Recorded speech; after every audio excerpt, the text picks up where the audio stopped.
Good morning, everyone.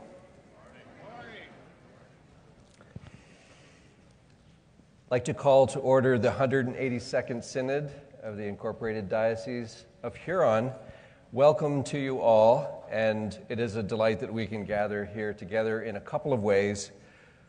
Welcome to those of you who are here in London, in the room, to those who are joining by Zoom. Greetings. I can see some of you here, and I'll be able to watch chat with some help from others so that we all can participate in various ways. We give thanks to God for the fact that we have a synod where we can see one another, at least some of us, after a couple of years of some amazing work by many people to make sure that we could still continue to function as a synod during the time of the pandemic. So welcome. A couple of words of thanks to begin. There'll be other words of thanks towards the end, but for the opening of Synod with a meal together on the cathedral lawn and for the worship time last night, thank you to everybody who prepared for that. Especially want to thank Colleen Haggerty and all her friends who made that happen. Thank you to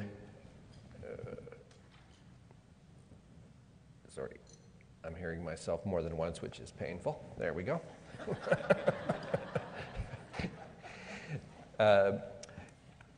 Thank you to St. Mark's in London for the lemonade, which was perfect, and to Huron University College for their sponsorship of the meal last night. Thank you also to Renison University College for the refreshments that we're enjoying now and throughout the day today. And to Mark. There he is over there. Mark Smith, leading us in music, and Ken and Keith Nethery and Reverend Stephanie Donaldson leading worship this morning. A lot of things happen behind the scenes, of course, as you all know, to make these meetings go off well. So thank you to all. I also want to introduce to you, many of you will know, Canon Georgina Foster-Haig, who is going to be serving as our chaplain for the meeting. Georgina is here. She will have a blue name tag. There you are.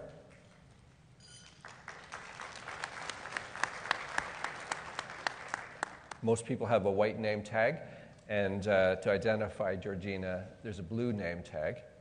The chaplain, Georgina is a very experienced priest and chaplain, and this kind of gathering can bring up things for people in a variety of ways, or just life is difficult at the moment, or some prayer would be helpful on a particular issue that may or may not relate to the meeting.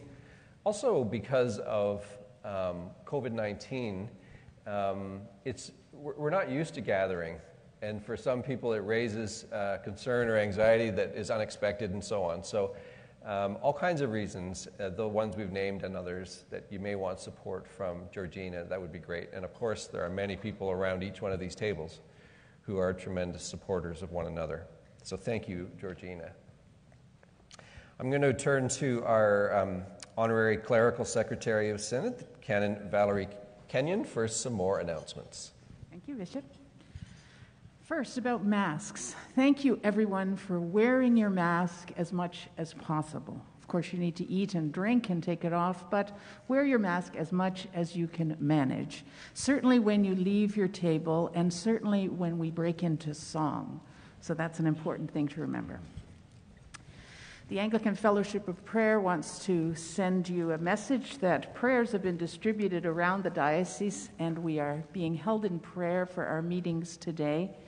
And we hope that we will have our traditional prayer wall back next year when things return a little bit to normal, but be assured that we are being held in prayer even as I speak.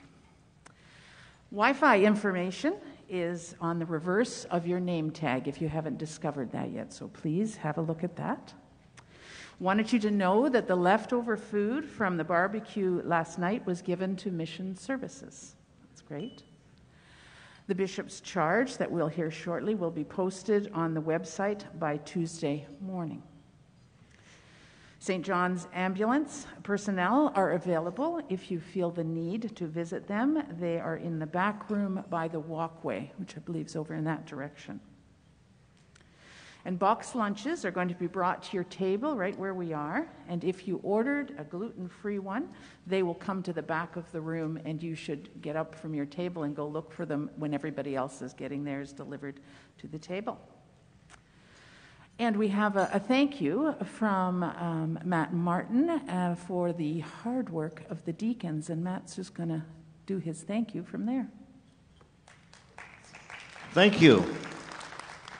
I'm at St. Luke's and St. Aidan's in London, and I do some outreach work for both parishes. And as many of you know, our students across the diocese are experiencing some food insecurity. And I want to sincerely thank our deacons for organizing and collecting about 6 carloads of food that will be distributed to our students.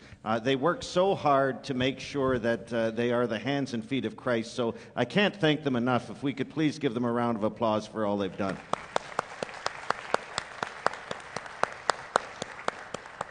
Thank you, Matt. And that's it for me, Bishop. Thank you, Valerie. I'd like to invite proud Anglicans of Huron to come, who will lead us in devotions to begin the meeting.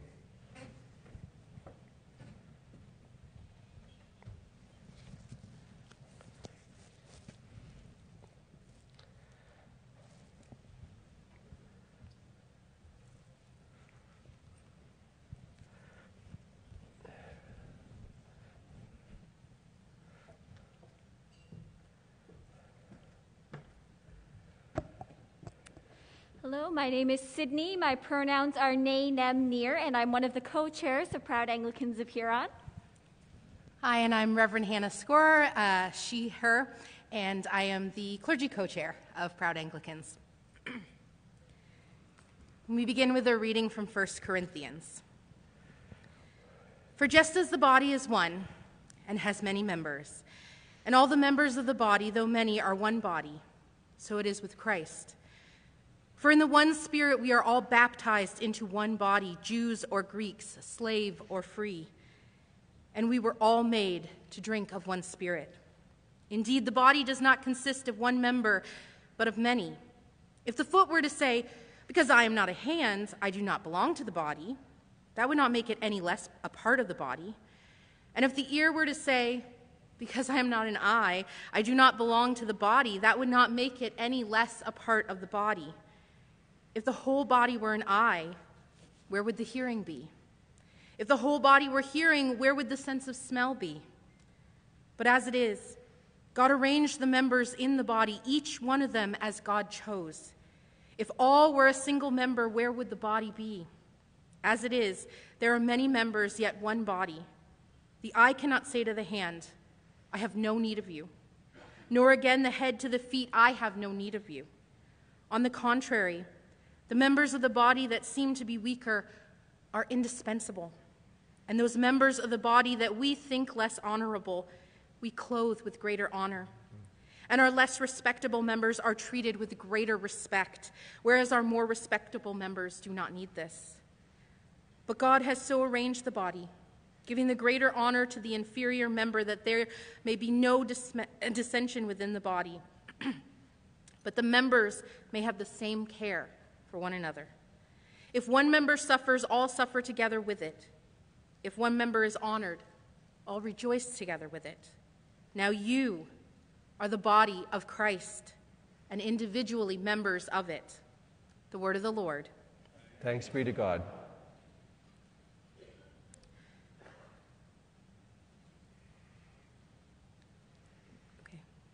Blessed be God who loves all creation.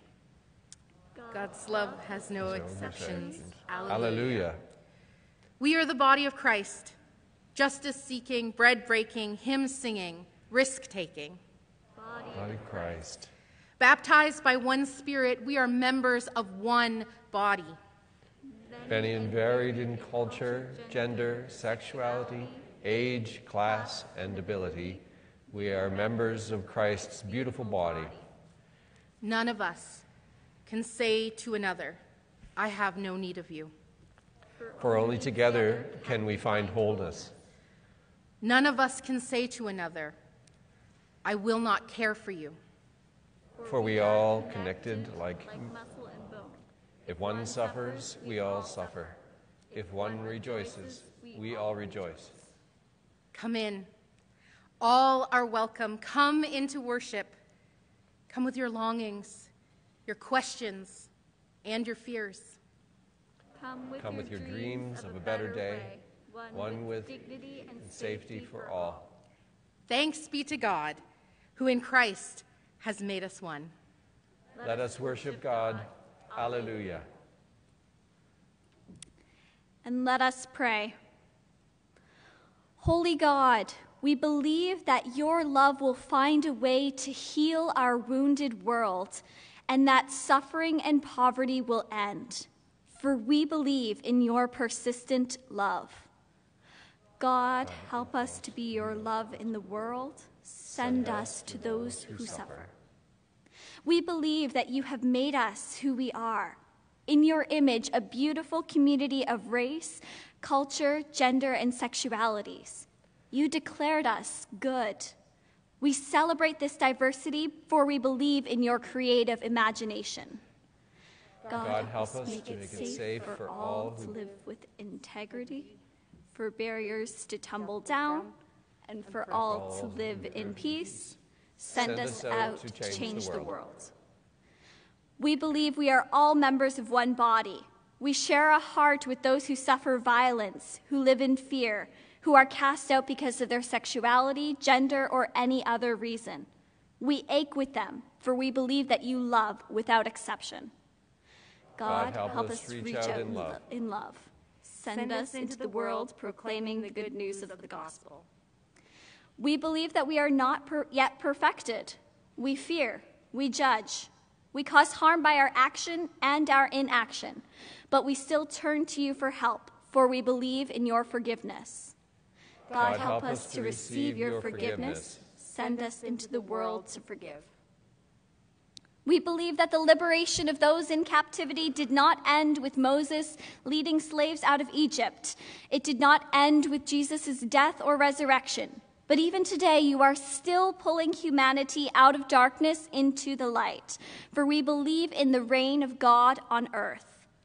God, give us courage and stamina. Send us into the world to lead. We believe it is not too late for those filled with hate to learn to live in love, for we believe in your heart-transforming power. God, help us love even those who hate. Send us out with love for all. We believe that our prayers do matter, and so we offer them now for the people and places that long for relief from suffering.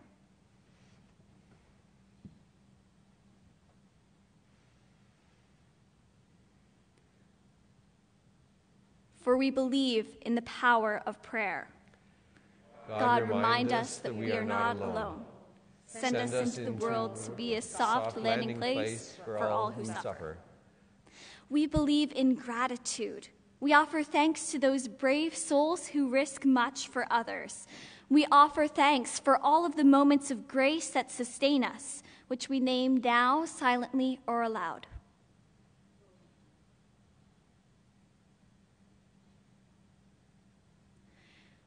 For we believe that your love and grace surround us on every side. God, give us eyes to see your goodness in the world around us. Send us into the world in gratitude.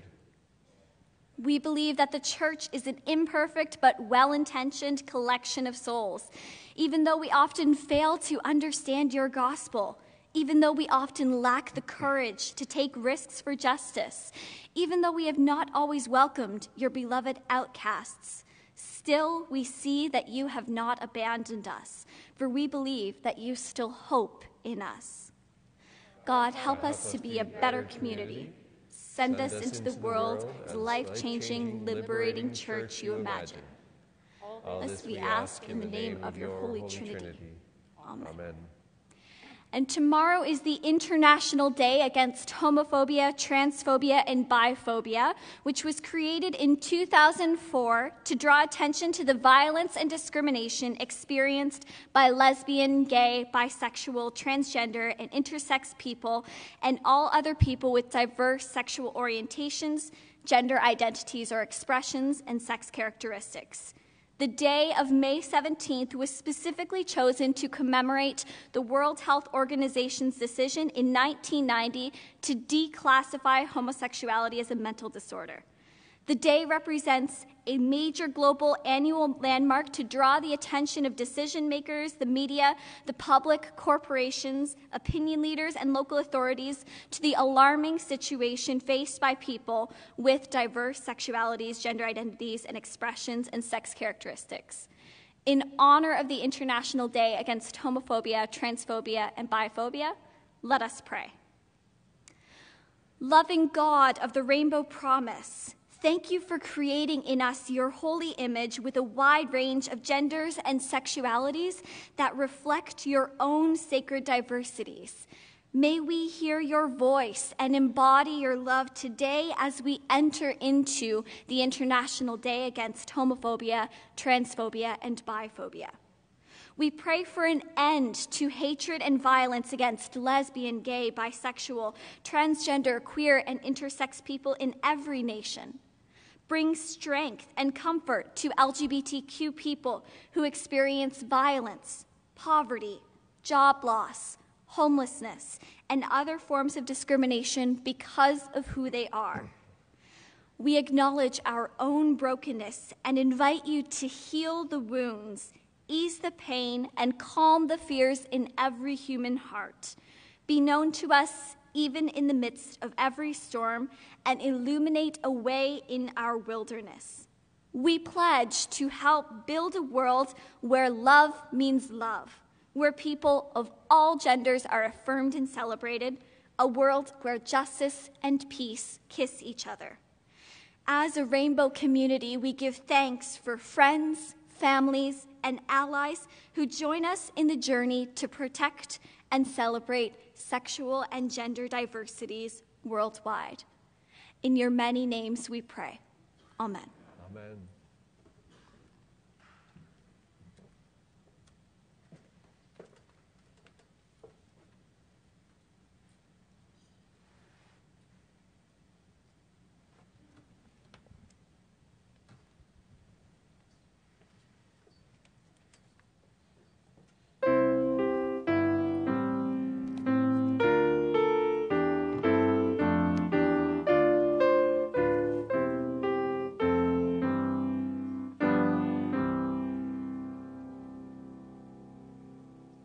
We gather here today to celebrate the lives of those members of Synod who have been called to higher service since last year's Synod.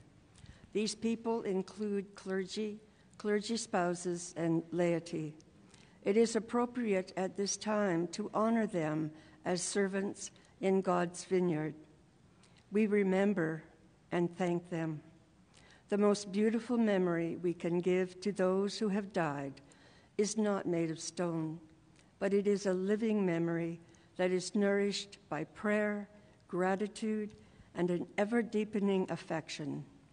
So now we will hear their names and remember how their lives perhaps have touched ours and added to the richness of our existence. The clergy, the Venerable Albert Mickey Chauvin, the Reverend Kent Gardner, the Reverend Richard Dick Hebborn, the Reverend Gordon Kennedy, the Reverend Canon Dr. Douglas Layton, the Reverend Canon Harvey Parker, clergy spouses, Mrs. Mary Ann Bowmeister, wife of the Reverend Tony Bowmeister, Mrs. Dorothy Chapman, widow of the Reverend Edward Chapman, Mrs. Ritsu Clark, widow of the Reverend Donald Clark, Mrs. Margene DeVille, widow of the Reverend John King. Mrs. Betty Foster, widow of the Reverend Canon Foster. Mrs. Beryl Henley, widow of the Reverend Roy Henley. Mrs. Marjorie Latham, widow of the Reverend John Latham. Mr. Keith Wilson, widower of the Reverend Canon Wime Wilson. Mrs. Dolores Millman, widow of the Reverend Canon William Millman. And in the laity, Ellen Ellie Eldridge, Diocesan ACW Secretary. Gordon Mayer, St. Michael and All Angels, London. Barbara Purcell, St. John's, Port Elgin. Matt Schaefer, St. Luke's, Vienna.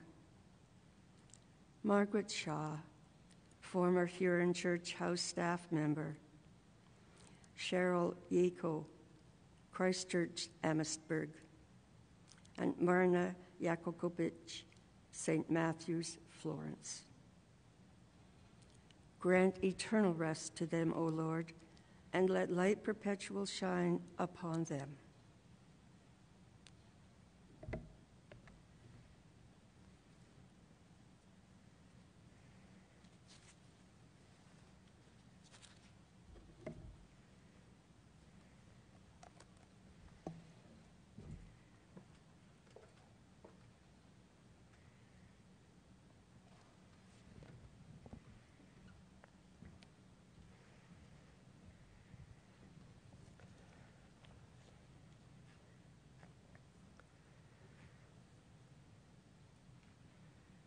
Thank you, Sydney and Hannah and Marion.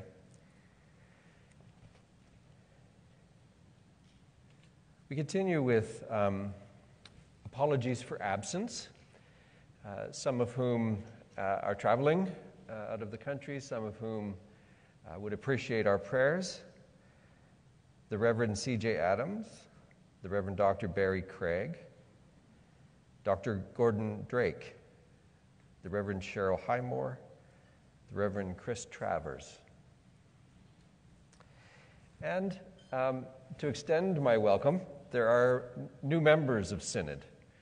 I think it's six clergy members are new to Synod, or new to our Synod here in the Diocese of Huron, and we welcome them. I will in a moment by name, and 25 lay delegates being new to Synod. If you've never been to any Synod before, you're learning with us and how this goes, and you've got people around who have been here many times before, so be sure to ask.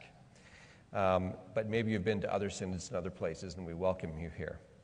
In particular, welcoming new clerical members, the Reverend Brendan Bedford at Christ Church, Meaford, the Reverend Jean Doyle, St. Michael and All Angels, London, the Reverend Amanda Longmore, St. John in the Wilderness, Brights Grove, the Reverend Carol McCurdy, St. George's, Owen Sound, the Reverend Scott McLeod at Renison University College, the Reverend Robert Park, St. Mark's, Brantford.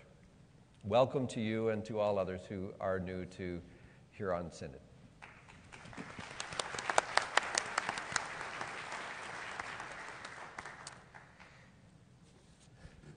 I turn to the Chancellor to see if we can declare quorum for the meeting. Good morning. Upon the advice of the Honorary Lay Secretary, Mr. David Embry, I declare that a quorum is present and Synod is duly constituted. The following are the numbers of clergy and lay representatives registered for Synod at this time. Clerical representatives, there are 68 here in person. Lay delegates are 104, so we have 172 representatives here in person, and we have another 76 people participating by Zoom. So our total is 248 people present at this Synod. Thank you very much. We now turn to Kyle. Just behind our Chancellor Jim Ferguson here is Kyle, who is one of those people that every church needs, who does so many things in the background, is also able, as he will later today, to give faith witness. But he will be explaining to us some of the more technological essentials of the meeting, namely voting. So over to you, Kyle. Thank you, Bishop. Good morning, everyone. These instructions will only be relevant to those delegates joining us via Zoom. We ask that everyone on Zoom remain muted at all times. You can unmute yourselves during the breakout sessions. Due to Zoom limitations, if you and another delegate of the same house, clergy or laity, are joining the meeting on one device, only one person will be able to vote on the motions. All questions during the Synod Q&A sessions must be typed into the Zoom chat or emailed to synod2022@diohuron.org. A moderator will present these questions to the bishop to be addressed and answered. As in previous years, any questions from Zoom not addressed during the Synod will be addressed with a formal answer within 14 days of the completion of Synod. Please ensure when sending us your questions that you include your first and last name as well as your parish. For example, I am Kyle Goshow from St. James in Stratford, not St. James Fairmount up in the Saugeenes or St. James Westminster here in London. When it comes time to vote on motions, a window will appear on your screen. You will have 30 seconds to vote on the motion. We have a couple of motions on the Canons and Constitution which require us to vote by house. The motions on Zoom are clearly labeled laity only and clergy only.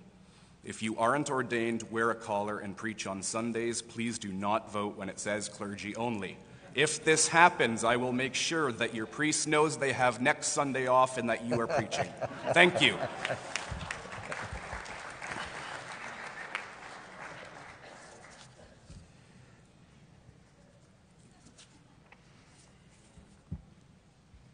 Okay. That's fair warning there. Thanks, Kyle. Again, I turn to Canon James Ferguson for election of honorary secretaries of Synod. I'd like to make a motion, be it resolved that Reverend Canon Dr. Valerie Kenyon and Dr. David Embry be appointed the honorary secretaries of Synod for the year 2022. I'm not sure who the seconder will be. And that's seconded by, Chris is not able to do it. Anyone? Seconded by our Dean of Huron, Paul Millward. Any questions, comments? All in favor? Okay, thank you. And we're watching for the result here. I forgot that I... 62 in favor, 0. That's carried. Thank you. And now to rules of order motion to the clerical secretaries. Valerie, please. I would like to move, seconded by David Embry, be it resolved that the rules of order recommended by the Organizational Committee of Synod be adopted for the Synod May 15 and 16 of 2022. Okay. That motion is on the floor. Any questions or comments? All in favor? Thank you. We'll watch for the Zoom vote.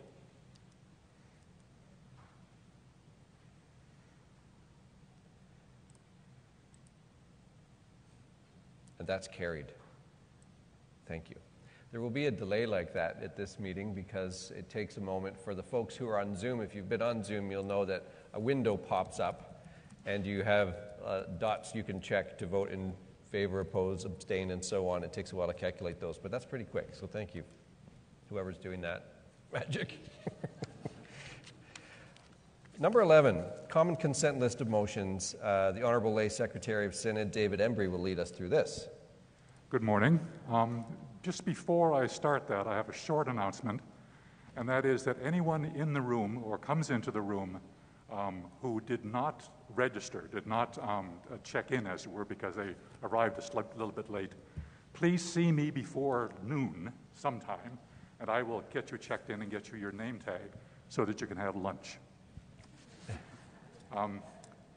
Common consent list of motions, or a list of motions which are published in the diocesan circular for the synod.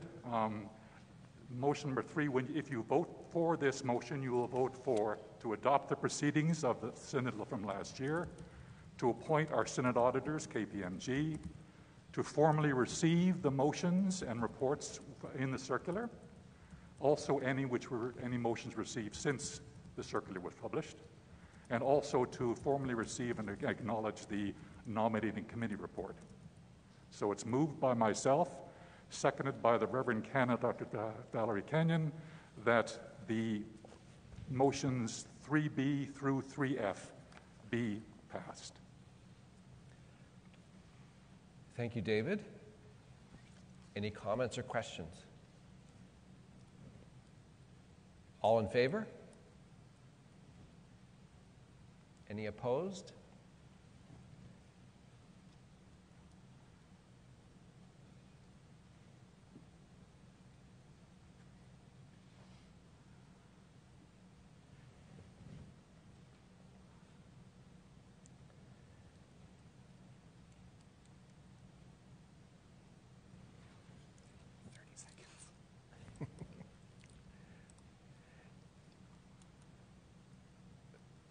All in favor? That's carried.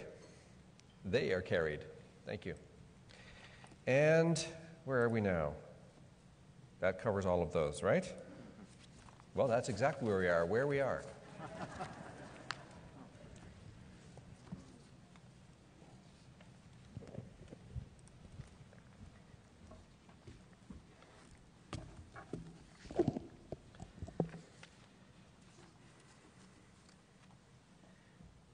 Beginning with our 2020 synod, because we were in a very strange place globally, we added this feature of where we are to give an update to you on some of the key factors in the world around us and how our church is perceiving it and how our church is coping with it.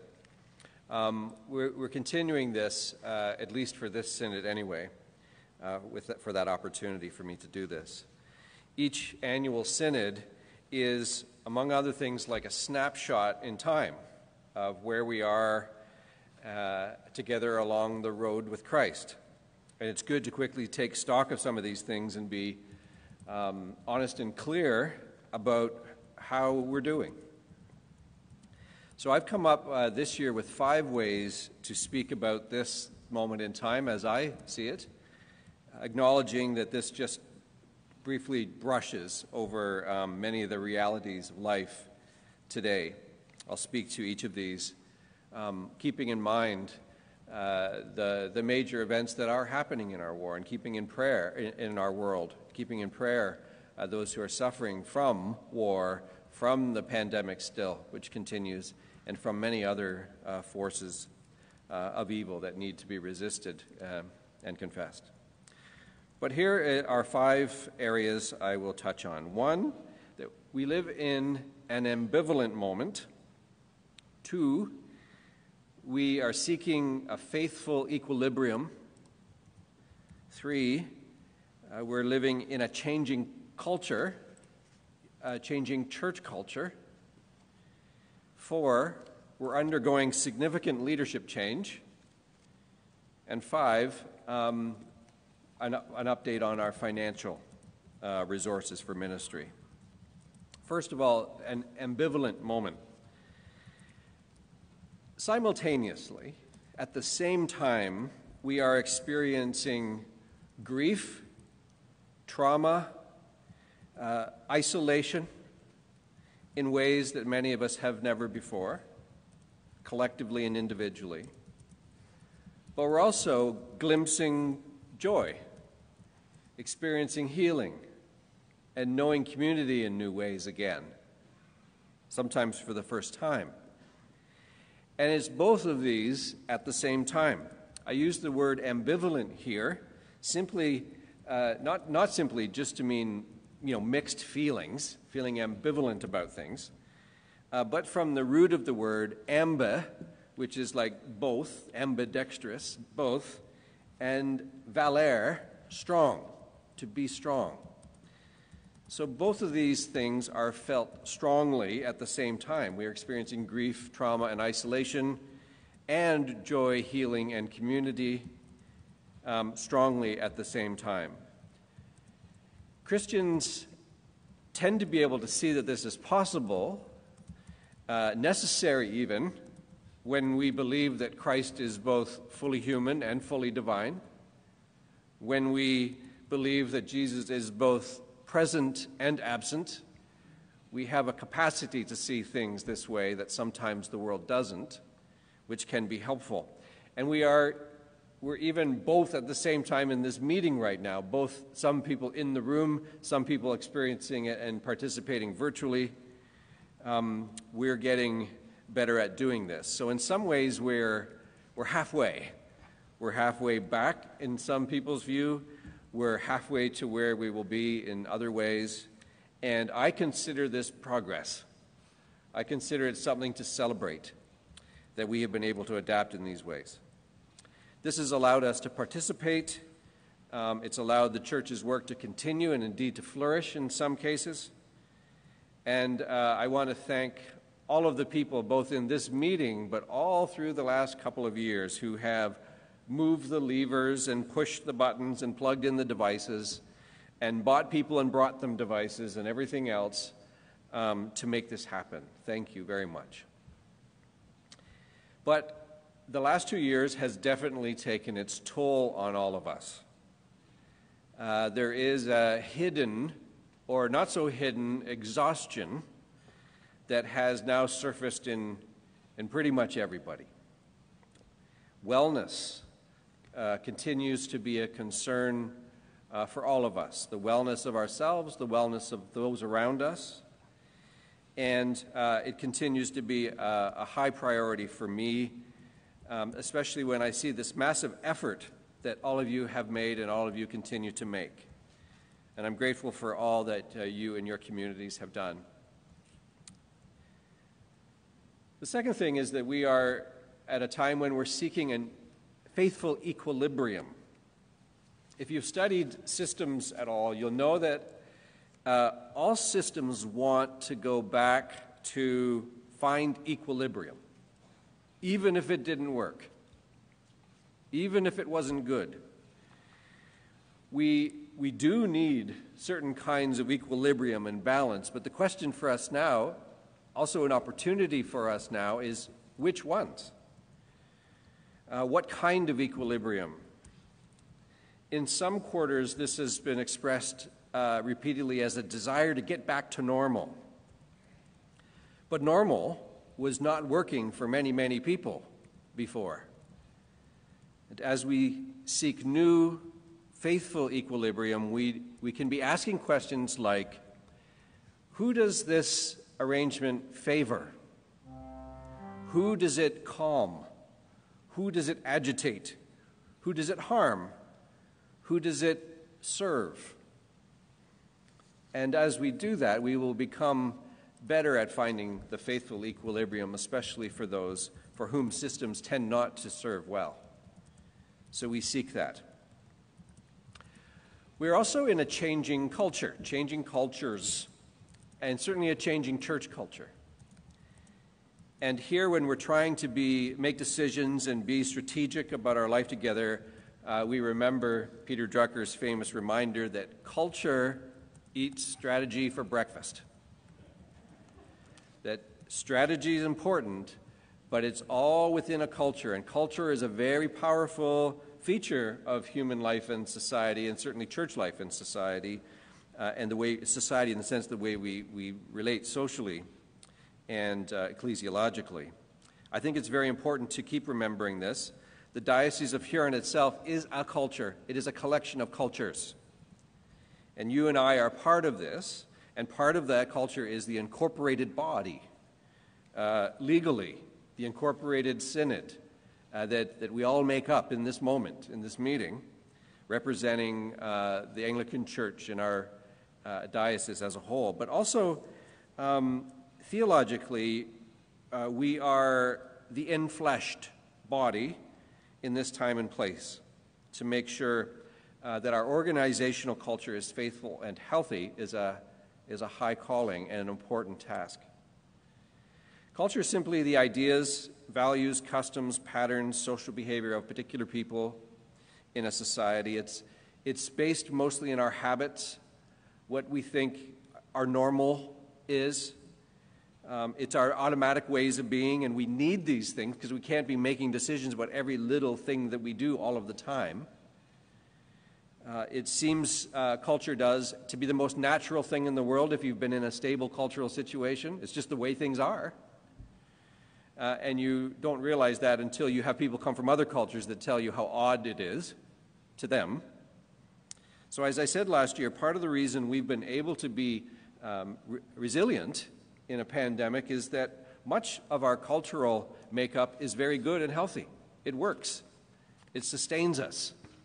It keeps us going. It guides us. But part of it is not working well, and that's always the case. So culture is something we have to think about and work on and talk about and become more aware of. Therefore, we have been experimenting with some things, trying them differently, assessing them well to see if it actually is better or not. And if it is, great, keep going. And if it's not, we'll try something else, and we won't call it a failure, we'll call it faithful. Experiment, attempt, going down a road where we're sent to see if it leads somewhere, to see if God will do something along the way. This dynamic creates a tremendous discomfort and conflict for some, and a little bit for all.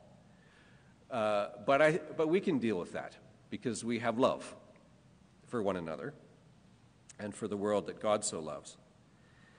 So I think that we need to continue to look at our culture in our diocese, in the governance bodies, in the ways of being, in simply how we treat one another, and to enhance it wherever possible. We have done this and will continue to do it with Diocesan Council, which is the synod between synods. We've just started that work, and we're going to do more of that in the next several meetings. We'll be talking about that in Diocesan Council. Our committee structures are being reviewed, many of them, not all of them yet, for this kind of thing. Vocational discernment and formation, archdeaconries and deaneries, and as you see, we are beginning to make some changes in how we exercise those shared ministries. And that leads me to the fourth thing, which is we're undergoing significant leadership change. Leadership is always changing for obvious reasons, but sometimes it goes in spurts for various reasons. It is amazing from my perspective, as I get a better feel for all of the things that go on in the Diocese of Huron, how much leadership change there actually is, and how much care needs to be given to good transitions in that, good preparation for that, helping people see themselves in new ways in terms of what kinds of leadership they take on. One of the examples of this, as I mentioned, is the archdeacons. I'm very grateful to the outgoing territorial archdeacons, Archdeacon Kim Van Allen, Archdeacon Janet Griffith Clark, Bishop Barry Clark, to Archdeacon Perry Chipka, who was working in congregational development. For a variety of reasons, people moving on to retirement, other ministries, other focus, we give them our thanks for this period of time that they have served us so well and so faithfully. Thank you to you four.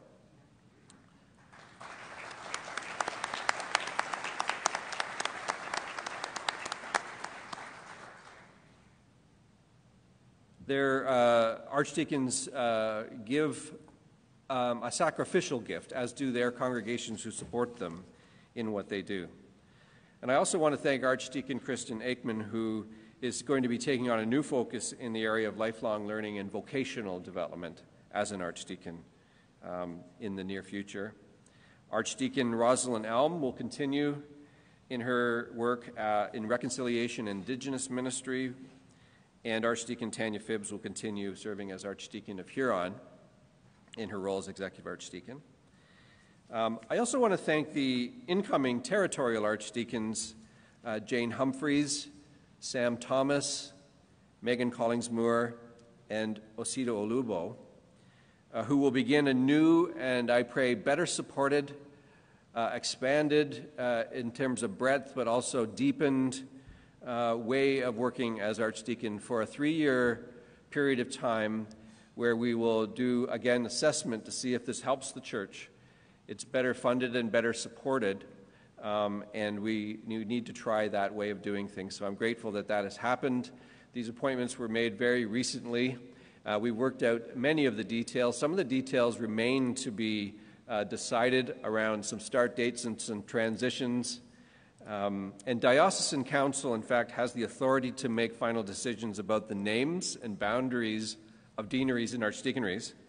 So those have been simply vaguely named as north, south, east, and west, although it isn't really. It's northeast, southwest, southeast, and northwest, but, let's not get out of whack here. That's why we're going to need better names. I'll be recommending that the deanery boundaries stay much the same as they are now, but there will be a few changes that along the borders, basically, that will make more sense to the folks who live locally. We'll do that consultation over the next little while.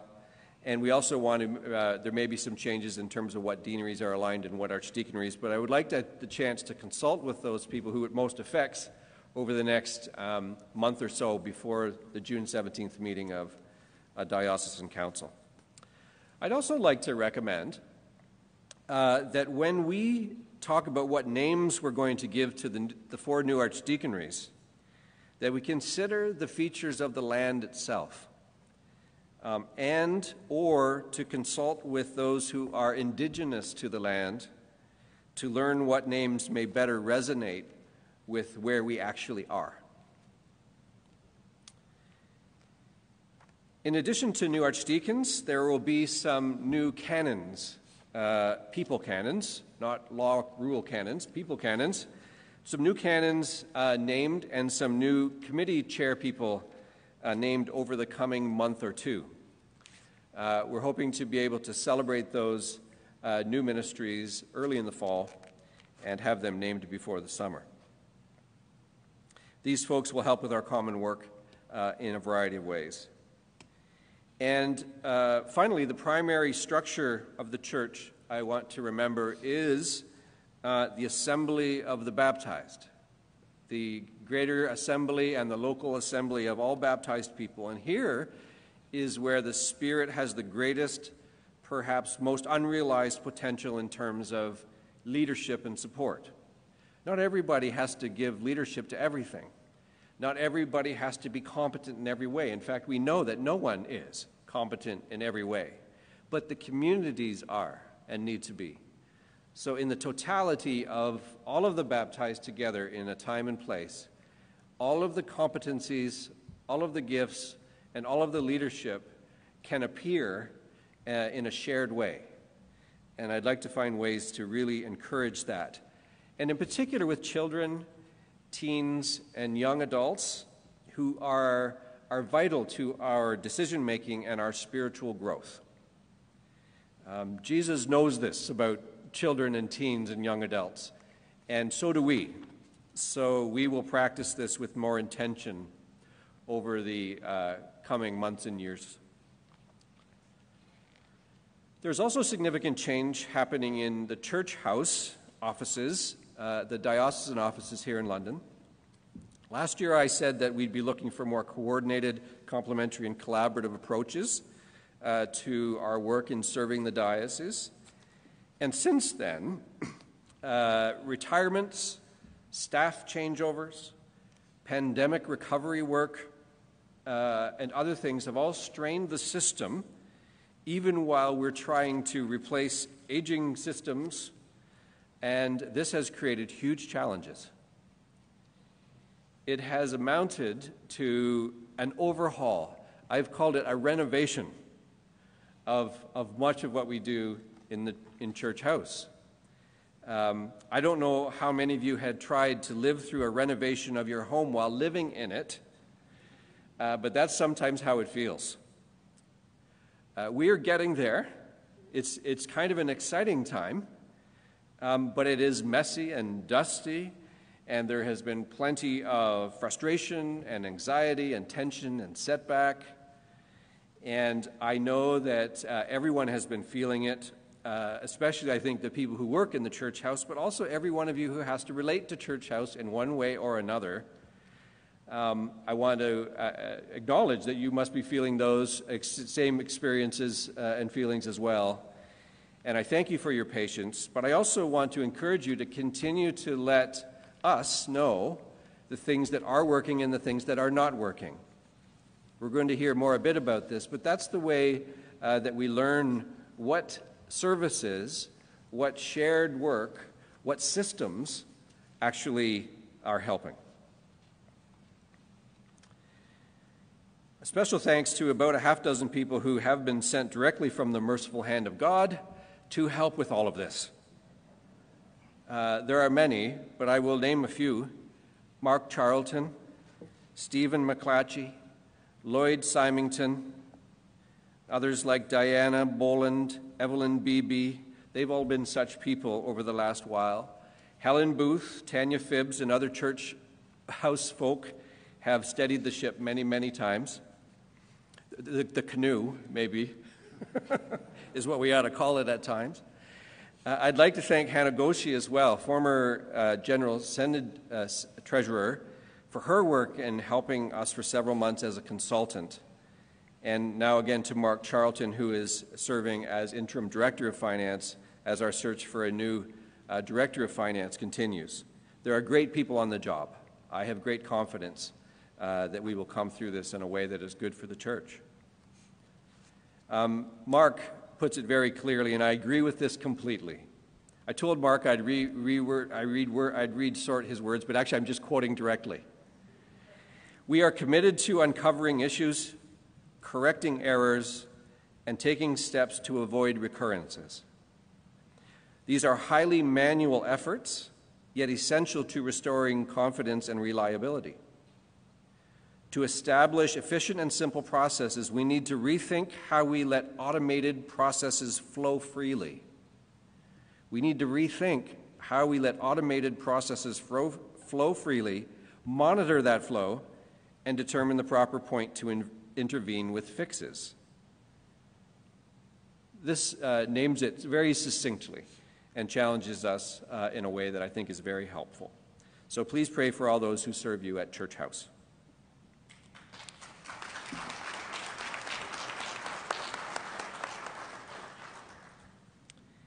I'd also like to ask your prayers for Archdeacon Tanya Phibbs, our Executive Archdeacon, who I will be appointing as Acting Secretary-Treasurer beginning June 30th, 2022, until the next Synod. Section 31 of our Constitution provides that if any vacancies shall occur by death, removal, or resignation of the Secretary-Treasurer, the bishop shall appoint a successor to act until the next meeting of Synod. And the outgoing Secretary-Treasurer, Canon Paul Rathbone, had given June 30th, 2022 as his resignation date, and so on that date there is a vacancy. And the acting Secretary-Treasurer appointment will become effective on that date.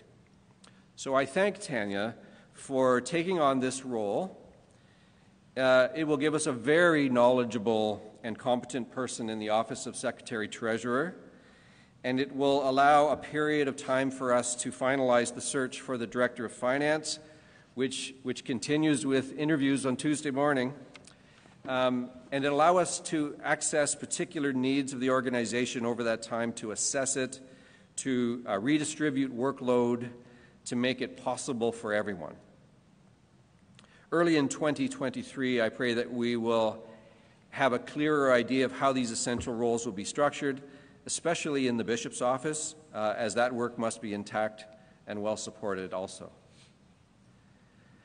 The Secretary-Treasurer is a very important role in the day-to-day operations of the diocese, but it's also an important ministry within our synodical governance structures, as indicated by the fact that it appears in the Constitution in its own section. In the past, clergy have served in this role, as well as lay people, and the detailed financial matters have been described in there so that they can be delegated to an accounting specialist, like a director of finance, while the work of the incorporated synod, its committees, its diocesan councils, all of those kinds of things, can be led by the secretary of synod. That's the two kind of parts of the job. So we may end up recommending that we divide these roles. We may keep them together with some changes to what kind of work is involved. We may need to do something else, but that role has grown to be huge because of the various kinds of needs and changes in the church. We need to make it serve the higher purposes of the church and all the other parts as well. And this arrangement gives us some time to be confident about our path forward when we make a decision. So all that to say, that's where we're headed, and thank you, Tanya Phibbs.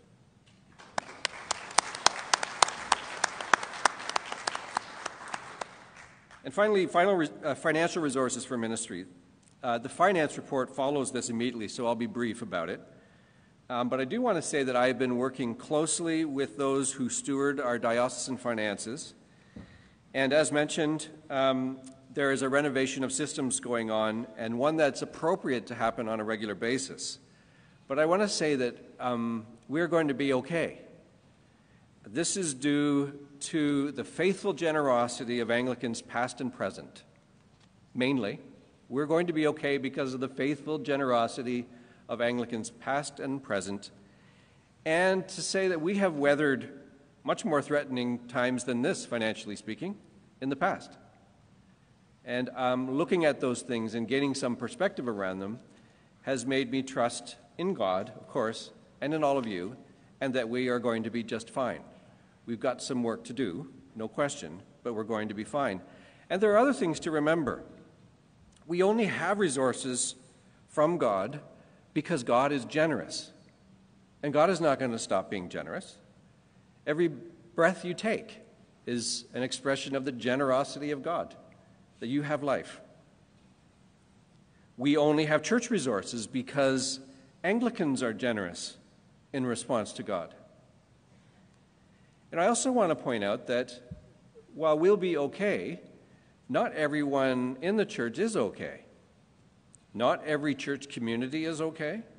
Not every person that we seek to serve is okay. Some of them are definitely not okay. Therefore, we need resources for them. They must be helped, healed, lifted up to where God wants them to be, which is standing right next to King Jesus, like all of us.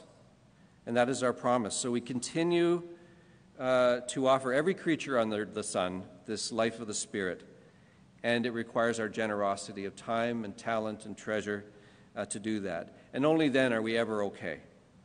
And if we do that, we are okay in every way. So now I'd like to pass it over to the Reverend Dr. Stephen McClatchy, Chair of the Administration and Finance Committee, for the finance report. Thank you.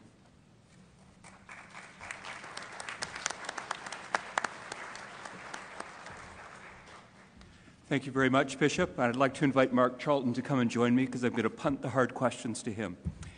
So, as I think most of you know, Administration and Finance is a committee of Synod that's described in Canon 29.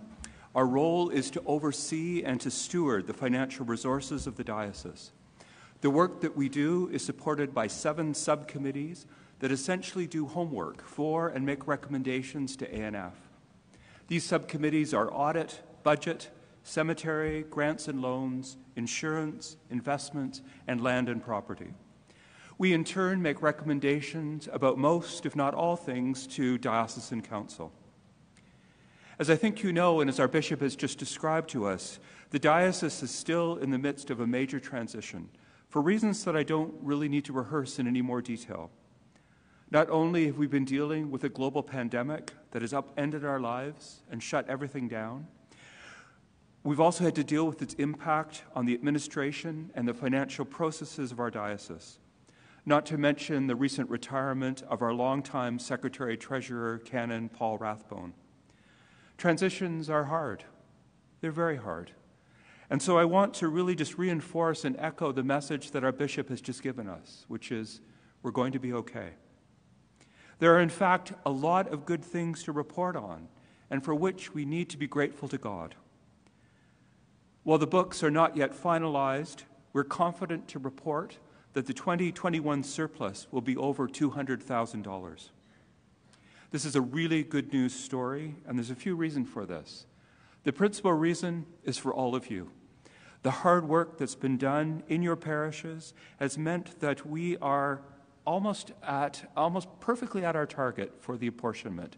Thank you for your hard work on this. We are just about $5,000 under what was projected, so thank you. That is a huge task. There's been a few other things that have contributed to the surplus. An apportionment holiday from General Synod saved $65,000. Benefit costs are down by $60,000.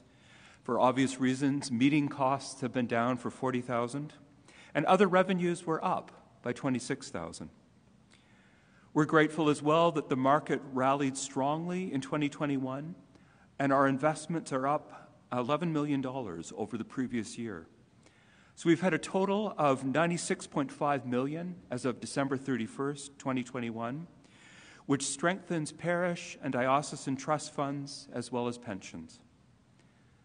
The sale of buildings yielded funds available to support ministries across the diocese to about $300,000. ANF, through its Grants and Loans Committee, recommended to Diocesan Council financial support for various ministries to the tune of $1.5 million. The reserves that were set up in 2020 provided $353,000 for parish insurance support. This was a hard year this last year. And other reserves were established for stewardship, vision implementation, and Indigenous ministry. We've not spent those yet. So we have a good foundation on which to build in this coming year and in future years. And finally, the Canada Emergency Wage Subsidy program flowed through $2.4 million across Huron to parishes, which was certainly a godsend in allowing ministry to continue and even grow amidst the pandemic.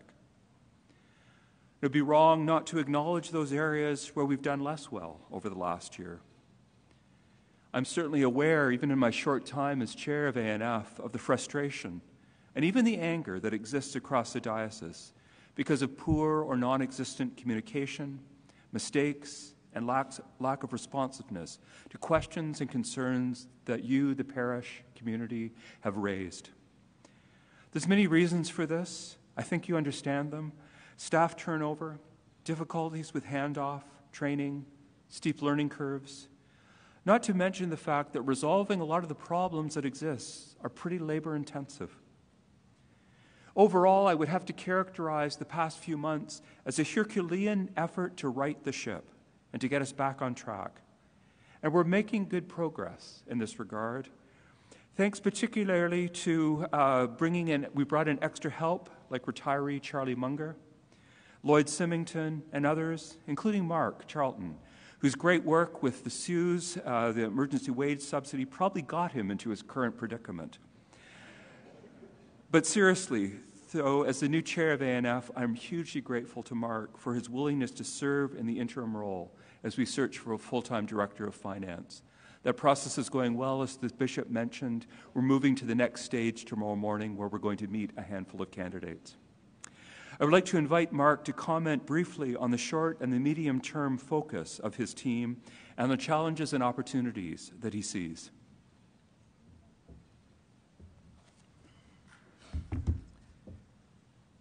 Thank you, Stephen. I expect that many of you know my name and will recognize me as the voice behind the PowerPoint slideshows from the last two Synod finance reports. As mentioned, Church House is coming through a rough patch. Many errors have occurred and have not been detected in-house. So our immediate efforts are probably best described as find and fix. We do appreciate when discrepancies come to light, and we appreciate patience also and a full cooperation to resolve them in a reasonable time. In the short term, we want to tighten up the payroll invoicing. We want to clean up parish trust accounts, train staff on how to get most of the current accounting software. Concurrently, we need to complete the 2020 audit and get the 2021 audit going. Beyond that, there are key processes, as we've heard. They need to be streamlined, simplified for minimizing some of these exceptions that you're finding, and a lot of the manual interventions to get them to you or the fixes afterward. We need to control each of the automated processes and let it flow. We need to gain some support for bigger projects involving some of our ledger account structures, some of the banking flow, as well as some parish-related interactions with the apportionments, pre-authorized giving, payroll, and the trust income distribution. I believe the A&F committee will be a good steering group for some of these projects, but I expect that we're going to have to reach beyond them and to try to find partnering parishes who will help us pilot some of these changes, strengthen our relationships, and overall improve our centralized services. With the heightened levels of communication and cooperation, I think we can provide efficient, consistent, and reliable services. Thank you.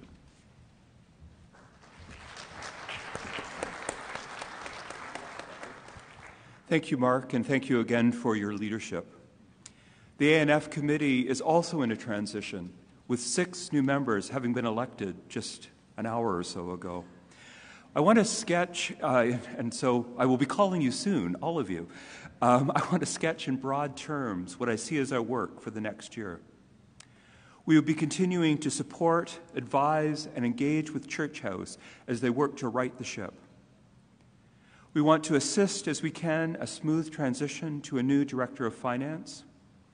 And we want to review or develop policies, procedures, and criteria in order to improve transparency and coordination, not only with the A&F subcommittees, but also with the wider diocese. I've had some opportunity to speak with some of the chairs of the subcommittees, and we'll connect with the rest of them shortly, and I already have some ideas in this regard. So in closing, before we turn it over to questions from the Synod, I want to thank you all for your patience. I want to thank you, and I want to request 2 things of you, if I may. First of all, please talk to us. Communicate with us. Tell us where we're falling short. Tell us where we can help.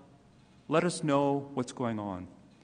We want to be aware, as Mark said, of and try to monitor and solve the problems as they arise. So please be in touch. And secondly, and more importantly, I want you to pray, please. Pray for the diocese, pray for the work of Church House and for this committee, bearing in mind the words of the apostle, I can do all things through Christ who strengthens me. Thank you.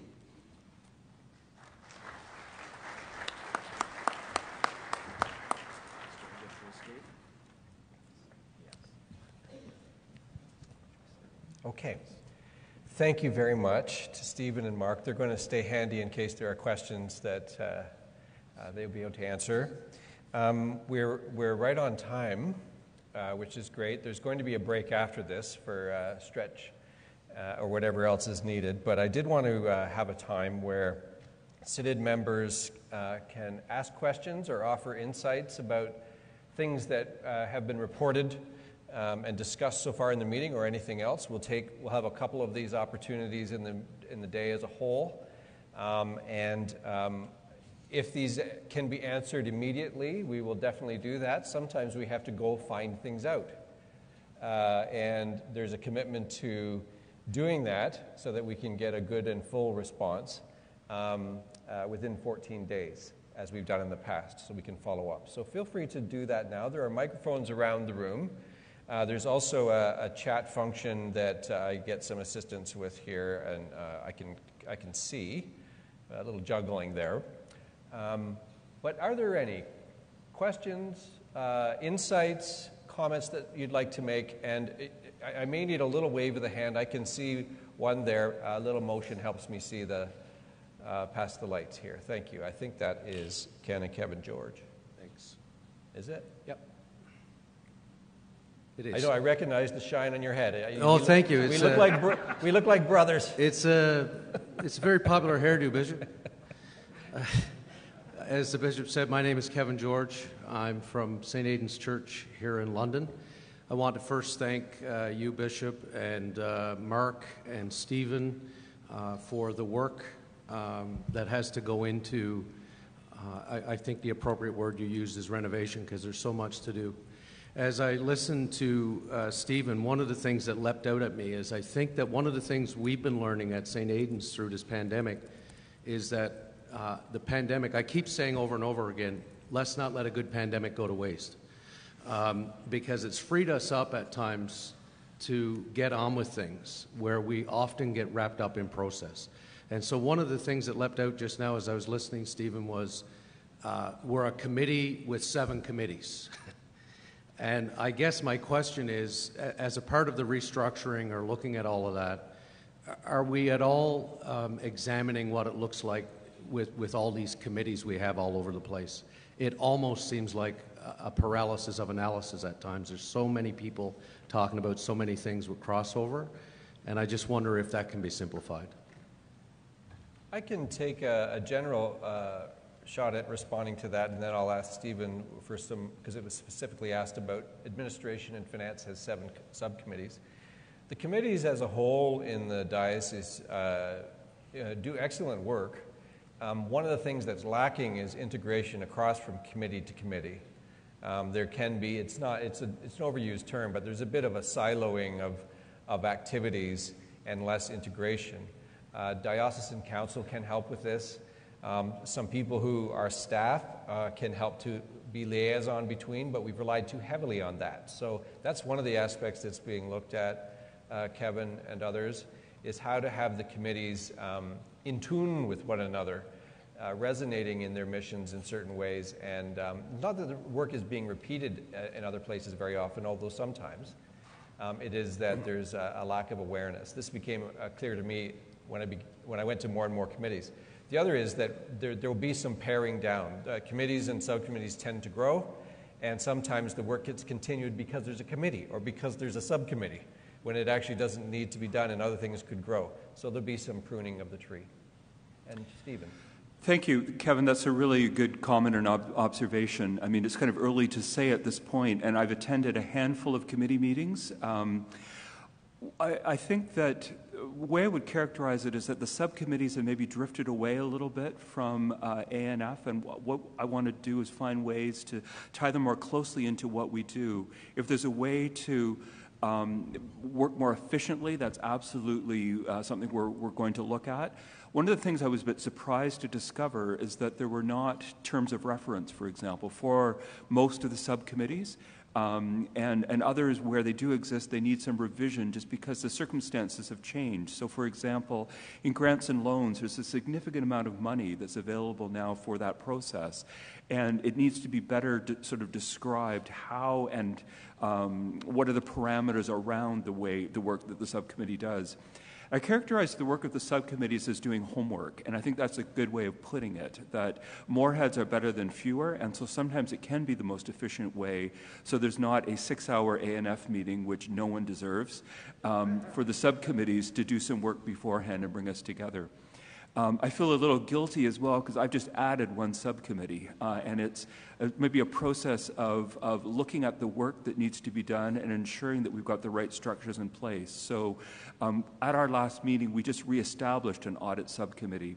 I think that that's a really important fiscal function for the protection of the diocese and protection of the bishop as well, that there is an arm's length committee that is able to review and meet privately with the auditors when it comes to that point. So thank you, Kevin, for reminding us to pay attention to the efficiencies with which we work. There are some people in the world who deserve to sit through 6-hour ANF committees, but none of the members of the current committee are in that category. I see Andreas, and then back there I'm having a hard time seeing. Just introduce yourself. Oh, would you like a stool? No, it's fine. I'm Sharon Frank, and I'm from St. Jude's. I'm going to come down to more nitty-gritty stuff. The cost of insurance has been, shall I say, painful, and the help that we had in the past was wonderful, and I'm wondering what the thoughts are about some help or the diocese handling insurance on our buildings separately or differently or whateverly. I'm wondering if there can be a comment on that, because I know it affects every building in the place. Yes, yeah, thank you. It's a very good question. I mentioned last Synod that that's a serious, it's a very important feature of our life together to be insured, but it's a threat financially to us, the amount. There aren't a lot of insurers that want to insure, and so on. There's a insurance subcommittee in our diocese, but there's also been a task force established that's done the first part of its work, and will need to continue, and will continue, to address what we can do about insurance. We have to have it. There are certain parameters. There's one insurer, and we've looked into various options for churches. We started with the Chapels of Ease and have made some progress there, but also churches, things like functional replacement. There's a thing called that where you understand that you're not going to replace the church you have if it was a total loss, but there's also partial losses and everything else. I've learned a lot more about insurance over the last while than I have in any other part of my life. But there are insurance professionals on that task force. There are people who really understand both insurance and church, and we need to keep doing our work. This is true across Canada, and there are some places where it's there's a straw that broke the camel's back. There's also sometimes a heavy pipe that breaks the camel's back, and this was a significant increase and hurts everyone. The reason we were able to, as a diocese, help one another with it is because of the surpluses that result because of pandemic. That's not sustainable, so we need to find a sustainable path forward, and we'll work on that. Anything to add from ANF on that, or any other? No? Okay. Andreas might have had the same question because he disappeared. You did? Okay. All right. Jesus. Good morning. Good morning. My name is John White. I'm from the parish of the Blue Mountains.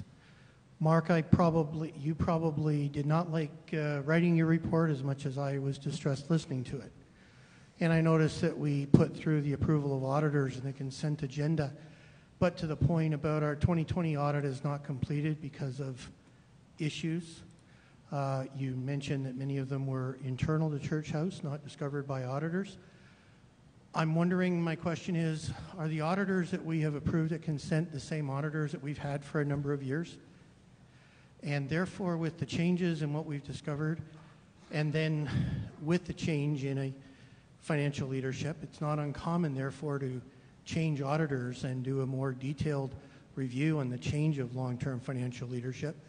So I'm wondering, is that on the table in 2023? Why did we go forward with the same auditors having the situation and now being 2 years behind in our audit process? Thank you. Thank you. Yes, as I'm coached to do, repeat the question. So I think in summary is, why are we sticking with the same auditors? It's really not their fault. Certainly through the pandemic, they've had to go through a number of process changes. We couldn't get together. They couldn't come into Church House quite as often, so there was some delays there. I'd say it's not their fault that there's a delay. It's our own fault. So it's internal issues. We think we've got them wrestled to the ground now. And then there were some timing issues. So certainly we didn't meet timing at last spring about this time. We didn't meet other deadlines that were met throughout the last year. And then they got into their busy season, which is January through April. We met with them. Hannah, who the bishop mentioned a little while ago, has kind of led that for the last few months. She handed off to me last month. We are hoping to get everything in place and through the rest of the 2020 audit in June, and hopefully over the summer get a clearer idea of when we can get the 2021 started. So through all that, I see no reason to look at changing the auditors at this point, just the familiarity, and that's usually the reason to carry on with the momentum. But as we're going through renovation, I would defer that, I'd say, on a longer-term basis to the new audit subcommittee of ANF, that they should look at that and see what are the benefits of change in that regard. Is that what you're looking for? Okay. Thanks, John, and thanks, Mark. We'll take one last question. It's from the chat. It's related to earlier conversation about the committees. The basic is, have we thought about bringing a consultant on to review structures and so on? We have a combination of internal and external expertise working on the financial, but also in terms of governance review and structures. Again, the same thing. Yes, the plan is to have consultants. There are gifts in the church, people who have learned about governance in a variety of ways. Stephen, the chair of ANF, is one of them, and there are many others, but also external consultation on this is helpful. Other dioceses, for example, have done some significant governance reviews, and we both can learn from what they did for free, but also to learn from who they learned from in that regard. So the plan, yes, to Matthew, who asked the question, we do plan to do that. Could I just add one thing about the previous question around the audit? So I just want to assure Synod that all of the CRA and other deadlines have been met. We are not late in terms of our filing. We're able to file interim statements, and we will issue final ones when the audit is completed, but we are in good stead with CRA. CRA, okay. So it's time for a break. Thank you for all of that. We take a break, and when do we come back? We come back at 10:40, 10:42, something like that. Enjoy your break.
My name is Claudine Day. That's the married name. My maiden name is M. And I grew up in Oneida and went to church every Sunday. My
That's my married name. My maiden name is Elm. My name is Claudine Day.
Thank you, Mark.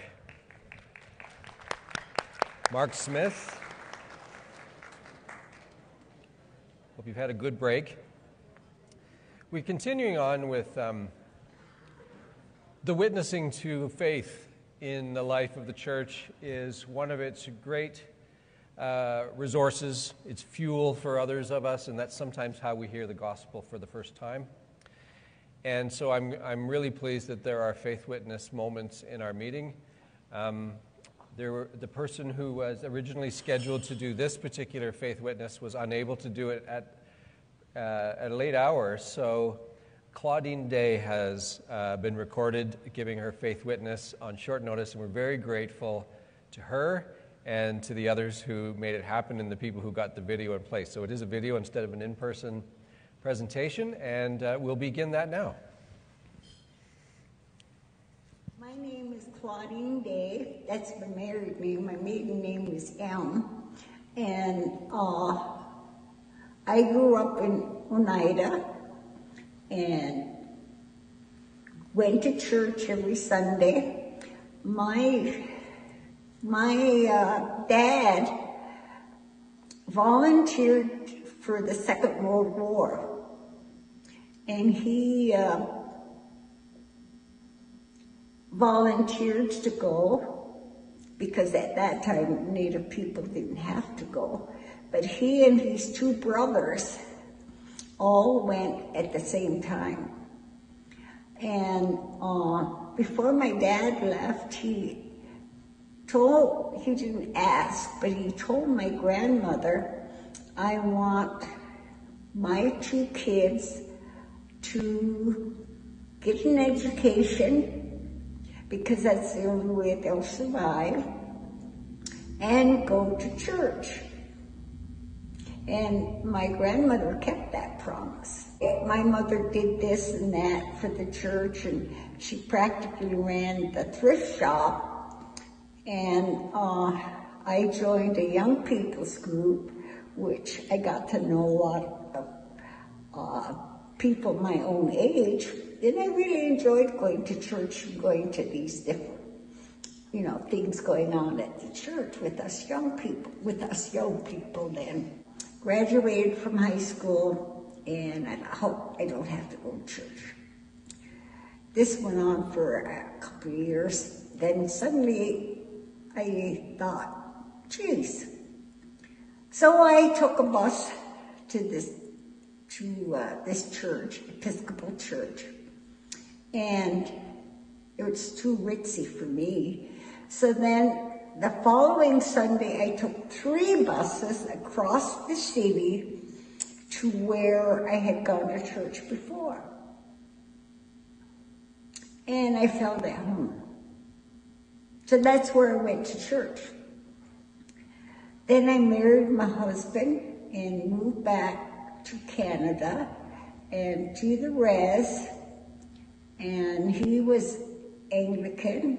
And umpteen times he was the priest's warden. And everything just seemed to just click.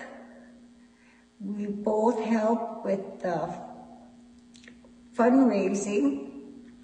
And when the church burnt down, my husband and I, they started construction on the church. And sometimes Elfie and I, that's my husband, and our dog would be the only one working around the church. And, but anyway, the church got built. We all were happy. And I've been involved in the church since then. And I've always been the priest warden, or people's warden.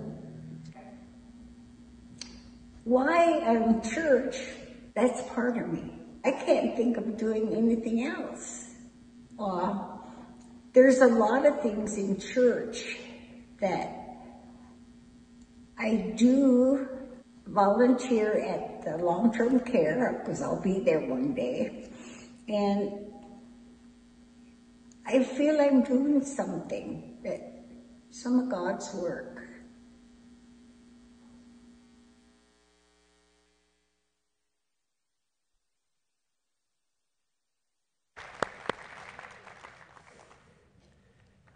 Thank you, Claudine.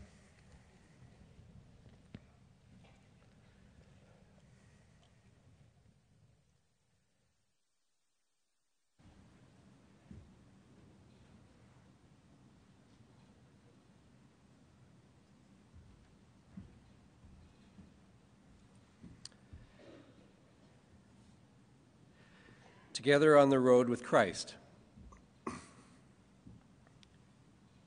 Peter saw a vision. I was praying, and there was something like a large sheet coming down from heaven, being lowered by its four corners, and it came close to me. John saw a vision. Then I saw a new heaven and a new earth. For the first heaven and the first earth had passed away, and the sea, the chaos, was no more. And I saw the holy city, the new Jerusalem, coming down out of heaven from God. And I heard a loud voice from the throne saying, "See, the home of God is among mortals. He will dwell with them as their God. They will be his peoples, and God himself will be with them. He will wipe every tear from their eyes. Death will be no more. Mourning and crying and pain will be no more. For the first things have passed away." Those two visions coming first from Acts 11 and then from Revelation 21 show God and God's heaven coming down among the mortals. This kind of vision offers only a glimpse because even if it happens 3 times like it did for Peter, it pulls back up into heaven again. Yet it's clear from these biblical passages that heaven comes to earth to redeem all of creation and to reconcile all things to God. The Holy Spirit of God does this through Jesus Christ our Lord. And it's true that this image is difficult and not what we always yearn for. We tend to sometimes think in the other direction. It is also true that many in the world right now are experiencing something closer to hell on earth than heaven on earth.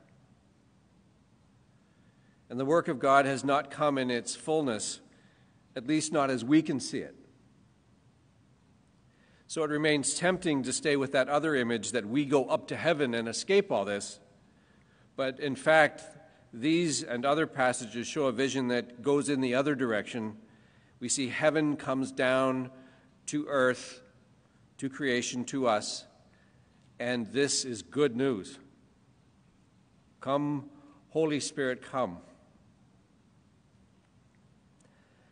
As our theme this year proclaims, we are together on the road with Christ. And there are moments in life, in our common life, when we have the experience of being home. And these tend to alternate with the experience of being on the road. And I believe that we need both. We need at least 3 kinds of home. Home we find in God, ultimately. The home of God is among mortals. And in the theology of many over the centuries, God has even been called home. It's one of the names for God. The ultimate experience of home is in the arms of God, in the embrace of God. So that's one. It's extremely important for every person to have an earthly home of their own too. A place of relative security, a place to recover, to be nourished, to grow. And thirdly, the body of Christ, the church, usually needs a community home, which is found in our church buildings or in other places where the people gather in his name. So finding home is good, and finding home in all 3 of those ways is even better. We also know that, if possible, it's also essential to get out and onto the road. Indeed, after the resurrection of Jesus, as we've seen throughout the season of Easter, Jesus comes to the disciples both in their home places, their rooms, but more often as they travel along various pathways. It didn't take long for this to become the primary image of the earliest church, that they were people of the way of Jesus alongside the presence of the risen one. They were the way. It was the way. And I've made a lot of this image on the road lately because it seems to be a good one for where we are now. It's a biblical pattern for this time. And in some ways, for all times, we have different emphases in different times. But that we live our lives moving, unsettled much of the time, but that in this movement, God comes alongside us. Indeed, God summons us out into the movement. And in glimpses, we recognize alongside or out in front of us, the host from our home is the one who continually raises us up as his body in the world, sending us out for the sake of the world. I pray that this pattern will continue to guide us and remind us that we've come a long way and we're not there yet. I'd also like to have us hear one another speak about these things, at least briefly, to get the conversation going. So we're going to have 2 breakout conversations, very, very brief, as part of this bishop's charge. Those who are online will be directed automatically to a breakout room so that you can briefly talk to a smaller group. And here in the room, you'll simply turn to the people who are at your table right now. I know that not everybody loves breakout groups, and not everyone, and people will stay quiet in every way they can. But also, it's very hard to speak in a group this large, and it's hard to speak on a Zoom meeting. So this gives the opportunity for those who would wish to say something. And really, you only have about a minute each, because these are going to last for 5 minutes each. Okay, so the question for this first very brief conversation, and be sure to leave room for others to speak as well, knowing you only have about a minute each, is that we've heard a bit about where we are as a diocese. The question is, how would you describe where you are along the road, either as an individual or as a church community? How would you describe where you are along the road at this point in time, either in your own life or in your church? We'll begin that now.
We just have a little less than 1 minute.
Okay. I think the folks on Zoom are reconvening now. I'm just going to get the signal. I think they're all back together. So thank you. Thank you for that short conversation. I hope it continues over lunch or in other times and in our second opportunity during the charge. I'd like to think for a moment now about vision and planning and recap some of where we've been. At Synod in the fall of 2020, you'll recall that we had to delay Synod in 2020 because the pandemic was roaring in May to the fall when we ended up doing things online. In the fall of 2020, I offered 4 areas of focus and suggested that they could become priorities for us, general priorities from 2020 to 2025 if we wish. But before making any firm commitments to those, to kinds of work in those areas, I wanted to hear your input, weave in the voices and the wisdom of people from around the diocese, and hear desires and vision of your own. So we set up a group, you'll recall, to work with this, and we got good feedback, brought it back to the next Synod, which was held in May 2021, and we found that these ideas resonated well, or well enough, that congregations and parishes were able to recognize their life and work within those categories, and they also helped to encourage or to balance some work in a variety of ways. And I was happy to hear it helped several churches, about half we found, in the work of evolving their mission and ministry plans. Planning and vision work has been difficult to do in a global pandemic for obvious reasons. But in the meantime, what we've been doing is continually surveying the landscape, learning from those who can hint at what to expect, both in terms of how the health and societal impacts will be, but also in other ways as well, in terms of church and God's activity in the world. And we also have been trying to listen carefully to the needs of those around us, including all of you, listening to one another. In my view, on a spectrum, we're about halfway between let's just make sure we get through this, which is dealing with the pandemic disruption on top of all kinds of other disruptions, to across the spectrum on the other end would be here's a strategic step plan for our diocese, which would be something you do in a more stable environment. We're maybe more than halfway there, and it isn't just a spectrum. There's all kinds of options for this kind of work. But we're partway there in terms of what can be accomplished, but not all the way there. But we started down several pathways simultaneously, and according to these categories of our aspiration to be more learning church, to be a more just church, to be a more diverse church, to be a new church, to welcome newness. And in some of these areas, there's been fantastic progress made. And I'll name some of those in a moment, but just a few of them because there are many. What I'm suggesting now is that we spend at least another year with these same priorities to see what else begins to take root and let things settle in a little more fully in our common life before we make larger commitments in an actual diocesan strategy. But I think from this point on, we can be working towards that kind of thing and to have a more strategic type of plan. That's what a strategic plan for me is primarily a set of commitments and priorities that guide us and challenge us for a period of time. It acts as signposts along the way, but it also keeps us from having to reanalyze everything all the time. Let's choose some things and do them as well as we can and see how that goes. And I think we're ready to begin more intensively that work over the next year or so. So what I'm offering in this charge this year is really an extension of the focus that we've had since 2020, with the caution to you, but to myself as well, that we avoid just trying to get back to normal, that we recognize some of the things about our life in the past that we do want to carry forward, but that's not all we want to do, but also the caution that we don't try to make everything happen at once. A lot of things in the network do happen at once. That's how a network works. But it is dangerous and can be exhausting if we try to do everything at once. So staging some things, speaking about what priorities, what financial resources, what human resources ought to go into it will be important work so that we don't try to do everything at once. And then common language can be helpful too. Not everyone needs to pick up on this, but where it can, it's like our theological language. It's like our liturgical language. You don't have to keep asking what it means, but every once in a while we do have to ask, what does grace mean anyway? What does, these things that we use all the time. Same thing with a vision planning language. In 2020, in the 180th Synod of the Diocese of Huron, the theme was our identity and mission in Christ. And there were a number of things that were important about that to recognize that our sense of identity is really important, and so is the language and culture that supports it. And it needs to be constantly revised, of course, according to the guidance of the Spirit, but also that we have a mission and it's in Christ. We are already in Christ. So that was a theme of those conversations. And then the strategic goal there was to shift the center of gravity from operations to renewal and new creation, and better revealing these marks of mission by becoming a more learning church, a more diverse church, a more just church, and a new church. This work was hard to do because a big part of it was trying to stop doing some things to allow energy, creative time to create new things and to embrace them and to think about it and pray and not to be 100% busy all of the time running. We want to appear to be that, but we have to make sure we're not that so that there's room to breathe and room to think. Well, we did get a big break from a lot of things. In the pandemic, we couldn't do a whole bunch of things, but it was way too far the other direction. It disrupted things so that we had no real sense of what that the essentials and the creative part would be. So some attempt to reclaim that in this time would be important.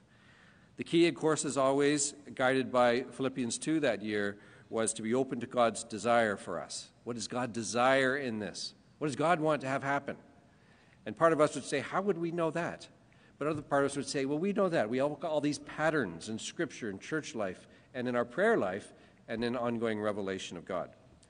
Then the next year, 2021, the theme was yielding to the life of the Spirit. When we looked at how, especially in a time of extreme and difficult disruption, we could learn from the disciples of Jesus who were drawn into the positive, disrupting presence of the Spirit of God at post-resurrection. Talk about a disruption. The stories in the Acts of the Apostles show the willingness of God's Holy Spirit to suddenly show up in people's lives and lead them down pathways they never imagined. And Acts teaches us how people of faith can yield to the Spirit, and how people of faith yielding to the Spirit can move and be part of the good disturbances that God would want to have happen. While being open to this that year, I suggested that we use a simple strategy of committing ourselves to central Christian practices. Practices like prayer, fasting, study. Practices like worship, confession, forgiveness, Sabbath, hospitality, almsgiving. all things that we practice all of the time, but every single one of them is something we could be drawn more deeply into individually and collectively. So all this is built around practices that have been around, practices that nourish and sustain us, the large portion of the life of the church that we sometimes put to the margins. This is to hear and receive and celebrate that God is alive and active in our midst in many ways, but also through our practices, and specifically in our through the Word and Spirit and Scripture and Sacrament. All of this, of course, impels us joyfully to go and serve the poor, the weak, the lost, in Christ's name. And this set of practices can be perceived and imagined as a dynamic triangle with three different types of activity: catechesis, worship, and stewardship. Catechesis, worship, stewardship, which opens up a space for faith to form, opens up a place for healing and truth and reconciliation with God and with one another. So, in what comes next, I'm going to alternate between updating you on some of what I'm seeing happening that relates to this vision and planning, and some new directions for things where we should keep going. And I'm going to be asking you as we go, including a bit today, on how to recognize in our common life these very things. Let's start with stewardship. Stewardship of gifts and resources. Last year I spoke about our common resources in two categories: property and people. Our land and buildings and money are tangible assets that need careful stewarding, and it's getting hard to maintain and sustain those things in some places, many places. So we are in the midst of experimenting with some new approaches as we work toward the goal of having an overall land, property, and finance strategy for our diocese. Things are going to continue to change, and we need to be able to address those clearly and with common purpose. The work of archdeacons, for example, will be closely related to this as we try to bring resources to people from organizations in and beyond our diocese. Organizations like we've been working with Trinity Centers Foundation to consult with us and open up new options, bring in new gifts and expertise. And this has been good, but we still need to also push forward with a clearer set of strategies. Likewise, with financial resources, we need some new strategies and criteria for redistributing the gifts of the church and be faithful in that stewardship. Our financial model as a diocese is almost entirely based on apportionment, that fair share formula for funding common ministries. Yet we also have been, to say a word about that, that's a wonderful thing, but it is in some ways a risk. It's like the church that relies constantly on the envelopes or the plate. That may be all that we have, but it may not be the only thing we need to develop. It's certainly something we have to develop. Apportionment is similar to that kind of fluid planning and financing. But we have also been given enough funding from the sale of church properties, mainly recently, that we are able to we're going to devise a new set of criteria, as you heard, for grants, loans, partnerships, and other forms of developing and funding new ministries or renewing ministries. And this is really important for the new growth that God seeks among us, and this will continue. The other resource category is people, human resources. And this is our primary resource in the church, of course. In almost every single way, the strategy of becoming a more learning, more just, more diverse church is a way to develop the disciple power of the church. Good human-divine relationships combined with our common speech and action is the most powerful force available. We will continue then to invest in one another for the sake of Christ's mission. investing in people. Later in the afternoon, we're going to hear from the Reverend Andrew O'Neill, who, along with her pastoral responsibilities at St. Mark's in London, is also now serving as diocesan stewardship consultant. And there is huge potential for developing this area, and I'm ready for ambitious goals. I know Andrew is too, and we're praying that you are as well. And to highlight another one, the Reverend Jerry Adam will present on Camp Huron later today, and I want to express my thanks to all the Camp Huron people for sustaining a presence and a place for children and youth during these last couple of summers. Camp Huron is an absolute gem in our midst, in our diocese, both as a physical place, but also as an organizing principle of sorts for gathering children and young people to celebrate and grow as children of the Creator and disciples of Jesus. But it's also a first introduction to so many people to those matters of faith and to those people of faith. And beyond that, there is all the ways that it develops leadership in those young people and brings out their gifts and gives them a place to be in a way that they've never been able to be before. So we've taken and will continue to take some steps to imagine a much bigger, broader role for Camp Huron in the years to come. One that is rooted in the property on the shore of Lake Huron, but also one that's rooted in our way of being with all young people. Without losing anything about the summer program at the camp, imagining what we can do with the shoulder seasons and throughout the year through events and other ways to coordinate these ministries. I think that God is going to bless us greatly in that area. So this leads me to some updates in the different areas of different categories. First, in Learning Church. There is already a lot of knowledge and wisdom in the church, and the resources of our churches and our diocese are rich. And to enhance this and to celebrate it, this past year saw the creation of the Huron Learning Network, the Huron Learning Church Network, which extends the great work of people like Archdeacon Perry Chipka and Paul Townsend and the congregational coaches.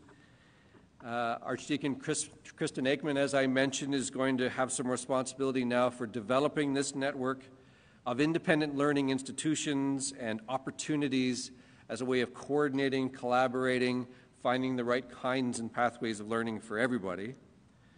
And Kristen's also going to help me develop a structure for supporting lifelong learning plans for everybody who holds, every single person who holds a license of the bishop.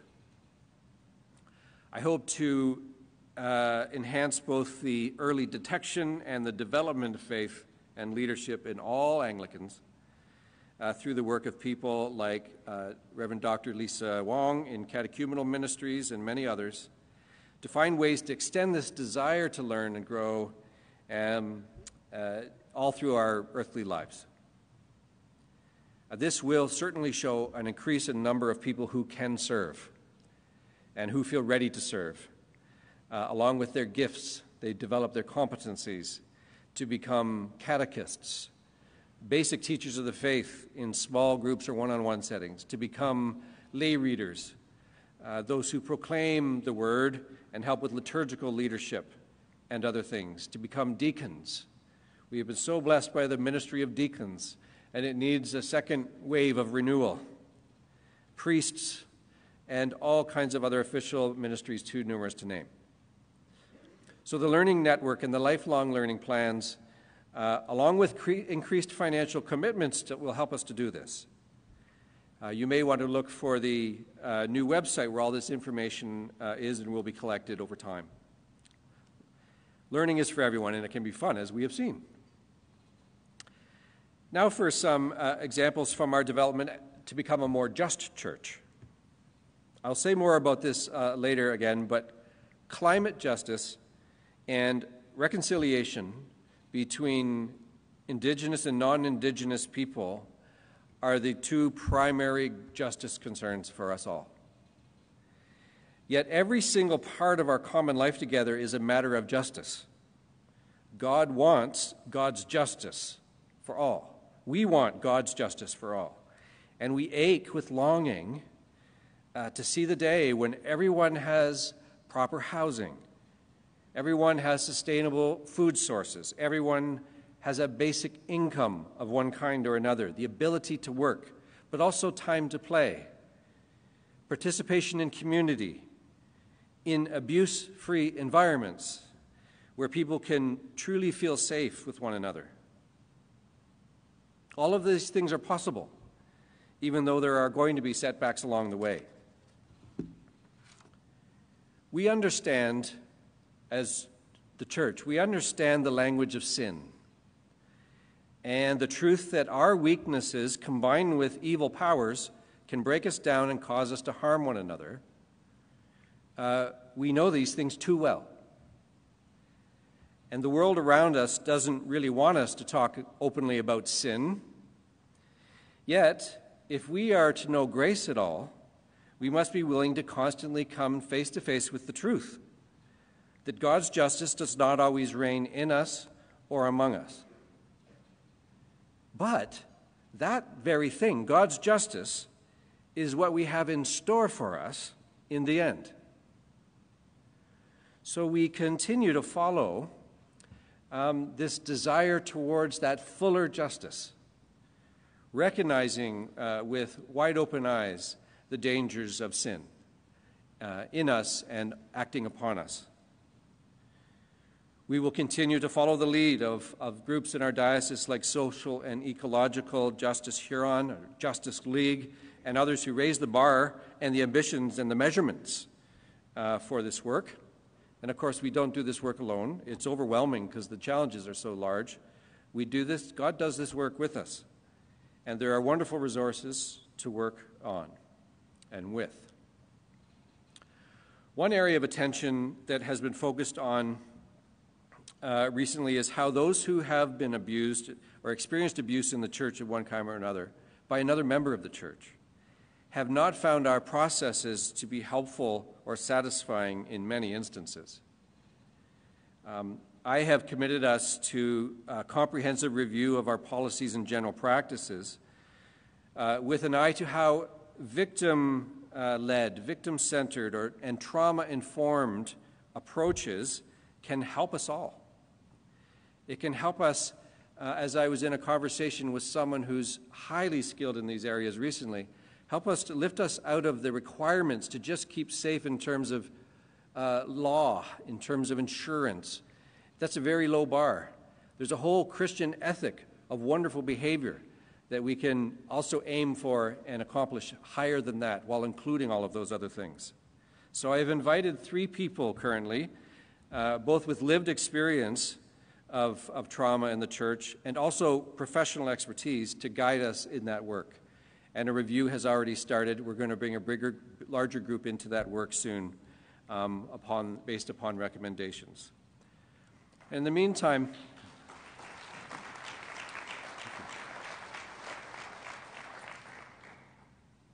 and I'll take that as an indication of your desire to do this, as a thing that will be a central Christian practice.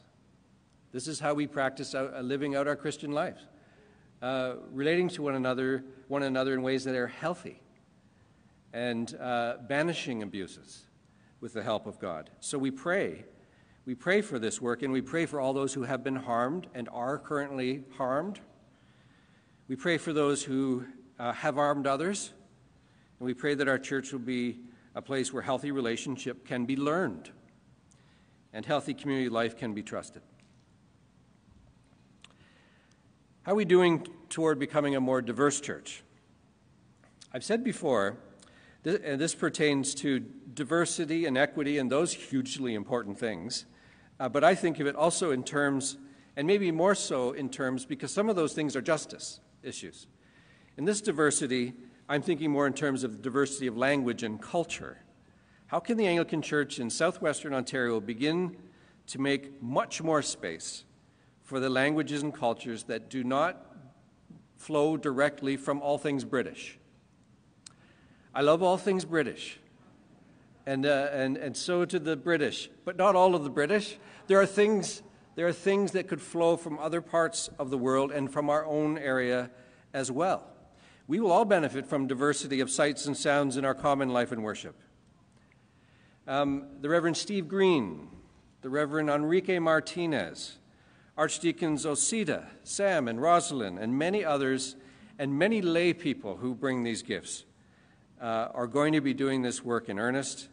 So we'll be organizing listening sessions, anti-racism programs, gatherings for food and celebration, festivals, language programs, and liturgies, so the best of all cultures can come together in that Pentecostal kind of environment. Pentecostal in terms of the Bible, but Pentecostal in terms of the Spirit's speech in the church. And surely Mark Smith will be involved, and others who will bring that kind of music and art and music. As the Arch, Bishop Desmond Tutu, said so many times, we are the rainbow people of God. I will be representing you at Lambeth Conference this summer in Canterbury and in London, where Lambeth Palace is, mainly in Canterbury, and I'll be there, God willing, with almost 1,000 bishops from around the world, Anglican bishops and some of their spouses, from about 165 countries around the world. We are part of a communion of churches that includes about 80 million people, and that is a lot of diversity that I can't wait to experience. And I will be reporting from England July 25th to August 8th, and I'm hoping to bring home an even deeper commitment to a church that reflects the diversity, the whole diversity of God's creation. And as for newness in the church, this is the work of God's Holy Spirit who brings heaven down to earth, and the one who says, see, I am making all things new. And we are coming a bit at a time to know all kinds of newness, and I pray that we will be wise in our ways of embracing these things. I do know that this newness will bring discomfort for most of us, but it will also bring us joy. And we cannot lack any joy. We need joy, festival, celebration to go with all of the other things that we are looking at very carefully face to face.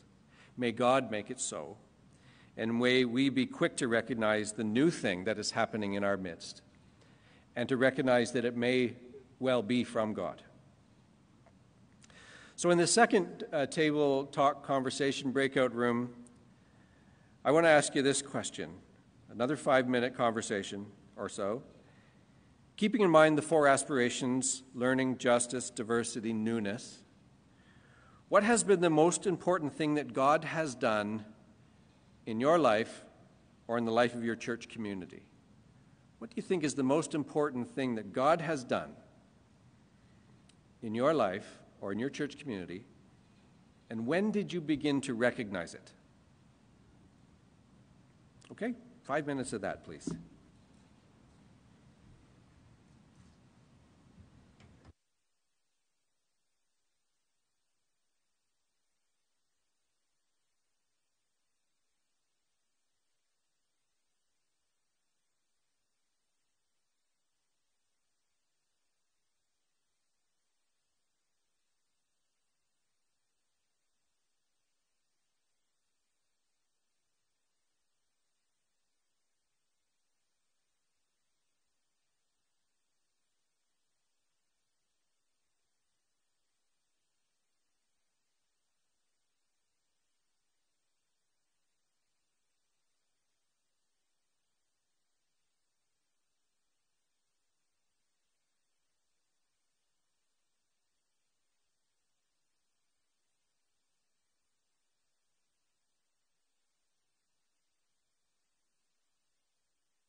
about one more minute.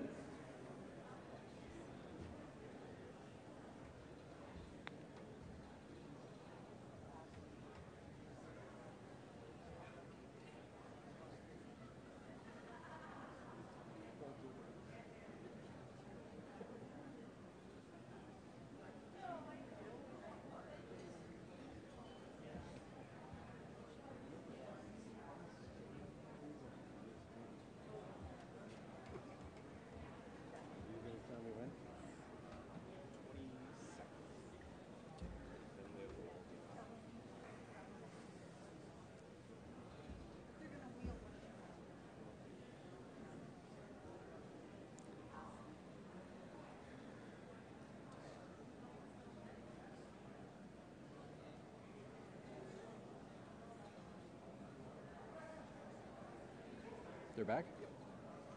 Okay. Our Zoom participants are back into the room. So I'll carry on to this last part. The last section of time reserved for the Bishop's charge to Synod. I'm going to ask Archdeacon Rosalind Elm to come forward, and I'll say a few words as Ros comes forward. Ros, as you all know, is the Archdeacon for Reconciliation and Indigenous Ministries. Ros is also known as the youngest child of Dr. Olive Elm, Doctor of Divinity, an elder, and Olive is elder and leader in many communities, including her own at Oneida, a founding member of LAIC, and mother of many fine people. We raise our eyes above the ongoing work of this Synod for a moment and think of these two great needs in our world and great opportunities, these two emergencies of the climate emergency and truth and reconciliation emergency, for lack of a better word. And among the basic sins leading to both of these emergencies is our human greed of colonial conquest, evil claims of human superiority, and crass overconsumption of God's God-given resources.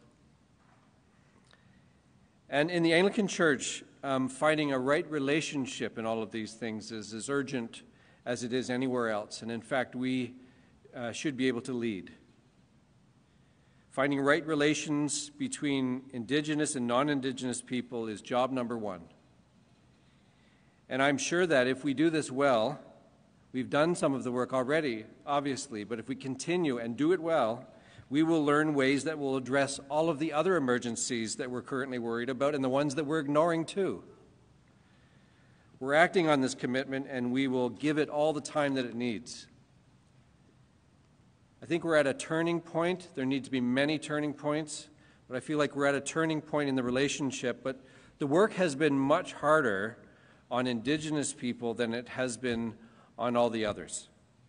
We want Indigenous people to lead us and trust us, settler populations, even while living with the trauma of so many broken promises and so many harms. So because there's hope in the midst of all this pain, I've asked Archdeacon Ros to offer an assessment of how the people who identify as Anglican and Indigenous are doing, and to help point us to some of the good ways of God's leading. Ros.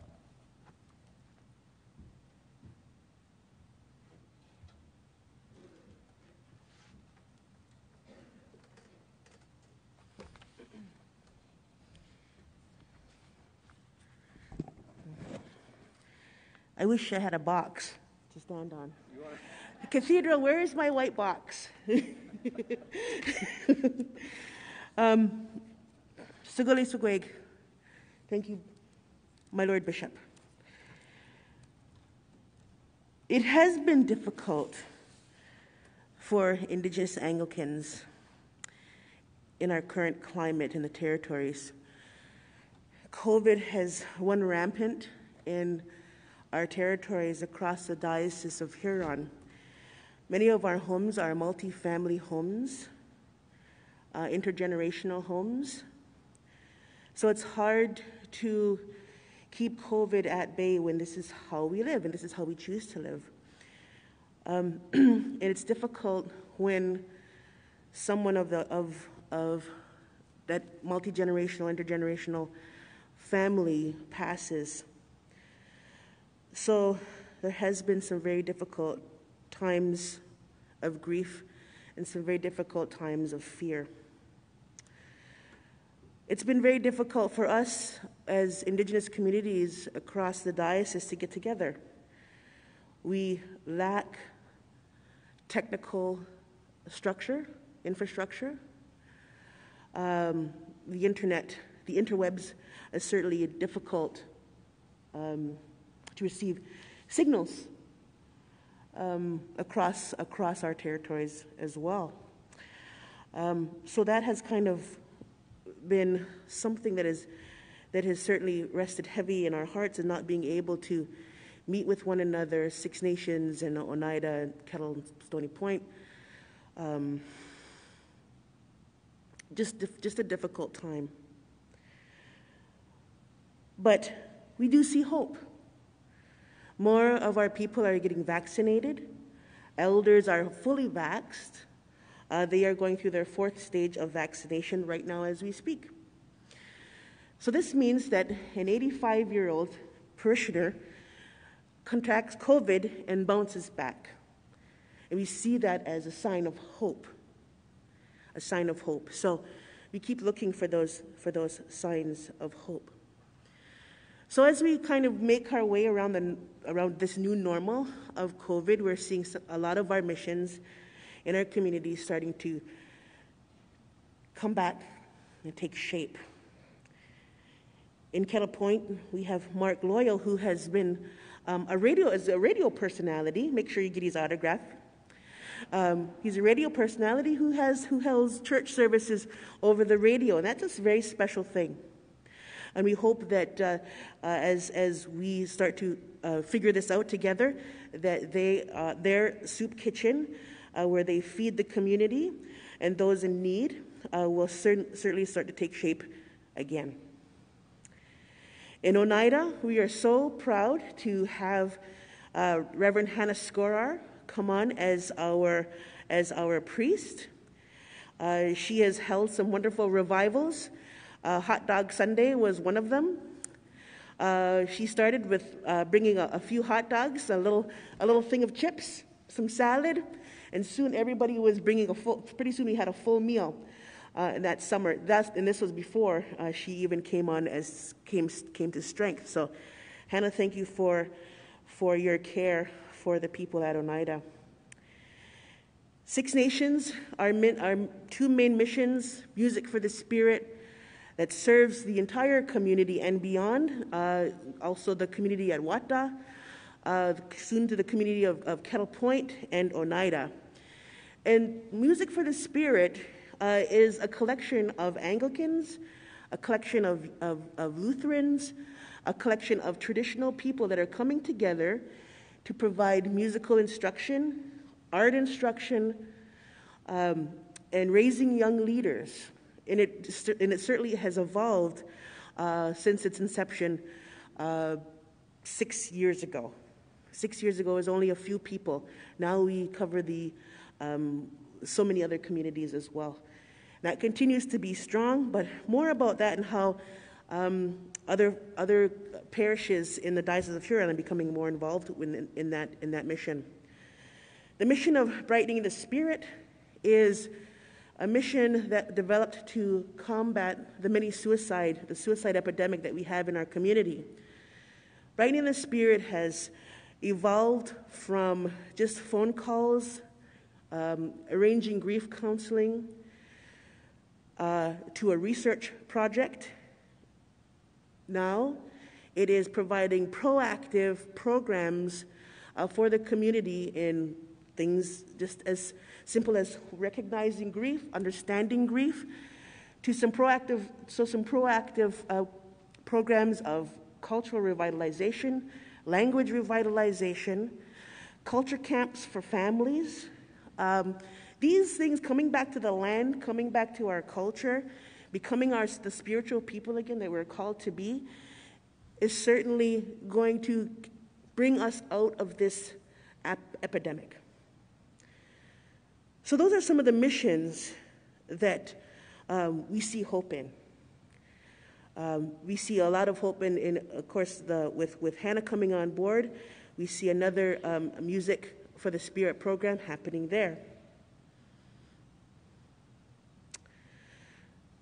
The committees of LAAC continue to work together, but like I said, it's been difficult for us to get together. There are so many things that have happened, but we're changing too.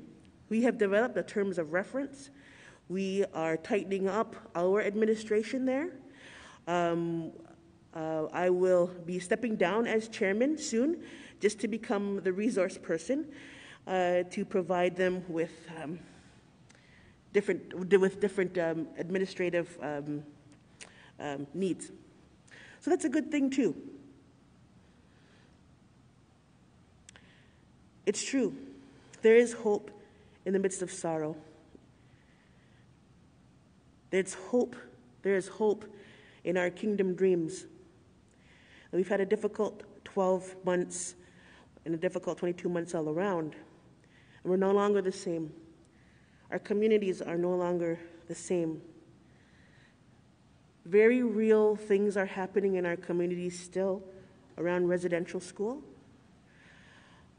The oldest residential school, the Mohawk Institute, is the oldest in Canada. It's the biggest in Canada. And currently, we are going through, our churches, our Anglican churches are going through a criminal investigation. And what that entails is going through all of our vestry books. It entails the underground, the radar. And that's difficult for our Indigenous Anglicans in Six Nations. The very term criminal investigation is very, very hard. Very, very hard to hear. But this is much bigger than that. It is something that triggers trauma in so many people. Finding those bodies, children, triggered so much trauma. And we are seeing the effects in our community. We are seeing a lot of sadness and a lot of grief. But perhaps we need to look at those children, those dear ones, as seeds. Seeds that will grow into stronger communities. That this can never happen again, that this will not happen again. That those seeds will bring all of us together. And this is hope. This brings hope to our communities as we consider that these young people, that these young babies and children did not pass in vain. And I think that's affected not only our community, but it's affected all of us. And maybe all of us don't know really what to feel or how to process those feelings. And that's okay, because that'll come. Because we are learning. We are feeling our way through a metanoia, a change of heart, a turning toward the way of the cross, that kenotic ethic of radical compassion, the making of a kingdom. And over the past 4 years, we have been making remarks on this stage, speaking of the truth of our Indigenous communities, discussing the very real structures of racism, the racism in our organization even, the country, giving voice to those things that maybe we'd rather keep buried because it's so painful to face. Now it's hard, and it's hard to hear, and it's hard to say, but like any wound, we needed to clean it out so it could heal. The process of decolonization isn't just about learning to tolerate or acknowledge Indigenous peoples. It's not about a celebration of Indigenous peoples, because for us, it's not a celebration. Today, this day, it's about liberation, our liberation. In many ways, the concept of pan-Indigenism, especially in regards to Indigenous spirituality, we're looking at that differently now. Instead, we're realizing that it is a theology, a look into theological anthropology through our creation stories, a theo-orality, spiritual storytelling, the concept of trickster as prophet and disruptor. Now, these aren't just things that I'm talking about. These are things that you are talking about. You are asking these questions. You are bringing this theology of Indigenous peoples with your own. It's informing you, and there's a dialogue happening. And that dialogue is so much more important than a spectacle, because our Indigenous peoples can no longer be a cultural spectacle.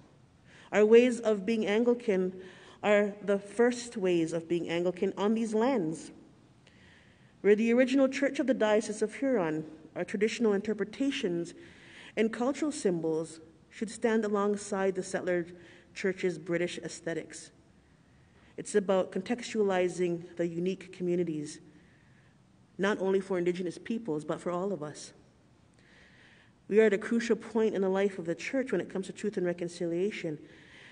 And when you live in these crucial points of uncertainty, it's a little scary, but it is a crucial time. And each and every one of us are bearing witness. These past 4 years, we have witnessed the stories of disrespect, negligence, and indecisiveness. But I think we would all agree sitting here that we are different, because we've done it together. Together we have witnessed so much. From reiterating our uniform and what it means as an outward symbol of service to those in our context, whether it was school chaplaincy, LGBTQ2+, hospital and long-term care chaplaincy, addictions care in the community, housing and living advocacy, environmental advocacy, and relief and refugee advocacy, and so much more. You have talked about what it means to wear the collar. You have talked about what it means to be a white male and wear the collar. You stood up and you were decisive about that new commandment: love one another as I have loved you. So simple, yet so very powerful and life-changing. You did this. Friends and colleagues, you did this. You stood up. Martin Luther King wrote a sermon in 1956 before his trial for violating anti-boycott laws in Alabama. He recounts a conversation with someone who suggested that the bus boycott was destroying race relations and peace in the community, and responds, yes, it is true that if the Negro accepts his place, accepts exploitation and injustice, there will be peace, but it would be an obnoxious peace. So he reflects on passage from Matthew 10:34-36. Do not think that I have come to bring peace to the earth. I have not come to bring peace, but a sword. Certainly he is not saying that he comes not to bring peace in the higher sense.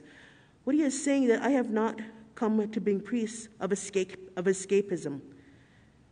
This peace that fails to confront the real issues of life, the peace that makes for stagnant complacency. Then he says, I have come to bring a sword, not a physical sword. Whenever I come, a conflict is precipitated between the old and the new, between justice and injustice, between the forces of light and the forces of darkness. He says, I come to declare war on evil. I've come to declare war on injustice. This text is saying that the substance of peace is not merely the absence of some negative force, war or tensions, confusions, but it is the presence of a positive force, justice, goodwill, the power of the kingdom of God. We are doing this. We owe this church that our bishop speaks about. We owe it our attention. In the past, our church has been blind, not because the church is bad or Christian people are bad, but because we stopped paying attention to the kingdom come, the girding new commandment, love one another as I have loved you. We stopped paying attention and lost touch with the realities in which we serve. But it's your openness, your ideas, your service as a priesthood of believers are updating the church. And we must continue to take hold of that responsibility that this charge is illuminating. Now, I'm not going to give you the same synod speech of the past, because if we pay attention, we can go beyond truth and reconciliation. Because shame is not a strategy. Guilt is not a strategy. Judgment does not belong to Indigenous peoples, nor do we want it. We need to pay attention together, because peace is not the absence of tension, but it's the presence of justice. Now, all over this diocese, there are trajectories of relationship and responsibilities, and this is the joy. This is the joy. This is the hope. Places and spaces where we have unpacked and unlearned old ways of knowing and grown towards the dream of our ancestors held. Not just my ancestors, our ancestors. That we may sail along together on that same river. That we may gaze upon one another, that we may look upon one another, learn from one another, and love one another, not settlers, but as sojourners. We are building those glimpses of the kingdom here. We are living that eschatological hope. We are the stones that God seeks to create a foundation for generations to understand their identity as Christian, as Indigenous, as Canadian, as immigrant, as Anglican, as the body of Christ working in the world. Each part important and never the same. So going forward, there's much to discuss. There's much to discuss in our leadership as well. How are we going to do this going forward? We want to talk about being part of the strategic plan, rebuilding a spiritual scaffold, ending spiritual violence.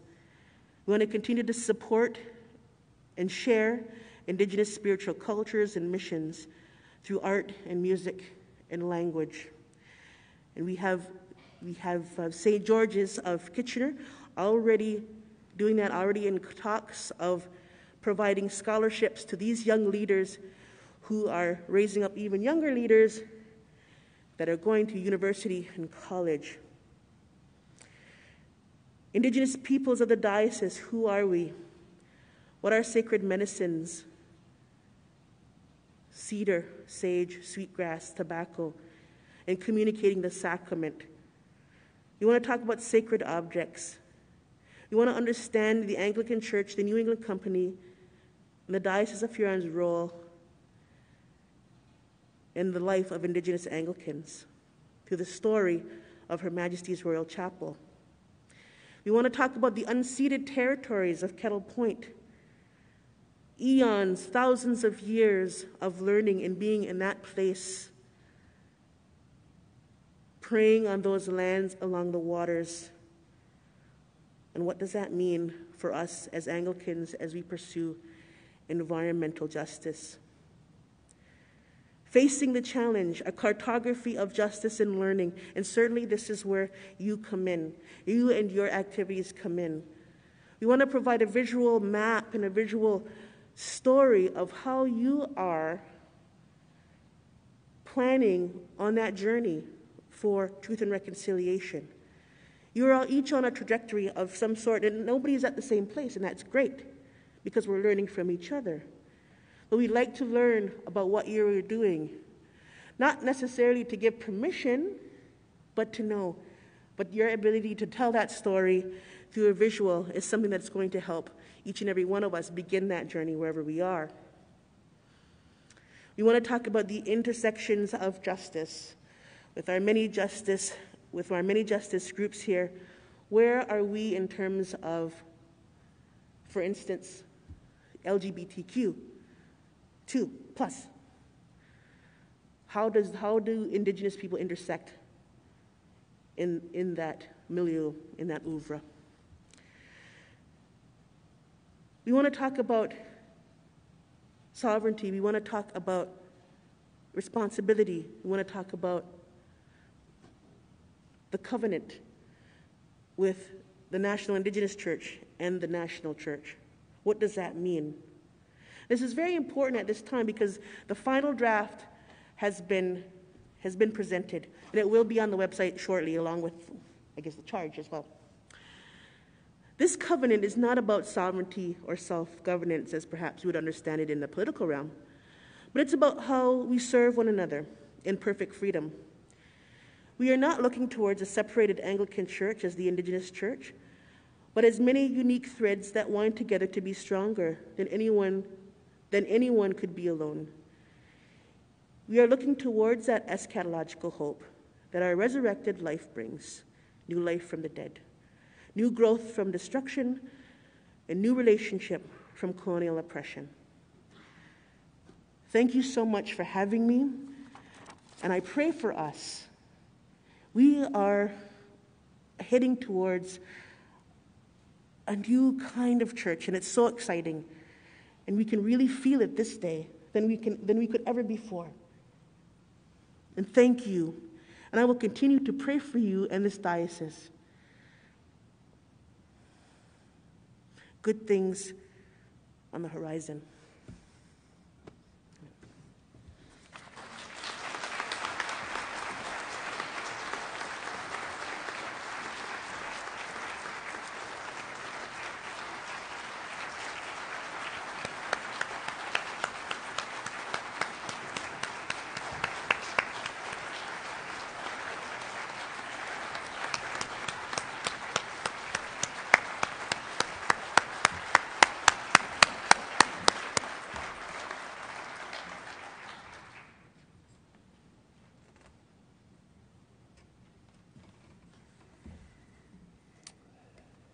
Thank you very much. I don't want to say anything after that, except that one of my responsibilities is to recognize that it's noon and we need lunch. So I think what we'll do with questions is we maybe have lunch together. Lunch is going to be served. Sorry, Zoom people, you've got to make your own lunch, I guess. But for those of us in the room, lunch will be, maybe someone else should explain how lunch is going to happen, but lunch is next. Just brought the table, right? So your lunch is coming to your table, and if you had a gluten-free or specialized lunch, it will be at the back, which I'm thinking is there. Maybe if Tanya's in the room, she could say, is that the back? Yeah. It's a wait-and-see moment here. But bon appetit.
Testing 1, 2, 3. Everybody say their own grace at their own table.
Hi, everybody. Hey. I'm Kyle Brady, VP Communications with IDS Beyond Technology. And I'm Rob Hawes, Director of Partnerships at IDS Beyond Technology. We hope you're having a great time at the Synod here. We've been asked by Dabor and team to put a little video together telling the team a little bit more about what our group at IDS does for clients, including the diocese. We've been working with them for about a year and a half now. And instead of listening to us, let's cut to a video that you may have seen if you go to the Knights games. Absolutely. Here you go. At IDS, we have the tools your business needs to be successful, from production printing, digital signage and content management, and full IT services. IDS allows our clients to focus on what they do best. Hopefully that professionally edited video that you just saw gives you a better idea how we help clients. As for the diocese specifically, a few things that we've done in the last 12 months. We started by implementing a brand new phone system that was able to save their team 50% off their telco costs right off the hop. Once hardware is paid off, they'll save even more. We are also able to implement our IDS help desk for support tickets. We've also installed a wireless network for users to get fast Wi-Fi within the facility, and we've deployed a new server, laptops, and worked on some other hardware. On the print side, Kyle Gosho came to us with some concerns around print. We were able to save the team at St. James over $10,000 on their print lease. Ask Kyle Gosho for a few more details on that. I'm sure he'll be happy to share some. Individual user desktop units to business color copiers that print, scan, fold, and staple. We have every need covered. Solutions include parts, service, and toner. All you do is print. Phone systems for any size organization in partnership with Bell, Telus, and Rogers for all your mobility needs. Indoor and outdoor LED digital signage, any size, any format, any content with the industry's easiest content control system. Hi, my name is Rachel Wallace. I'm the Operations Manager here at IDS Beyond Technology. Our help desk is here to help with all your technical needs. From password resets to down networks, we're here to help. By reaching out to helpdesk at idsinc.ca, our dedicated team of IT specialists are there to help, with an immediate point of contact with our dispatch manager to set you up with one of our technicians. Either remotely through your workstation or, when needed, on site, our IT specialists are able to resolve a range of problems and will get you back online. Diocese of Huron are provided with a preferred service rate, supporting the not-for-profit, faith-based nature of your operations. You can be sure your local congregation is receiving the best possible value without discounting the quality of service. Looking forward to working with you and your team. Thank you.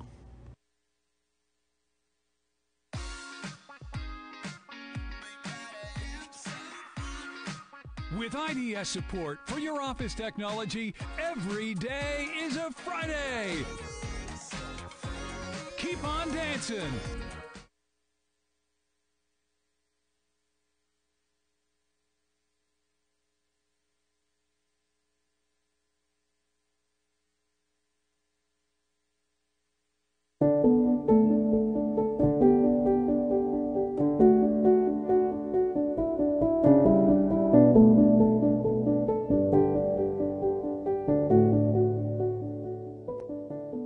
Coaching is about having important conversations which lead to new things happening.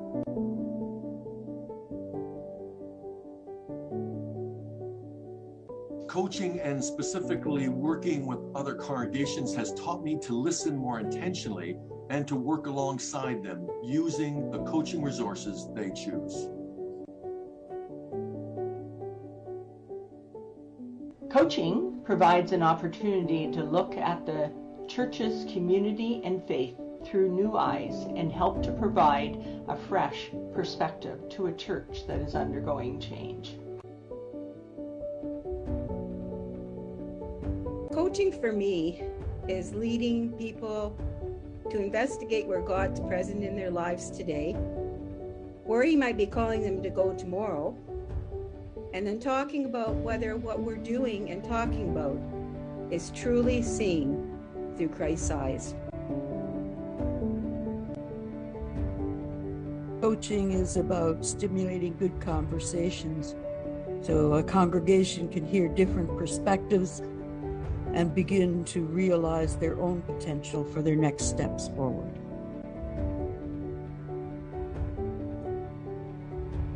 Coaching is intentionally listening and discerning where the Spirit is leading the dialogue.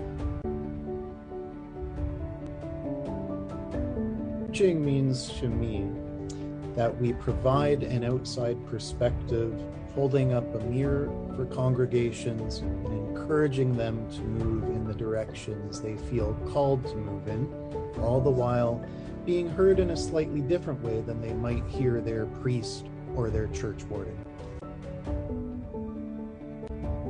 Coaching. It's about enabling people to discover and often to rediscover the gospel and the power of God's love. And then to envision what our life of ministry can become, to be the hands and feet and love of Christ in the world. So let's see where the Spirit takes us.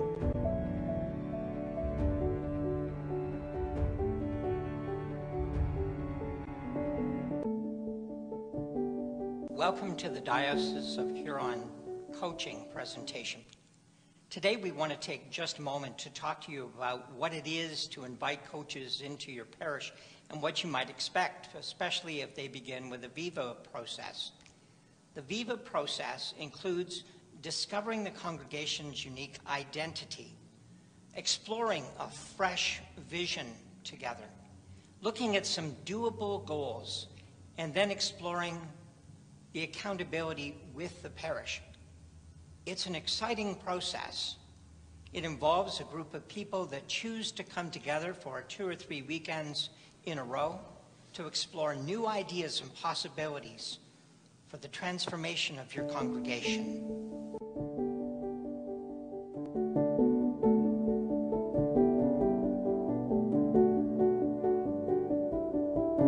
Steve, you talked about vision, and that's what Viva is all about. It's imagining the very best of what might be. Our vision, for instance, is how do you do a vision with mindfulness? Mindfulness is one of those catchphrases that's out there all the time now. Also, we want to find out whether your vision is meaningful enough. Is it thoughtful? Is it transformational? Will it make a real difference? And is it innovative? What are the possibilities for your congregation?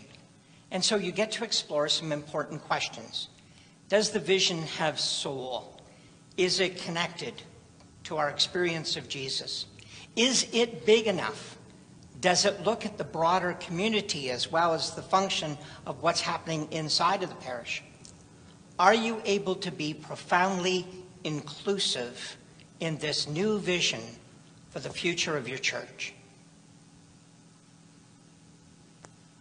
As we start into the process, we're going to ask you about what goals you have, what perceptions, persistence, and passion that you have. We're going to say to you, are these goals specific, measurable, actionable, realistic, and timed? Now, a goal is a specific action or a set of actions that, when done, with accompanying resources, will bring you into the reality that you need to have. So let's think outside of the box for a minute. I want you to imagine a church model that works in the form of a box. And if you say, do, think, and feel all the right things, then you fit in. The problem with that perspective is there's no way in, there's no way out. And if you're trying to attract new people to your congregation, how does that happen? And so setting the new vision talks about setting goals that are not just doable, but allowing your imagination to wander about some exciting possibilities before you narrow right in on the goals, objectives, and tasks to make something new and exciting happen in your congregation. The goals that we're going to ask you about have to be positive. They have to be valued by the congregation.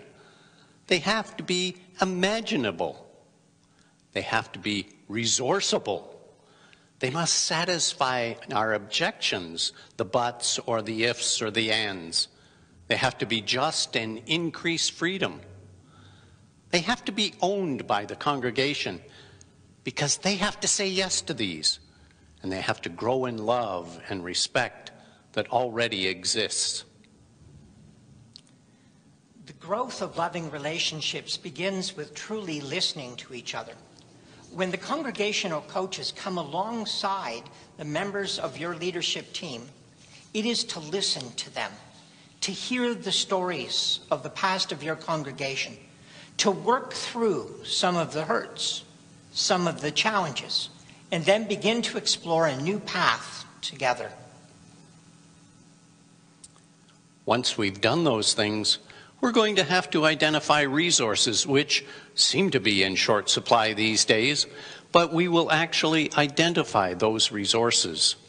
We're not really interested in explaining or excusing yesterday's actions.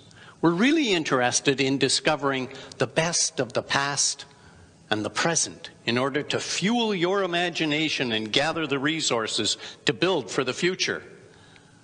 We discover these resources in a positive and desired goal, and we need to discover the resources necessary to reach those goals. This allows us to begin to focus on priorities. Priorities for a future that includes not only building the congregation, but caring for the building that you're in and having a positive and healthy effect on the community around you. These focuses of priorities begin with some significant conversation about where you are now and where you hope, dream, and pray to be in the future. Once we've done all of those things, we'll set up an action plan with you. And maybe that has to go through the parish council as well. But it has to pass these following tests. It has to name specific actions, the what. And then it also has to say the who is going to be doing the what.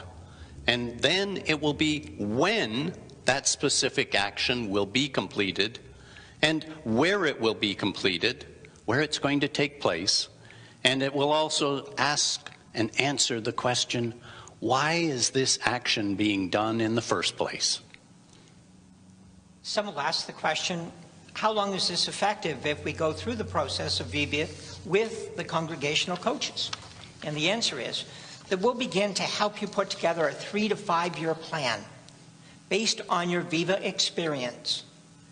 Take all of this to your parish council and then your vestry with a sincere hope and prayer that some exciting things will be able to happen. We encourage you to contact the congregational coaches today. God bless.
What's that? He goes out for coffee with me too.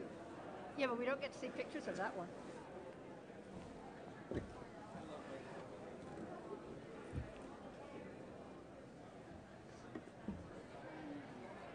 Synod.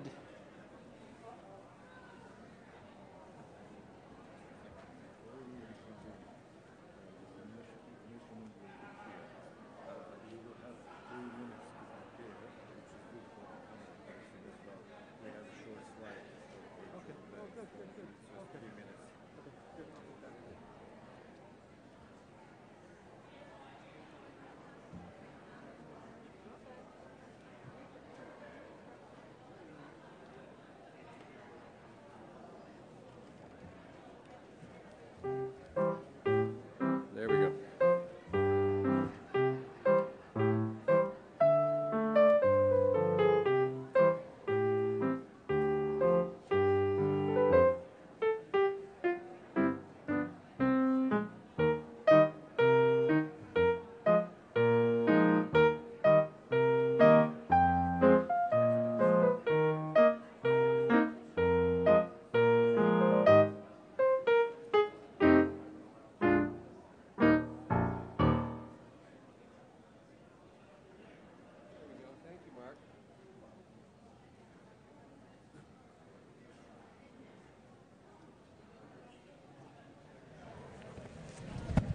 We're ready to reconvene.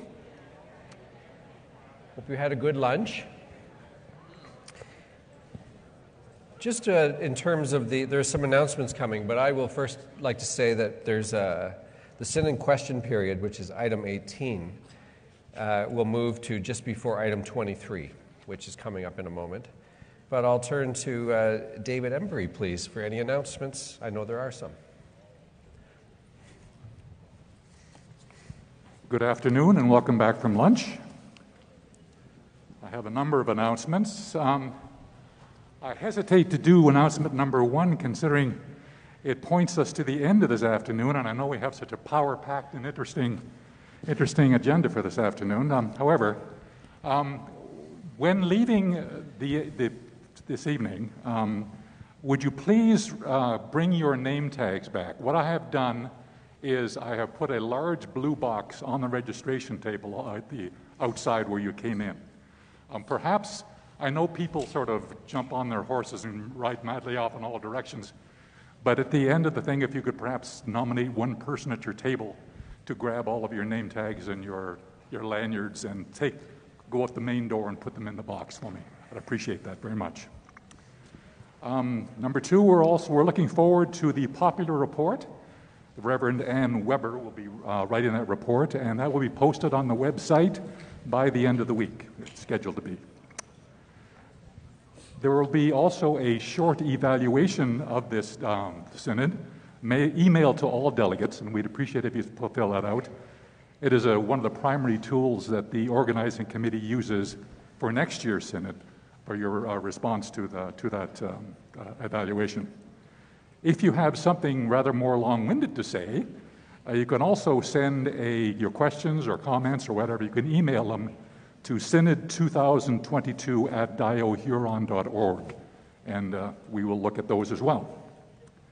I have the P Primates World Relief and Development Fund are the recipients of the donations given at last night's service. Normally at this point, someone would have come to us and told us the total that was given last night, but we have not received that. But we know, standing in the chancel, watching the offering plates go by us, that they were very full. So I want to thank everybody here who put some money on the plate and everybody else as well. So I'm sure that number will be announced at some point in the future. I have two personal sort of things to say at the end. I have a book here. It's a Bible, dramatized Bible, that was supposed to be going to, or maybe even owned by, the Reverend Wendy Mendel. Wendy Menzel, sorry, can't even read my own writing.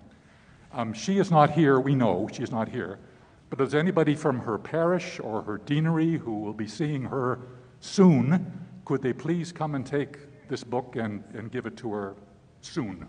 Thank you. And finally, I would like to make an announcement which will embarrass at least two people. First, Elizabeth Rotherham from Trinity Simcoe, who I know is here, and the Reverend Larry Edwards, who is not here, because May the 16th is their birthday. So happy birthday, Elizabeth and Larry. Happy birthday to you. Happy birthday to you. Happy birthday, dear Elizabeth and Larry. Happy birthday to you.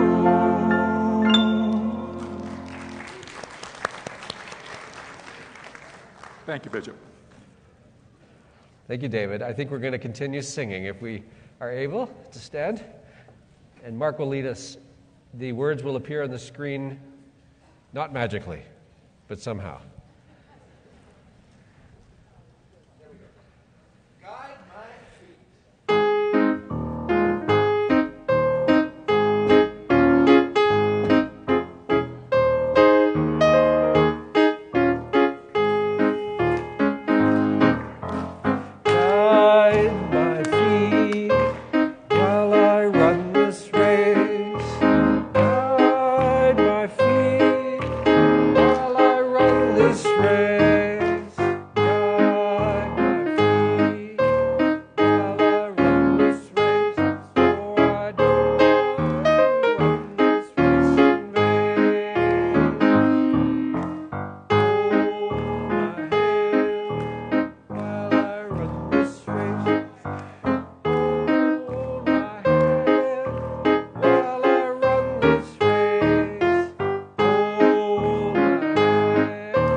a pilgrim people bound for the kingdom of God.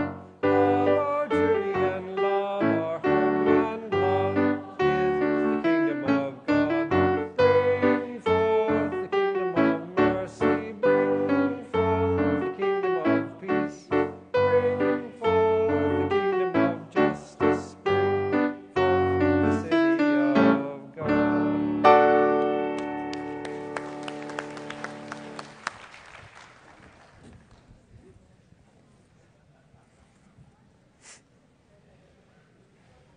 Thank you, Mark. Item 20, no. Item 18 from before lunch was omitted, and I'd like to move it here before item 23 so that we can have a short synod question period. There are going to be other questions that come. Sometimes you don't think of your questions until after the meeting is over. But here's an opportunity. We'll take 10 minutes here to try to respond to some questions or some insights, observations, suggestions from across the diocese. We'll use the microphones. Oh, there we go. Hello. Let's start over there since all of you are over there. Alrighty. So, Just introduce yourself. That would be great. Thank you. All right. I'm Tiana from St. John the Evangelist in Kitchener. And I just have a question. ACC2 tweeted at about 11:34. They said that they have heard reports of church leaders instructing Anglicans not to sign the open letter or discuss ACC2. And in 2 separate cases, they have heard of signees experiencing reprisals for doing so. They therefore understand why some Anglicans are reluctant to sign. I know that of several people in this diocese who have signed the letter. I also know several people who have wanted to sign the letter but are afraid of repercussions, and that's something myself. I've had that fear as well. And from you, Bishop, I just want to know that people in this diocese can feel safe putting their name on this letter and that we won't face repercussions in this diocese. Yes. I'm thinking quickly how to summarize that. I don't think I can. I hope everyone heard. No, I mean, I think the repercussions for signing petitions of the sort are a personal issue. They become a public form of discourse in social media in ways that we haven't figured out yet, all the dynamics of it. I would caution people simply to understand as much as you can about the dynamics as presented broadly, not just by ACC2. But no, we are all free to witness in the ways we feel called to witness to important things.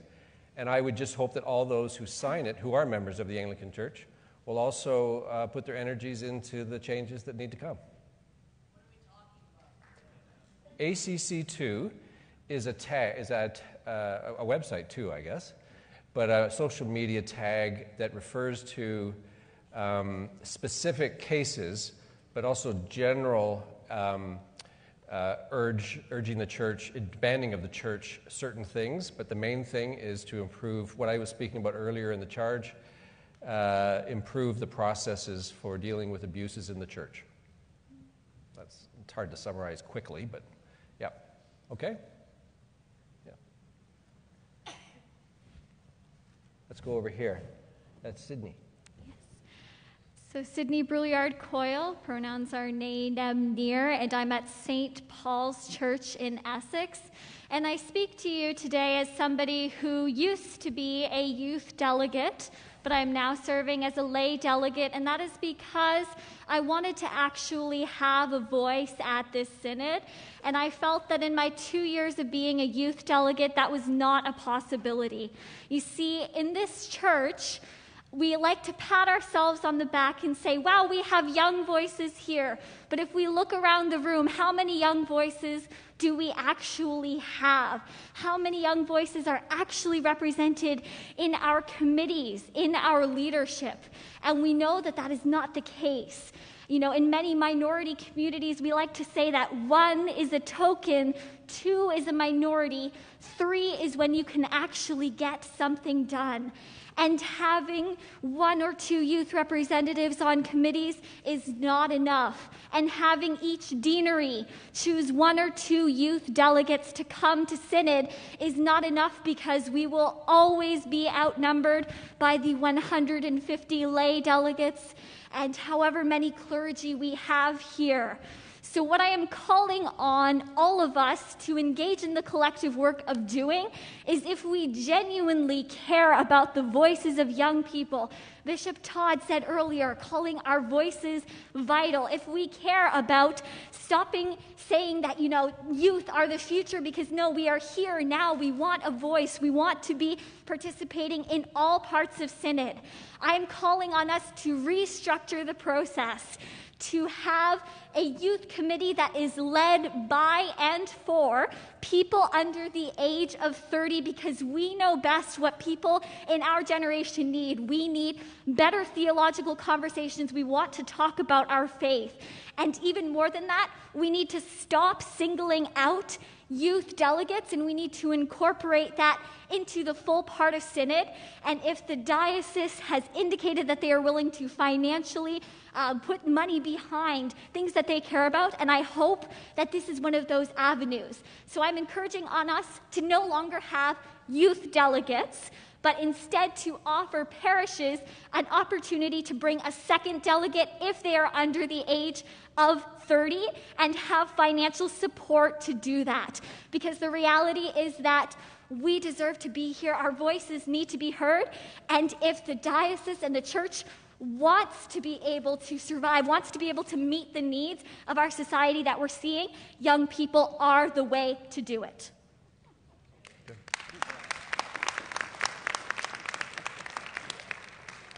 Yeah, thank you.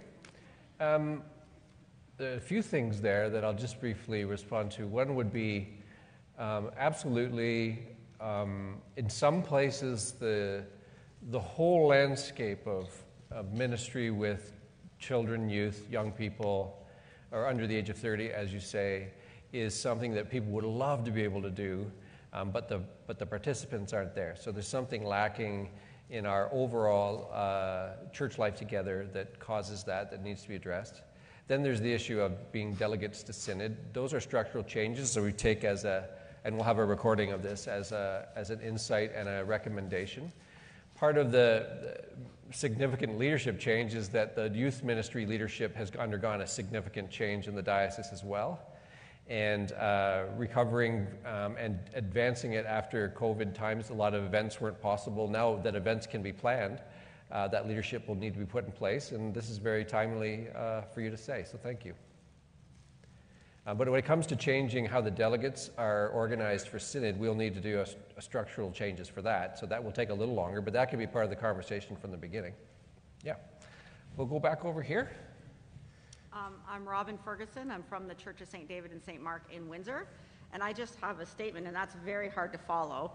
My statement is just, I'm actually excited to be here and to see where the Anglican Church is going and how we're all trying to grow and learn. And I just want to say that when I evangelized my church, and I just did it on Saturday at the gym, I'm sitting in a hot tub with a lady, and I started talking about my church. And I always, at the most random spots, I will all of a sudden break out in church talk. But I always say, you know, our church is a church where we accept everybody who they are, as they are, and where they are, and everybody's welcome, and just come as you are. And I don't care if you're wearing your jogging pants or your Sunday best, and our church is very accepting, and I find that the Anglican Church is working towards just accepting everybody where they are and as they are, and I'm excited to see the changes going forward. Thank you. Thank you. That's fantastic. Also reminds me of James Brown. Hot tub. Vickers. I'm Vickers Hodge from Trinity Church, Sarnia. over the course of the past year, I just a quick comment. Over the course of the past year, every time we've had another revelation of more unmarked graves at residential schools, I think most of us have just had our hearts broken one more time, and we've just felt almost traumatized by it. Archdeacon Ross, your comment this morning, the image that you gave us of perhaps these children as seeds, it just resonated with me deeply. Maybe you created in my mind, you created the possibility of hope around something that has felt really, really bleak. And I just want to say thank you for that deep insight. Thank you, Vicar. Okay. We got one more, and I'm going to bring this over. No, I'm not.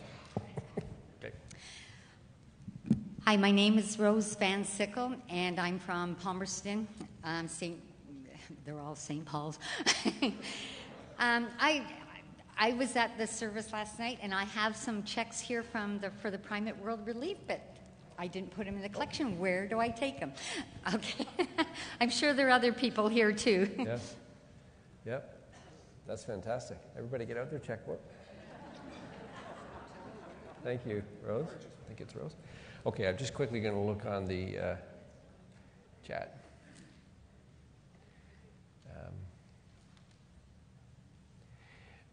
Okay, so a little random here.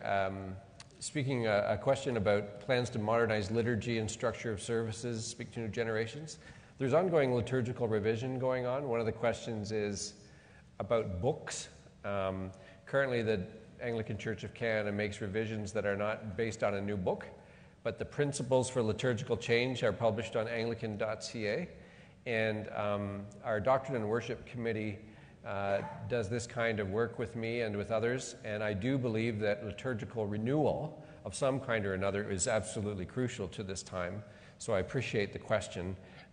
There's a super long answer to that probably wouldn't be very satisfying, but I'm glad it brought up. We'll take the note. Some comments about young people, encouraging more emphasis on that. And questioned about when Synod happens, what day of the week, and the ability to participate and so on. That is a seasonal question in the sense that it gets asked every season. And I know that our Synod Organization Committee will be meeting in June, I think, don't we? Fairly short afterwards with the evaluations, and we'll make sure that question comes up as well. Okay, I think we're catching most things there, and time to call upon the Reverend Chris Biard Coyle, there you are, to come up for items 23 and 24.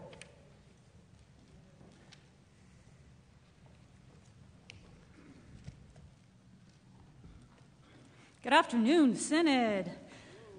I'm the Reverend Chris Biard Coyle. I am the rector at St. Paul's Anglican Church in Essex. I am one of the tri-chairs of Social and Ecological Justice Huron. My co-chairs unfortunately could not be with us today, and I use they, them pronouns. The fifth mark of mission calls us to safeguard the integrity of God's creation and sustain and renew the life of the earth. So fundamental is this calling that General Synod officially included this language in our baptismal covenant in 2013. As a result, we are reminded every time we renew our baptism, participate in baptismal services and/or confirmation services, that our faith calls us to be good stewards of the earth. Safeguarding creation and sustaining and renewing the life of the earth is fundamental to what we believe and how we embody our faith. The Diocese of Huron has been recognized as leaders in this task thanks to the hard work of Enviro Action under the guidance of the Reverend Canon Linda Nixon and Nancy Harvey.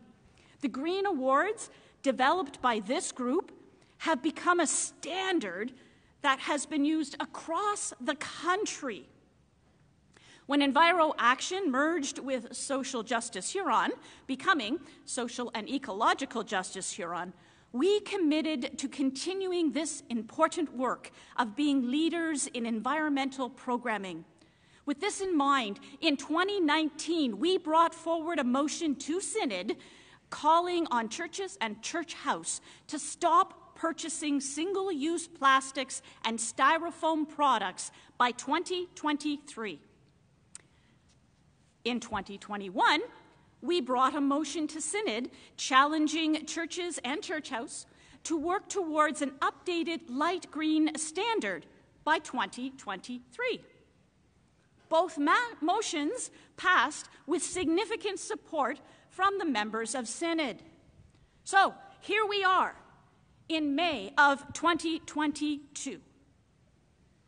How are we doing? A lot has happened in the last couple of years that can easily distract from our goals. That doesn't change the fact that we have the freedom to choose what our priorities will be. Yes, the pandemic has had significant impact on our lives. So has the sometimes violent changes in climate patterns and extinction-level threats that have led to flooding, fires, extreme weather, and more. There is a plethora of evidence to show that creation is in crisis because we have failed to reconcile our relationship to it. There is an ongoing need for us to be leaders in safeguarding the integrity of God's creation and sustaining and renewing the life of the earth. There are still 7 months left in 2022 in which we can live into the challenges this body has already set for our churches and Church House. We have 7 months to continue to explore alternatives to single-use plastics and styrofoam.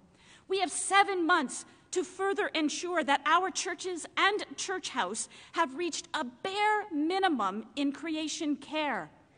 We have a tool to hold ourselves accountable to this work through our annual reporting at Vestry. The question Social and Ecological Justice Huron puts to this body today is, will we reaffirm these commitments? Will we do what we can to continue to make creation care a priority this year so that we can achieve what we previously agreed to do by 2023? Are we prepared to hold ourselves accountable to this task when we report at Vestry next year?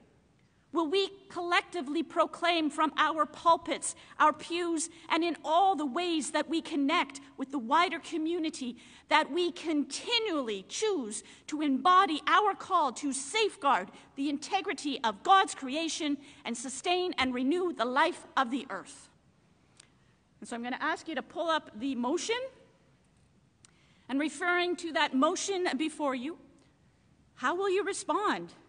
And to what extent will everyone here be part of the effort to ensure the churches in this diocese and Church House meet the criteria to which we've previously agreed? Reading from the motion, be it resolved that we reaffirm the commitments already made as we continue to work towards seeking to safeguard the integrity of God's creation and sustain and renew the life of the earth. Bishop? Thank you. It's moved and seconded by Ken and Tom Patterson.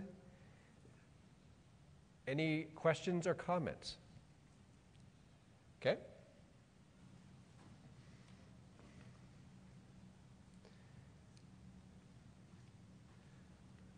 Bishop, Don Hasty from Church of the Epiphany in Woodstock. Just a point of order. I believe Chris said that Tom was not in the building, and so he can't second the motion that he's not here. He is in the building. Yep. Thank you, though. But yeah, it did sound like that. Thanks, though, Don. Okay. Don Downey, St. James Church, Paris. I have 2 items in my lunch today that are single-use plastic. So that means there's 300 of them in this room. We need to get this message to the people that cater that we'll take something that's reusable. not plastic. Yep. Thank you. Yeah. Everybody heard that? Yeah. Great. Bishop and all, my name is Graham Bocott, Rector of St. George's, the Blue Mountains. I wanted to say thank you for your passion and inspiring from previous synods. We're about to host a 650-person fish fry. All of the cutlery has been collected in from folks through the whole parish, and we've partnered with the United Church to be able to make sure that there will be no waste in the event as well. We've moved forward with the light green status. In speaking to your motion, I was wondering if we might want to put the previous criteria that we've agreed to into the renewal of this motion as a reminder of the things that we've made a pledge to. As the motion stands, it's a little bit more ambiguous.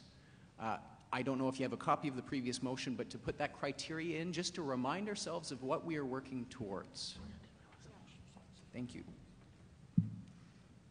There is a lot in here. Essentially, we're looking to a very simple base. So thinking of two things in and around spirituality and worship. So just a really quick summary, using environmentally focused prayers, liturgy, hymns. Looking at our candles, can we use beeswax or soy candles?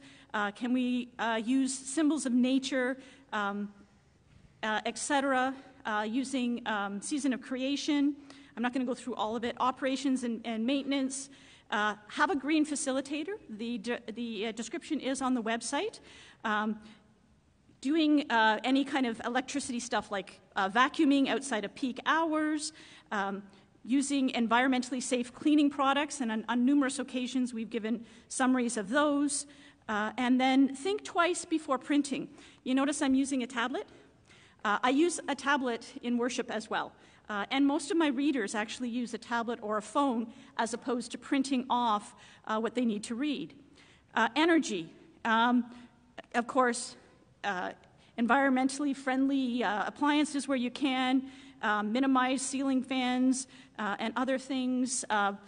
Make sure that you are caulk and spray and weather stripping has been upgraded. Those kind of basic things.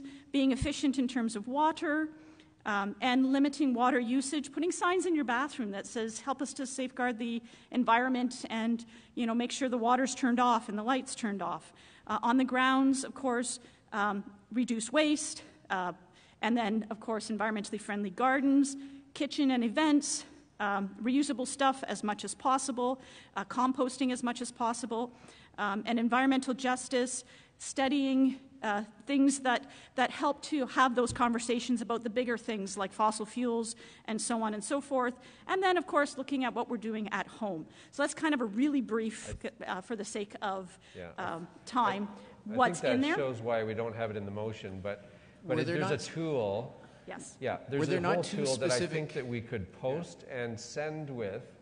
If this motion passes, we could have a communication campaign to get the information into people's hands that would help them to respond to this, for sure.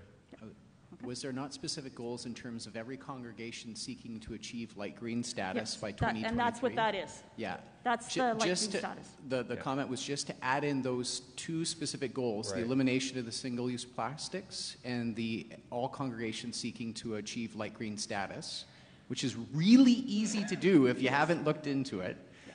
Just into the motion. That just reminds us of the two major goals. I think the problem is we've already passed a motion with that, and we could simply communicate it and reinvigorate it, which would be, I think, the intent of the motion. And I commit to supporting and making sure we do that so that people will have everything they need right in front of them when they see the news of this motion passing, if it were to pass. It is in the preface of the motion, those two things. Okay, thank you, Gray. And Morgan, and then Megan. Hi there, Morgan Sherlock from St. Aidan's Anglican Church, London. Thank you for your passion and consideration for these motions. As a newcomer to Synod this year, I'm just wondering, as we approach the final 7 months up to 2023, what are our metrics as communities and as a diocese to make sure we're making measurable advances with this motion? Yeah, I think that if I could, for the sake of time, these are really good questions. This is why we need an education campaign that goes with it, because it's bringing us all on board repeatedly, and those things are all there. For my own part, I would like those metrics to be raised continually, but we're still trying to get on some folks going at all. So I appreciate that. I think we need to get more ambitious, but also do the measurements. But it's built into the stuff that will be sent out. Mm-hmm. They're actual tools, yeah. It's already been out. Thank you. Megan. Megan Collingsmore, North Archdeacon and interim at St. Paul Stratford. It's just an FYI. I just went looking on the website, and it's not immediately obvious, and the one link takes you to a non-existent website now. Oh. So just as an FYI, because I imagine lots of people are going to go home and look it up. So it'd be good to have it there and obvious. Thank you. We'll make sure that it gets there. Yep. Okay. And this is a motion to reaffirm the commitments we already made and a commitment to send out all the educational and tool material with that information should it pass. We'll go over here and then back over there. Jim Rigney from Church of Ascension, Windsor. With our COVID situation that we went through like these last couple of years, we could not get rid of single plastics because health units required it.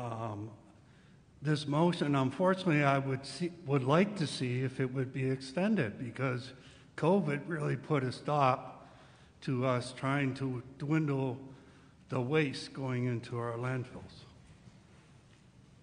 It is possible, as we saw at the barbecue on the lawn last night, to use recyclable and compostable single-use items that would fit with the public health expectations. So part of what we're saying is that, yes, there is a challenge in changing and getting rid of single-use plastics, but there is plenty options that are compostable or recyclable that are far better than, say, styrofoam. But it depended on the facilities that will recycle those products too, because Windsor Essex doesn't have as many product areas to recycle. In Essex, you can contact Greener Farms, and they will compost most paper products, as well as a variety of containers. And if you look at Kingsville, Green Heart uses all compostable containers or recyclable containers. So it is possible. I just want to make an observation, partly because Chris has moved the motion and is answering questions. We don't need to sort out the details of our responses to this and the challenges to it. The chat is full of good comments and so on to this. This is a motion whether we commit to, it's an invitation, it's a summons, it's to motivate and to educate and so on. It's not legislated in the same way that some might think. And do we want to call the question or do we want to hear more discussion? Okay, thank you all. We need to have the conversation, quite obviously, but I think there's a lot of support for this. So on this motion, be it resolved that we reaffirm the commitments already made as we continue to work towards seeking to safeguard the integrity of God's creation and sustain and renew the life of the earth. All in favor? Anyone in the room opposed? And we're waiting for the Zoom tally.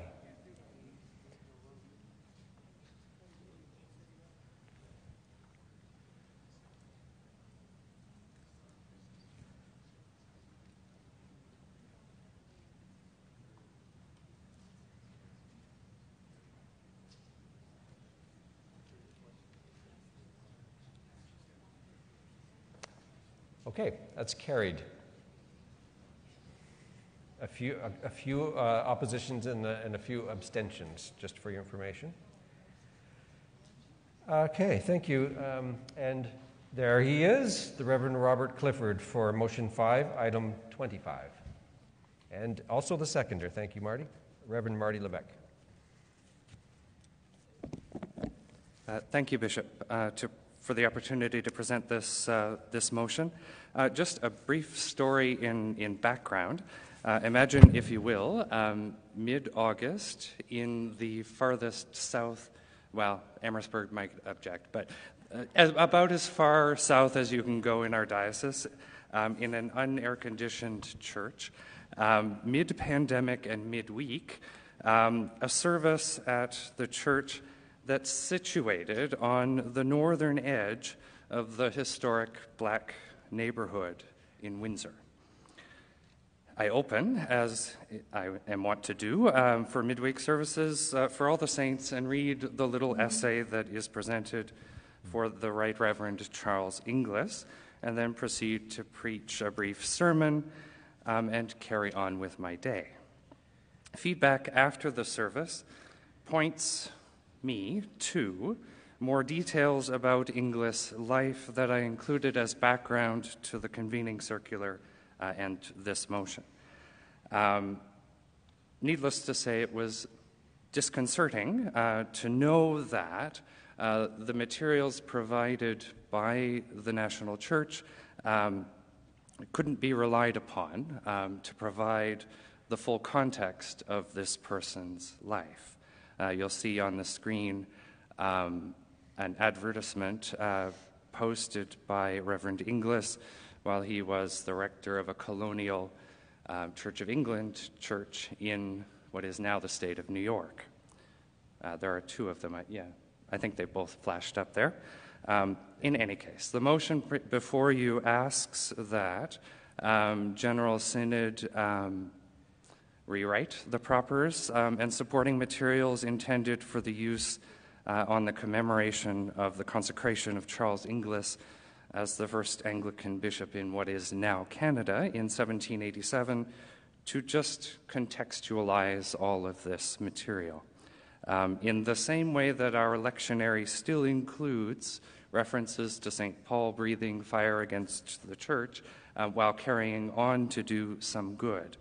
I think that the story of Charles Inglis would be more useful to us if it included the material that I included in the background. So I invite your support for this motion. Marty, did you want to? Can we just say what memorializing? Yeah. And just by way of further background, thank you, Bishop, memorializing asks the National Church to, I don't know, it just asks them to do something. Right. Where we can't demand that they do anything, and so it asks them to do something as politely as we can. Right. It's a message, yes, exactly right. It's a message to the General Synod for something over which General Synod has authority and we don't, and that would be liturgical resources and other things that are General Synod canons. It's also a strong message with help, sometimes with suggestions and help about how to go about that. For all the saints is not necessarily in the same category as liturgical resources like collects and so on, but this would be received. Although it includes collects.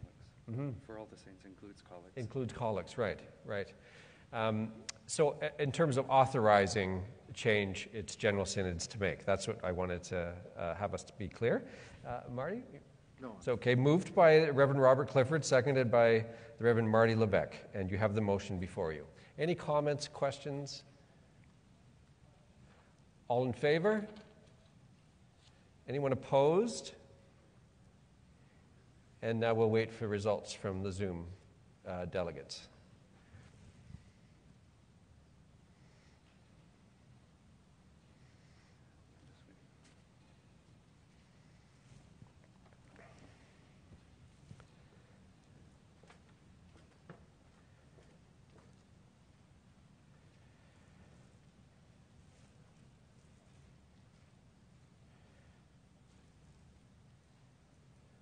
Okay, that's carried.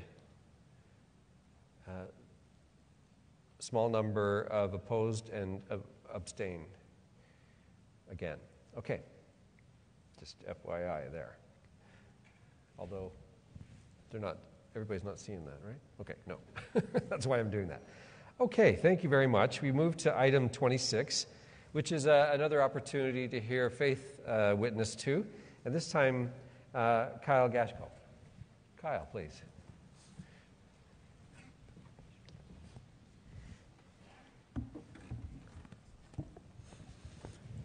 Good afternoon, Bishop Todd and members of Synod. For those of you who don't know me, my name is Kyle Gosho, and I'm the verger and treasurer at St. James in Stratford, and also work at Huron Church House as the technology and resource assistant. As you can tell by me reintroducing myself, I did actually start writing this before last night or today.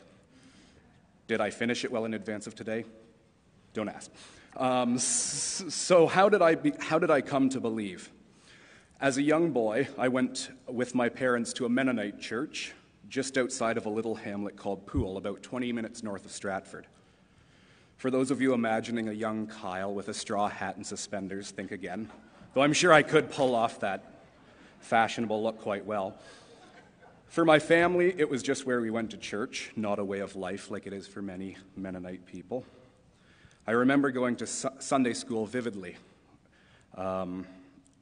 because after the worship service, and my parents would leave me and my twin brother there while they went to visit Grandma and Grandpa. Let's be honest here, I would have much preferred a visit with Grandma and Grandpa than sitting in the basement of some church learning about some Jesus guy. Alas, I had no choice in the matter. Growing up in Stratford, we had an older couple living down the street from us. Len and Gerda Ferguson quickly became adopted grandparents to me, known as Oma and Opa. They attended St. James Anglican Church in Stratford. I ended up having this big interest in going to church with Oma and Opa. However, it wasn't because I wanted to go to church.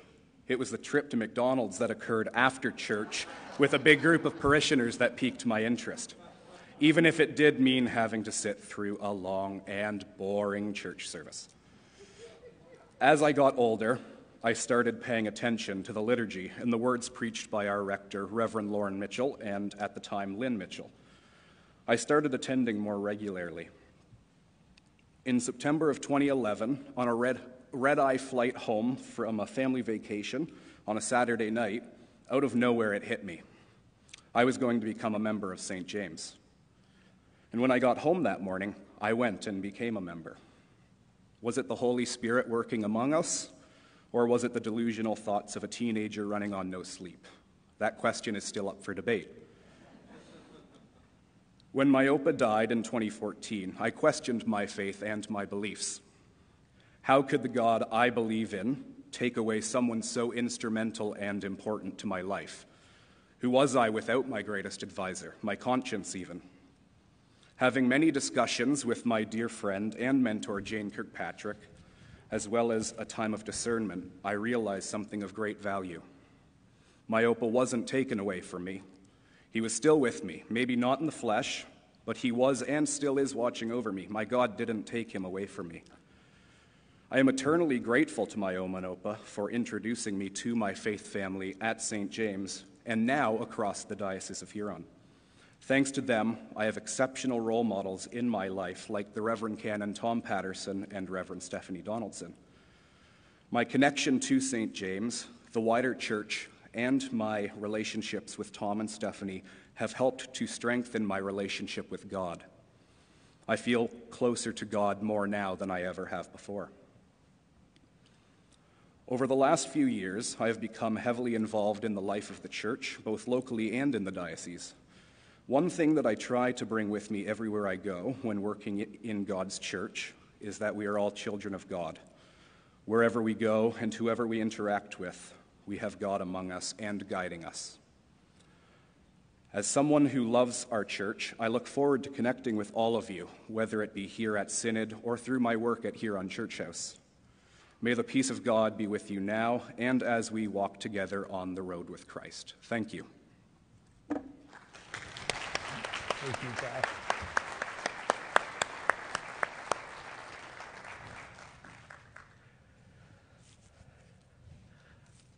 I hope that the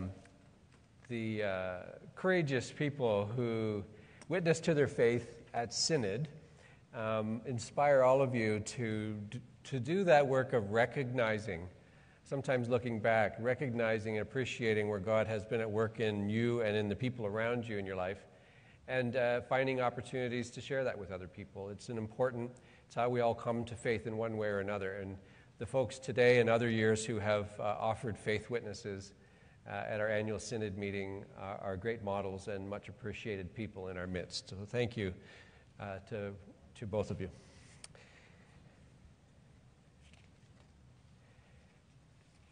Item 27 leads us to look at Canon 34. This is motion number 6. We have visuals here that are very helpful to us, but motion 6, if you were looking for it, we're going to invite David Embry to lead us in this discussion. Would you like me to come to the microphone or do it from here? If you're, I think the camera can swing over there. If you're fine there, that'd be fine with me. Fine with me? Yes. I'll stay here then, thanks. He has his own microphone.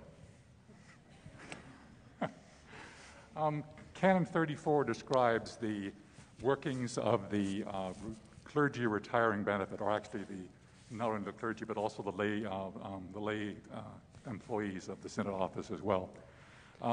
Because of various things that have happened over the last couple of years, 3 or 4 or 5 years, we really felt that the canon needed to be updated considerably and actually changed considerably. So we have replaced it in all reality. The preamble, which was published in the convening circular, lays out all of the reasons why we've changed and what we have changed. The text of the replacement canon was also published in the convening circular, and a black line, what's called black line version, which shows you line by line what we changed, is also published on the website. Paul Henderson is my seconder. He is online. He is not here in the building today. But both he and I feel that, other than saying, hopefully everybody has read the preamble and the new canon, there's really no reason for me to read it all to you now. So I'll just propose that be resolved that the proposed changes to Canon 34 be adopted as circulated. Okay. Thank you, David. And it's seconded by Paul. And did I hear correctly that Paul's participating through Zoom, right? Yes, thank you. And is registered.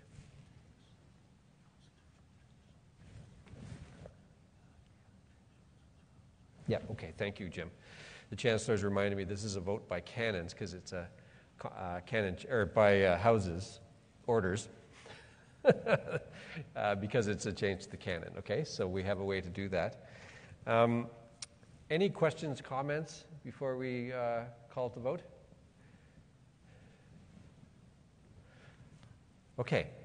First of all, in the order of laity, is that how it's set up for the Zoom? Okay, thank you. We'll vote all laity together first, please. All in favor? Okay. Again, laity, anyone opposed?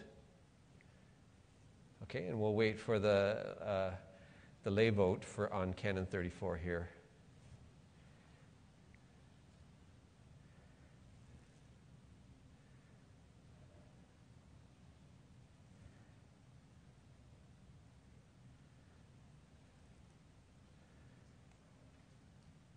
Okay, that's carried. No, it's not carried. That's the lay. The clergy, all in favor? Anyone opposed? And again, we'll wait for the Zoom participants, delegates.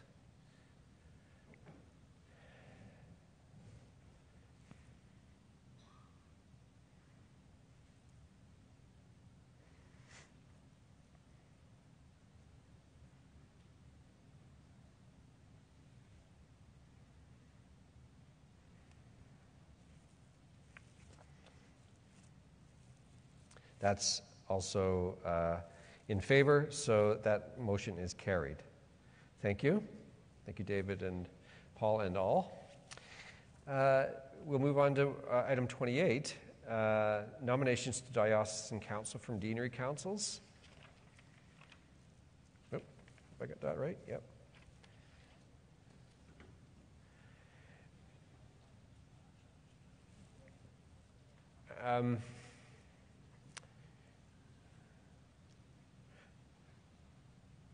I'm going to ask Archdeacon Tanya Phibbs if she'd be willing. Would you be willing to move it, Jim? Yes. Yep. Yep. I still move. Yeah. Our Chancellor, Jim Ferguson, is willing to move, and seconder, we're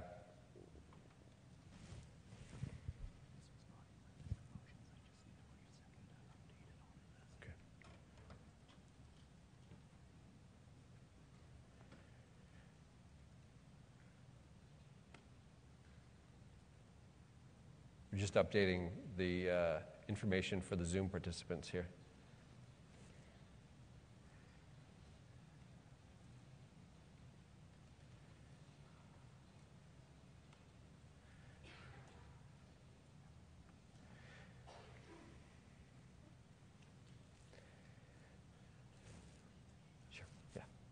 if you would, please. The Chancellor is just going to lead us through this. Okay? Okay, go ahead. So I would like to move, be it resolved that this Synod confirm the elections of the Deanery Councils of the nominations to membership of Diocesan Council for the coming Synod year 2022 to 2023 as presented. Okay. It's moved by Ken and James Ferguson, seconded by, we could have any seconder. Who would like to second this one? Anyone? Who's not? Okay. The Reverend Pat Henderson. Okay. Any questions or comments? All in favor? There's the list. Thank you. Anyone opposed? Okay, and we'll wait for the Zoomers.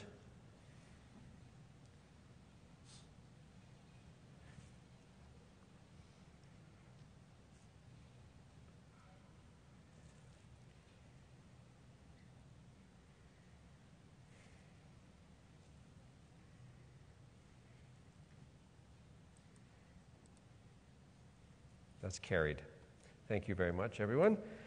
We now are going to move to item 29, which is video. There are church communities, church buildings that have been closed. People have reorganized.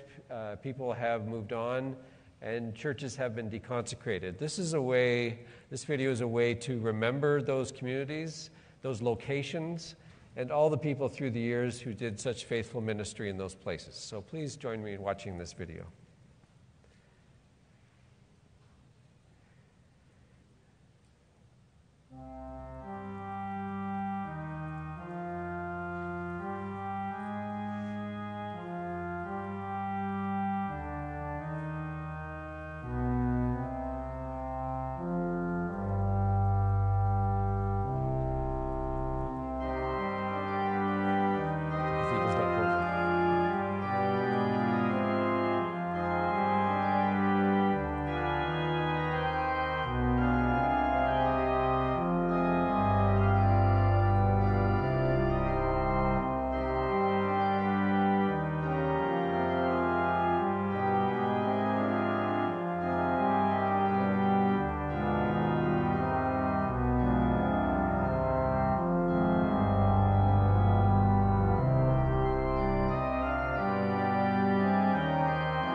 Some of those buildings have been repurposed and are being used in fantastic ways, and we give thanks to God for that.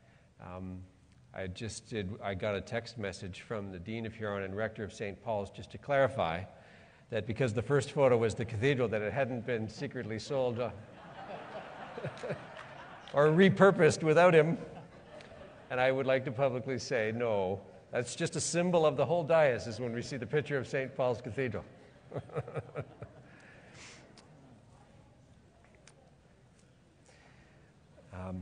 But thank you. And there were many people who steward those processes in very faithful ways. And I'm thinking of many of them now because I've been involved in all of those.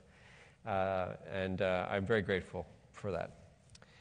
Okay, we're going to have a break now. It's a little early for our break, but I think we'll stay a little ahead of time because who knows what changes our timing. But we'll take a 15-minute break now, which means we'll start at 2:05. 205, please, and we'll see you then.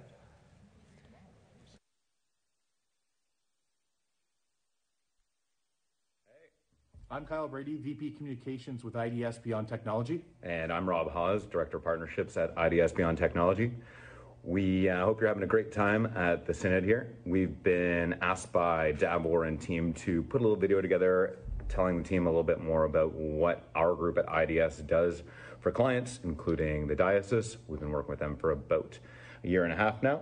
And instead of listening to us, let's cut to a video that you may have seen if you go to the Knights games. Absolutely. Here you go. At IDS, we have the tools your business needs to be successful, from production printing, digital signage and content management, and full IT services. IDS allows our clients to focus on what they do best. Hopefully that professionally edited video that you just saw gives you a better idea how we help clients. As for the diocese specifically, a few things that we've done in the last 12 months. We started by implementing a brand new phone system that was able to save their team 50% off their telco costs right off the hop. Once hardware is paid off, they'll save even more. We are also able to implement our IDS help desk for support tickets. We've also installed a wireless network for users to get fast Wi-Fi within the facility. And we've deployed a new server, laptops, and worked on some other hardware. On the print side, Kyle Gosho came to us with some concerns around print. We were able to save the team at St. James over $10,000 on their print lease. Ask Kyle Gosho for a few more details on that. I'm sure he'll be happy to share some. Individual user desktop units to business color copiers that print, scan, fold, and staple. We have every need covered. Solutions include parts, service, and toner. All you do is print. Phone systems for any size organization, in partnership with Bell, Telus, and Rogers for all your mobility needs. Indoor and outdoor LED digital signage, any size, any format, any content with the industry's easiest content control system. Hi, my name is Rachel Wallace. I'm the Operations Manager here at IDS Beyond Technology. Our help desk is here to help with all your technical needs. From password resets to down networks, we're here to help.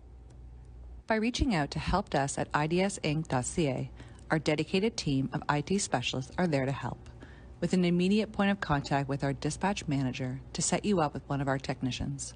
Either remotely through your workstation or, when needed, on site, our IT specialists are able to resolve a range of problems and will get you back online. The Diocese of Huron are provided with a preferred service rate, supporting the not-for-profit, faith-based nature of your operations. You can be sure your local congregation is receiving the best possible value without discounting the quality of service. Looking forward to working with you and your team. Thank you.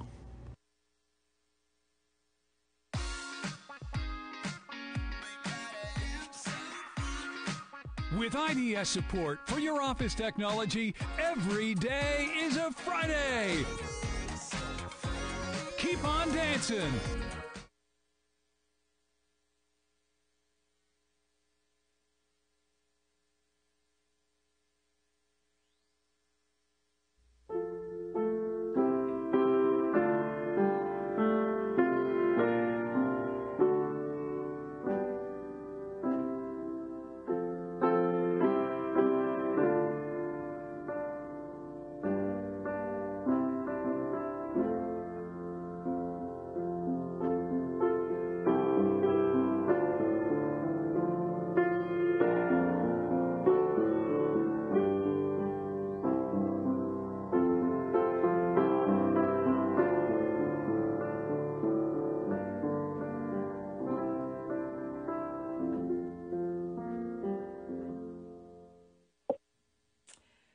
Why Proud Anglicans is so important to me is really the advocacy. I think that LGBTQ plus rights are human rights, and I believe as a Christian that it is my responsibility to advocate for those human rights. It is an underlying tenet for me of my faith that I am not only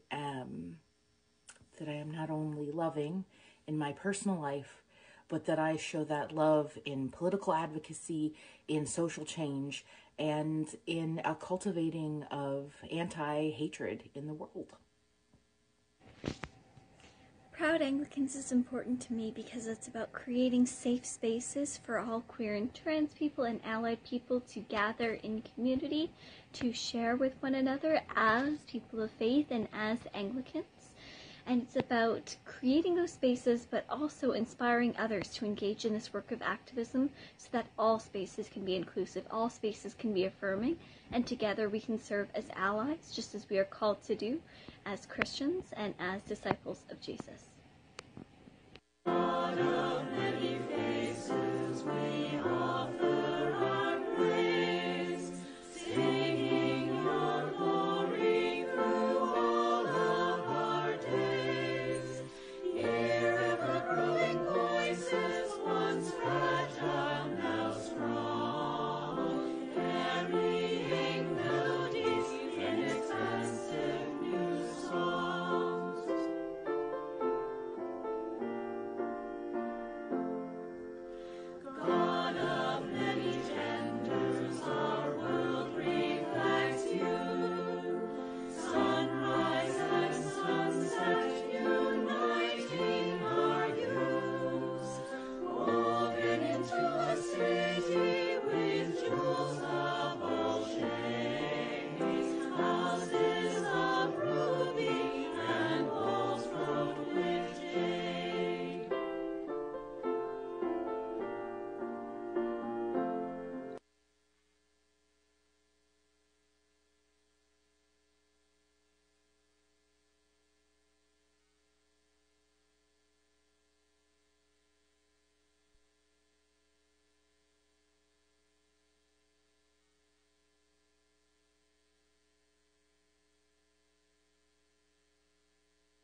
Hope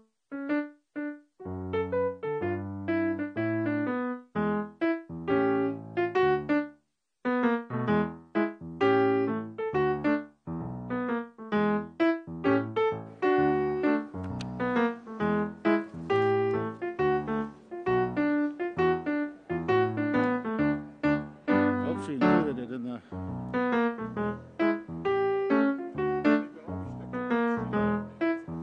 Yeah, I think we'll just. Yeah.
Wonderful. Thank you, Mark. Okay, if folks would come in and take their places, please. I have a couple of quick things before we move to item 31. One follows on the video that there are other kinds of changes in churches' lives. One that I would like to acknowledge is Holy Trinity Church in Burford. Also this year transitioned to a chapel of ease. And in the motion we had on, there was a little bit of visual confusion because the list of nominations received for Deanery Council leadership and Diocesan Council, from Deanery Council, sorry. I just want to orally confirm that in the alternates, the Reverend John Maroney, Lambton, Kent, was a May 14th revision because he got on the wrong line. He was up in Huron, Perth, where he actually does not live. So it was a correction there. That was on the revised one, and some names got bumped around, but that was the one revision from the printed form that you actually had. Also, finally, this message coming through Sarah to me and almost all the way over to David, but I'll read it while it's in my hand, is that the Synod offering for Primates World Relief and Development Fund was $8,636.45. Yes, that's wonderful. That'll be well used. Okay, we turn to our Chancellor, Canon Jim Ferguson, for item 31.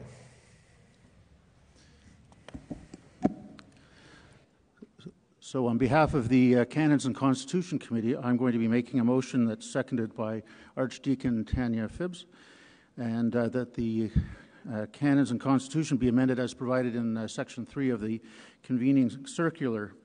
The Convening Circular included a preamble that summarized the changes. These proposed amendments are really comprise two types, those that are substantive and then those that are more housekeeping, where we catch ambiguities or typos, or we try to improve the consistency between the various canons. So I hope everybody had an opportunity to look at the preamble and the black-lined copies of the canons and the Constitution in the Convening Circular. I thought I'd just make a very brief a few comments on the main changes that we're proposing. In Canon 12, we're proposing some changes that will just expand the option of disestablishment to include worshiping communities and not just parishes. So that's to make it a little bit broader. That's in cases where the administrator is appointed under Canon 12. Canon 18, we are proposing some amendments to reflect the current practices in many parishes to have review engagements instead of audits.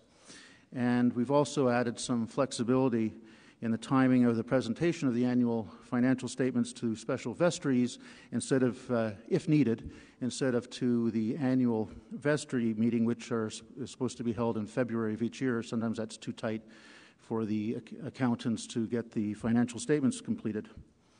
In Canon 19, we are proposing a change to include the process to remove parish council members in the event of ecclesiastical offenses or other behavior which might be contrary to our canons and Constitution.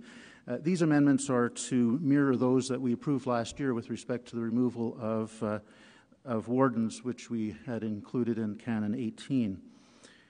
In Canon 26, we thought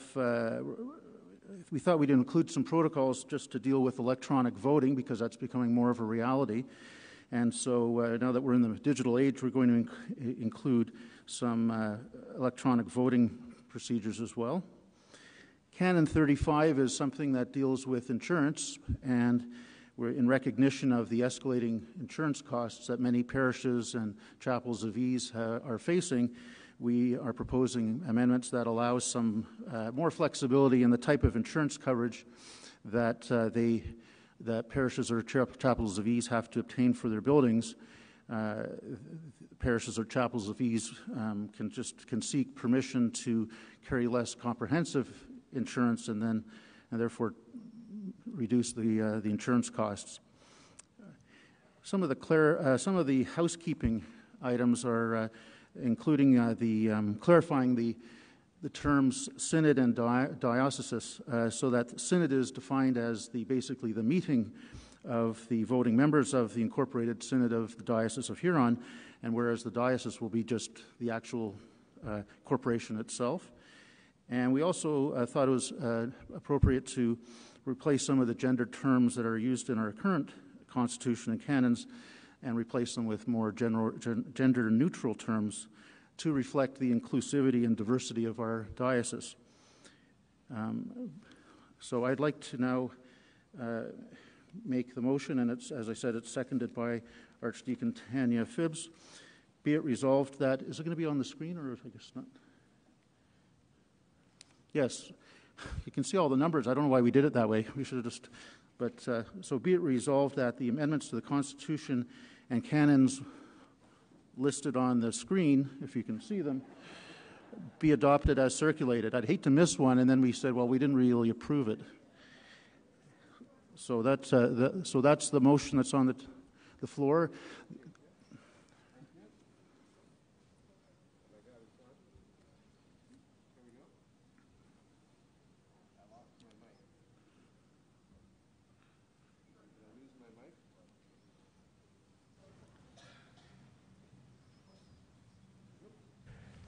Okay, can you hear me? There we are. Can you hear me now? Motions on the floor. Any comments or questions? All right. And looking here, seeing none, all in favor? Oh, no, sorry, Bishop. We need to do separate votes for laity and the clergy. So it's set up on Zoom to be laity first. Laity first, okay. So it has to be approved by 2/3 of the members of each order. 2/3 by order. Thank you. That's why we have chancellors next to the chairs of the meetings. Thank you. Okay, so this is a vote for all the lay members, the lay delegates to the Synod. First, all in favor?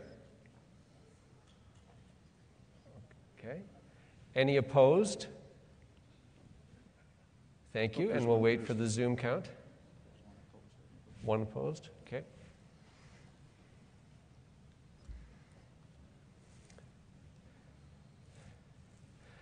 By the way, the Zoom count that is shown to me gives percentage. I think we know from previous synods, but I did want to indicate that. That's why I can't always give you a number.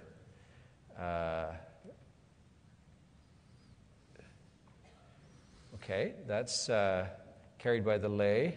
Now to the clergy. All in favor? Any opposed? Okay, thank you.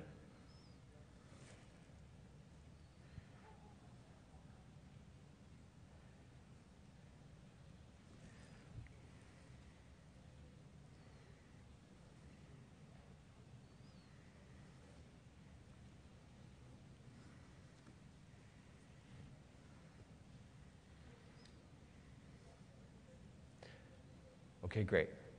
96%. So clearly over 2/3 in both. That's carried. Thank you. Okay, thank you, Bishop. Thanks, Ken and Jim. All right. So we'll take another moment here to, I'll take this off for a moment, to hear from one another with questions or insights. There may be some things that we would like to add here or ask. It could be about future work or about Synod itself. Anyone who would like to do that, I'll be watching the chat here and I'll get some help to do that. But also anyone at the microphones.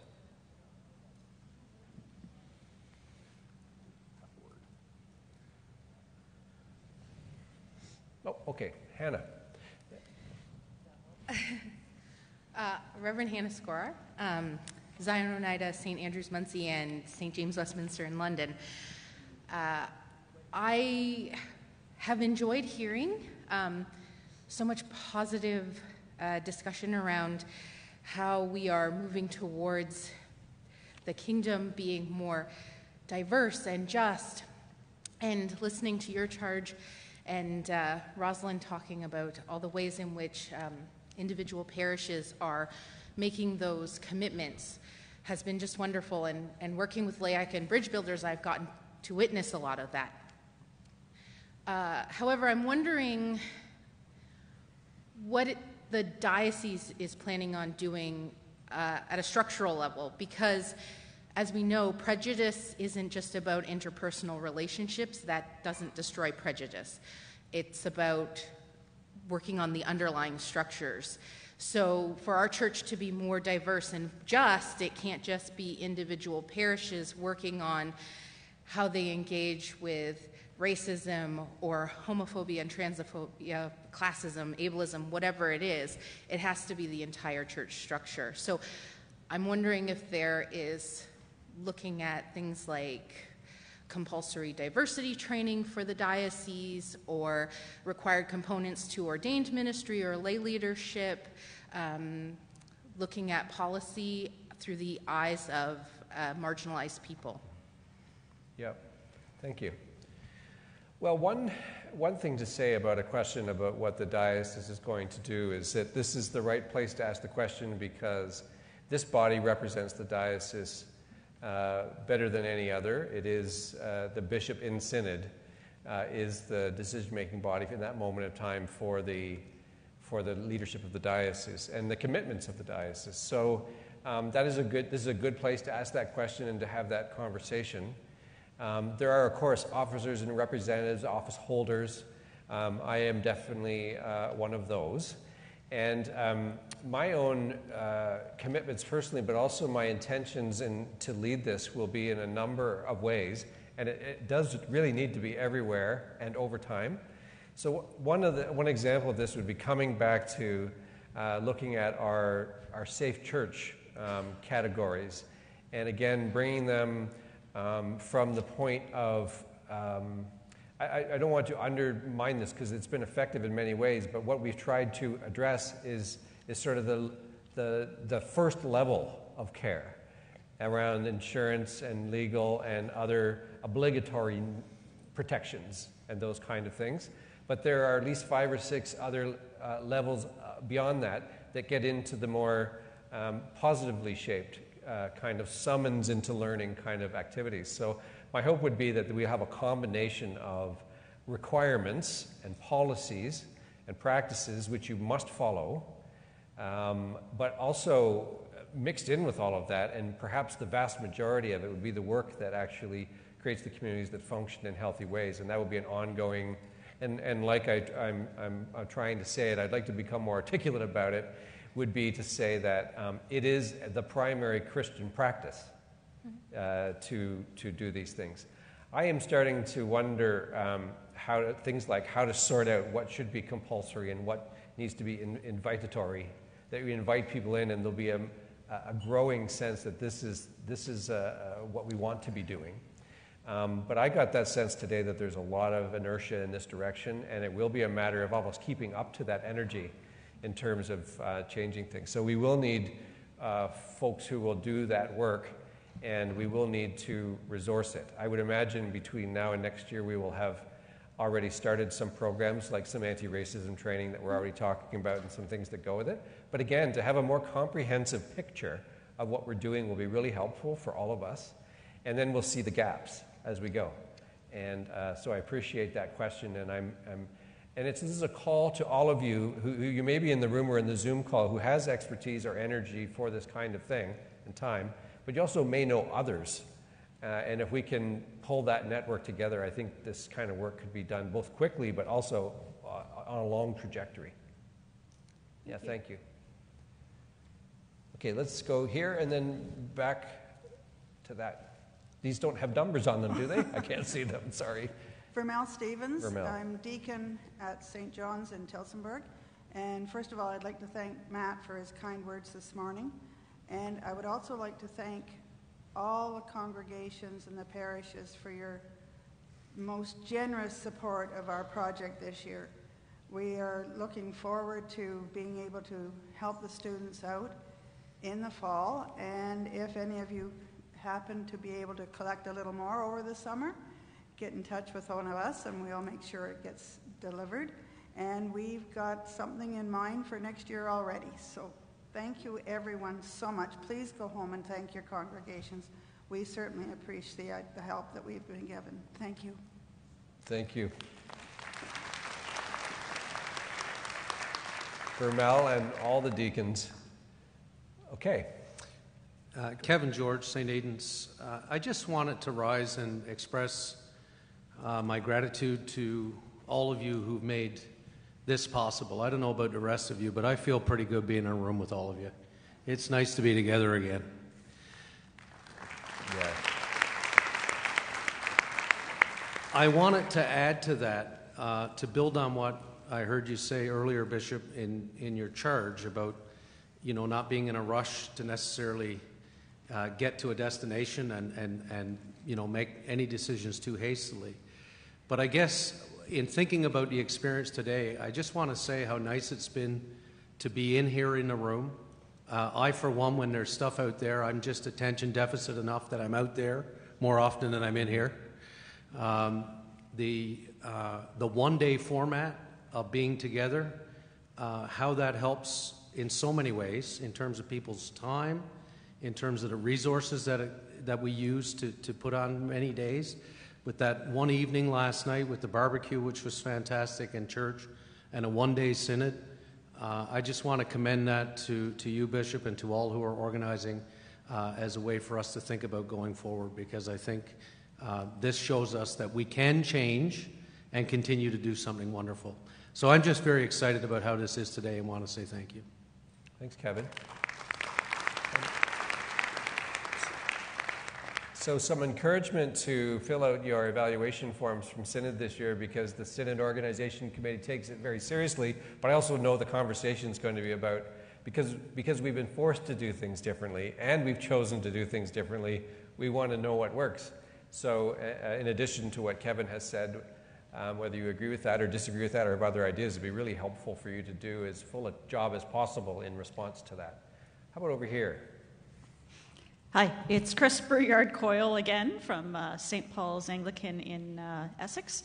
And I really want to lift up the conversation in the way that we've talked about ACC2, what Roz has said around the Indigenous peoples, and I really do find meaning in that conversation about diverse church, and that there are a diversity of voices that are underrepresented or even not represented in our churches. And this intersects as well with your theme around just church, I think, as well. I had a couple who had intended on getting married at one of the churches and pulled out after hearing about the bodies buried at Anglican residential schools, and just felt so wounded by that. I've had people that I interact with as chaplain at Trans Wellness Ontario who say they experience PTSD going into churches because they have been hurt so badly by people who call themselves Christian. And certainly we can say the same about Indigenous peoples. We can say the same about BIPOC peoples. And so I'm wondering, in your discernment around a diverse church, how do we ensure that we lift up the plethora of voices around us? How do we ensure we have conversations about the reality of intersectionality? And how do we create safe spaces, places that are a breath of fresh air for wounded individuals? And how is this working into your discernment around diverse and just church, as well as around safe church? Mm-hmm. Thank you. Again, the diversity and justice and learning and newness all overlap in a lot, and some of the things you've just spoken about relate to all of those categories. And again, the more comprehensive intolerance at one level for broken conduct, but also enhancement, encouragement, and long-term practicing of healthy relationships and communities is just an ongoing, comprehensive, every part of the church kind of task. But there are going to need to be programs, materials, resources, I mean in the sense of encouraging it in every way, that have happened. I think in some ways, some of the things I've learned recently that we'll be able to get going this year are open up that window as to what that might look like and how to get there, because we've always wanted this. But right now there are some tremendous things to help us, both from non-church and other church perspectives. And I think it's also important because being hurt by other Christians, because Christians are very different beings in different churches. And I see lots of things that are represented as Christian that I reject wholeheartedly. So what is it that we want to be holding up and known for is a very important thing to all of us. When Christians get lumped together, we need to lump ourselves together in a very distinctive way in response to this. So thank you for that. Over to this side, it's Marty. Hi, yes, Marty Levesque from All Saints Waterloo, also the diocesan social media officer. And I say that because I got sent a question from Eileen at St. Luke's in Cambridge. Didn't come through the chat, came to me, so just to share it with you, Bishop. Eileen says, thank you, Bishop Todd, for sharing the challenges that the diocese is experiencing and also the steps that are being taken to handle those challenges. She is curious about what plans you have in place and what plans are you going to be putting into place to continue to help churches grow and to sustain that growth and practice evangelism going into the future. Could you just repeat the last bit again? to continue to encourage growth in parishes and to continue to practice evangelism going into the future. Evangelism and going into the future. How we're going to continue to grow the church. Yeah, grow. Grow. Yes, grow. Excellent. Well, I mean, first of all, to want to do that, I mean, we want to do that, and we haven't always wanted to do that. Churches grow when Jesus is put at the center of them, and when there's healthy practices. When that church can live out, although so limited because of sin and other things like that. But when that churches are healthy, that can live that out. That does not need to be, and when they have enough resources to carry out their outreach is the simple way to put it. So doing the basic Christian things well in healthy relationship with as few hiccups in that as possible creates life and growth. It doesn't everywhere because demographics or just population or other circumstances can get in the way. So not every seed grows where you put it. So all those biblical images of growth are still good. I don't think there's anything new except to desire it and to pray for it, and then to follow up by being healthy people. And I don't mean necessarily physical health because we don't have control over that, but you know what I mean, spiritually primarily healthy people. And that's a lifelong commitment for all of us. In terms of evangelism, my own simple way to put that at this point in time would be, what is good news for people who need good news? And how is it said in the gospel? Not just the 4 gospels of the Bible, but in the good news of the scriptures. And to apply that to every day is a form of evangelism. We're a little afraid our faith witnessing, testifying, saying why you believe, knowing why you believe, knowing why you're part of a church. All those kinds of things are very contagious in the best ways. So we've had pretty negative views of virus over the last little while. Faith grows in a similar way, just much more positively. So I encourage you to spread that virus as far as you can. I think there also are supports for this kind of work all around us, and the Huron Learning Network is a place where we try to connect. If you think you know something you or your congregation wants to learn, the coaches, the learning network, all those kinds of things, people are ready to do it. We also plan to put a whole bunch of resources for that kind of get going in a certain area where you haven't cultivated anything yet. So they're kind of on-demand resources. That's being developed as well. Okay, let's go over here and then back over there, and that might be the end of our time. Janet Shaw from St. James, Westminster. This doesn't necessitate a response now, but the last 2 comments have really inspired me to mention, what can we do about the creeds to bring them up to date, to make them, I wonder about the diversity. There's not diversity there. They're very historical. They talk to historical issues. Could we have some more options other than the Hero Israel from the Liturgy Committee that would make people feel more comfortable, especially people who are diverse or perhaps having PTSD from hearing those things, having some different language available for people who aren't feeling comfortable with what's there now. Yeah, thank you. This comes up from time to time. The thing about the historic creeds, they're literally called the historic creeds, is that they're historical documents that we translate and we transpose, in certain ways, but we don't change. So I don't want us to get our hopes up that we're going to rewrite creeds unless we had another ecumenical council and created some in a global way. However, there are ways to put into formulas our statements of faith, and these we have to be careful how we use these in it's an ecumenical commitment. Among many other things, to have creeds. And a lot of damage can be done by changing some of those things. But on the other hand, it doesn't limit us in the kind of language we can create that helps us worship better in this time. So I think it's a bit of a both and there. Yeah. Hi, my name's Matthew Martin. I'm at St. Aidan's and St. Luke's, and I'm also an alcoholic. And the reason I mention that is because there's no bar here right now. But seriously, the reason I mention that is because we've introduced the cup again, and I'm wondering, has the diocese ever considered making allowance for people who don't drink or can't drink, or addicts who need who would need some support but still like to receive? And the reason I'm asking is if something like non-alcoholic wine could be available. And we do make provisions for gluten-free bread, for example, so I'm wondering if we would ever consider going down that path in the future. Yeah, thank you. Yeah, it's becoming a more public conversation around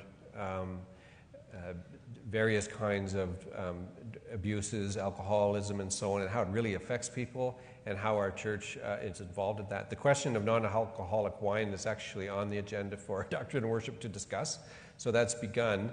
And I think that a whole bunch of questions around our liturgical practices are going to be rethought. There's quite a lot of work to do, actually, from all the questions that have come up from pandemic worship. And they're good because you get right to the core of what you believe about what those symbols and those ritual actions mean, and then how it affects people differently in different times. So yeah, we are going to be talking about that, but I will say it's going to be it's one of those things where you start to work on the surface of it, you get to the next layer, and then you get to the next layer, and all of a sudden you're in this massive, very meaningful, so it's worth doing that work. And we may need to draw in a few more people and ask what's happening. The question has come up across the dioceses of the ecclesiastical province of Ontario, and I wonder if it will nationally and academic circles as well. So thank you for that, Matt. Okay, our last question, I think we can go over here and we'll move on. Hi, my name's Dr. Deb Zenny. I'm from Christ Church in Port Albert, the sister church to St. George's in Goddard. I have a professional question, as I'm a physician. Has the Huron Diocese or the Anglican Church of Canada planned to, or already have submitted a brief to the Parliamentary Committee about the extension of MAID? And I say this with the background information that fewer than 30% of the people who require or who could do with palliative care do not have access to palliative care, and only 1 in 5 people who have mental health issues can access mental health care. And the extension of MAID would affect both of those. We would be diverting resources from provision of mental health care and palliative care to medical assistance in dying. And does the Anglican Church have a position on that, and does the Huron Diocese have a position on that? Yeah, that's a concern for sure of mine and many others. There's been a bit of an uptick again on the work around that. There have been conferences and so on before, but because of this, we need to learn more. I'm going to be coming to see you and your church soon, so we'll be talking about that, but maybe even before that. This is medical assistance in dying conversation, in case you didn't hear that clearly. Again, doctrine and worship, but we need other, there are general synod folks working on it as well. There isn't a clear statement about it in the Anglican Church necessarily of the national nature, and I'm glad you brought it up again because it's urgent. It's urgent because the deadline for the briefs is May the 30th. It is I'm willing to help you. What was the date, sorry? The deadline for the date is May the 30th. Yeah. It was extended from May the 9th. Thank you. Okay.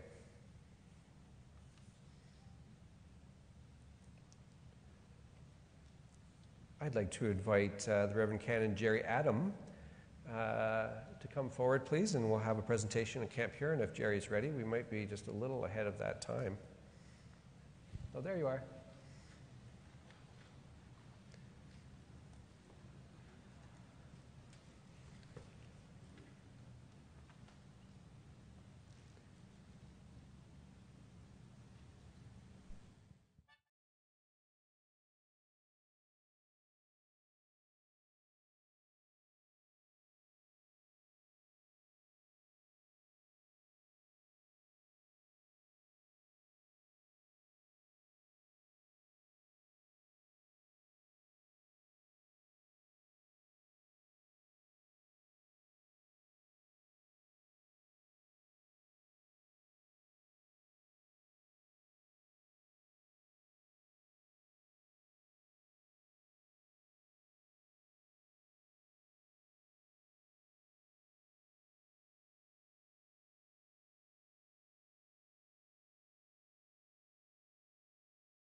honestly, when I said to Oscar last year, why don't we record some camp music, I kind of pictured somebody sitting on a rock playing a guitar. And when you leave young leaders to their own devices, that's what you get, and it's wonderful. And you can find more if you go to YouTube and look for Camp Huron Sings. There's a whole album that they cut that was done in our Cook's Nook. It was so much fun last summer that we're doing it again this summer with campers. So thanks to the leaders that put that together.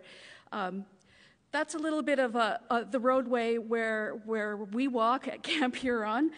It's kind of a home and a roadway at the same time.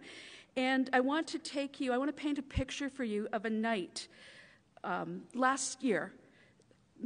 Long, exciting day, culmination of a lot of planning and waiting. Small groups of young people are huddled around flickering beach fires. Overhead, the last orange rays of sunset fade into a darkening sky, and very soon the sky will be dotted with stars.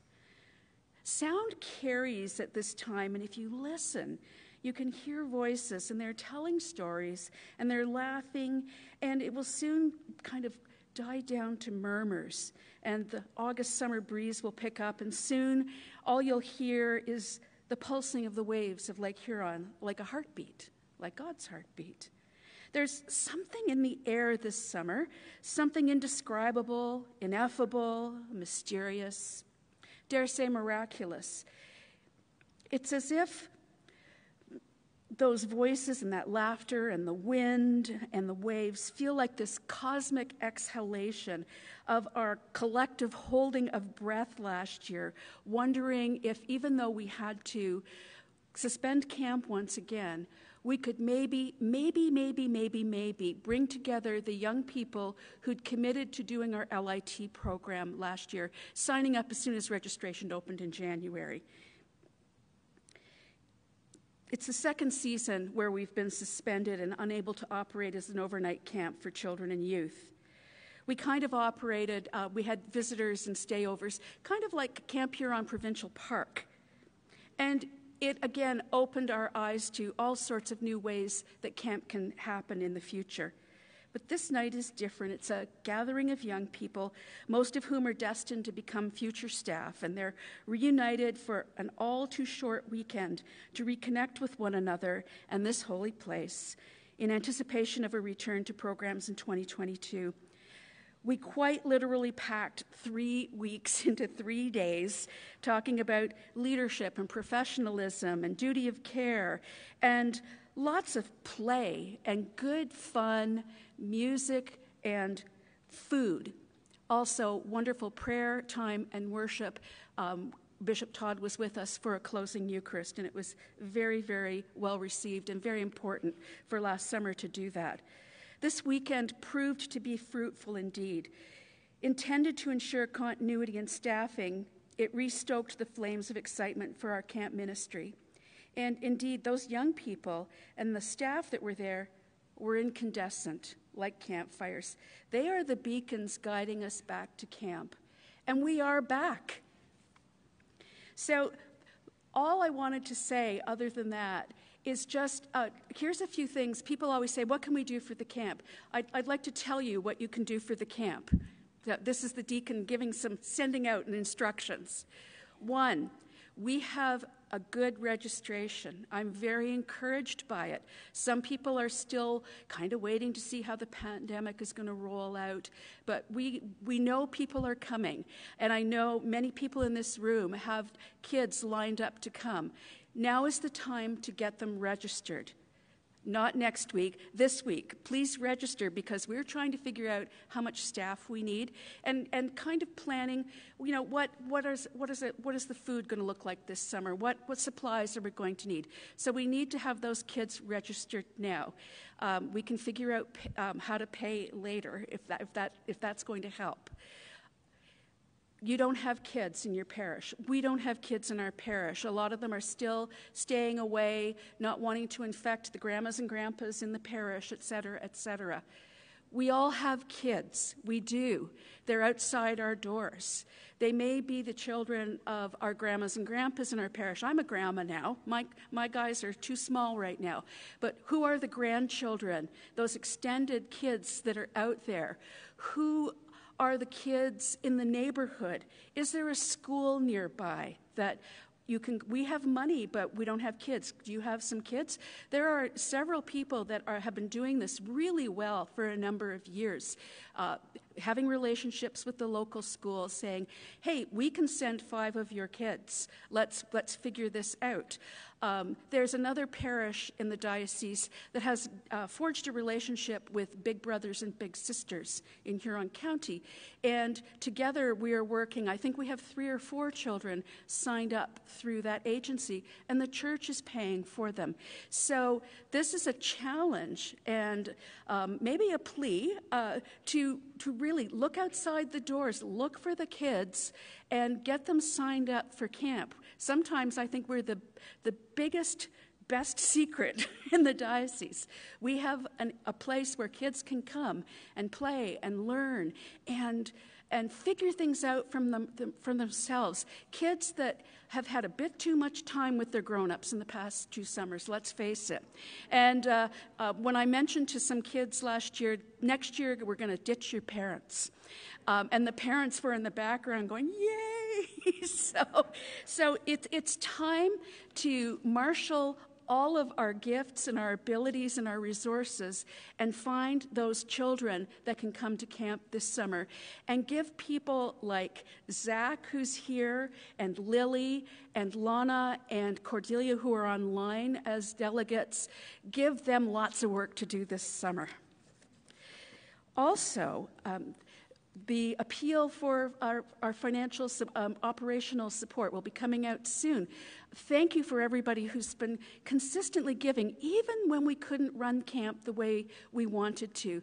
The generosity has been quite moving personally to me, that people trust and believe in the camp ministry and supported us and gave us the opportunity to hire 16 people last year to keep the camp looking good and work with those leaders in training. So thank you for everybody that supports us. And if you want more information, just email, phone. I'm always willing to talk, or come to your Zoom meeting and talk. Follow us and share our posts on social media. Share those videos and let our children see the wonderful, kind, and delightful and gentle people that we have serving children at Camp Huron. They are really an astounding group of young people. The links to all of the music is in the report I sent out this year, too. Pray for our diocesan camp ministry. All year, please, but especially in July and August. We'll be praying for you, too. Worship with us. Our closing Eucharists at 10:30 are open to anybody who drops by. I don't see that that's going to be a problem this summer. We usually worship outside.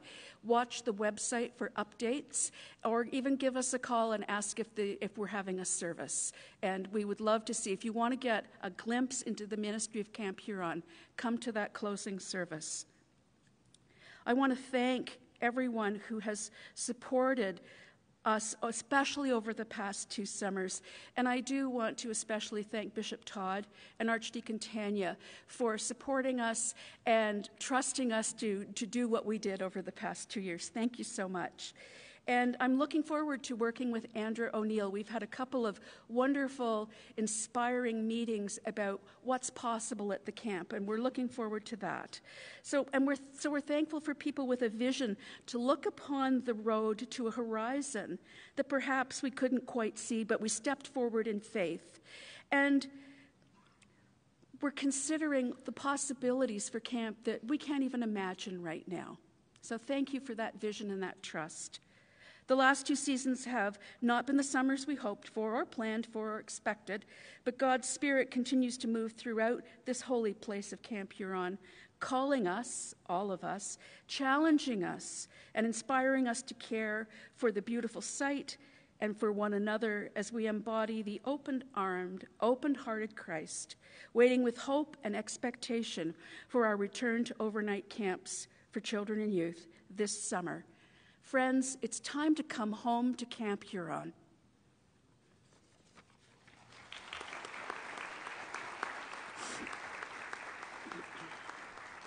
There we go.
Thank you, Jerry, and all the people who have something to do with camp.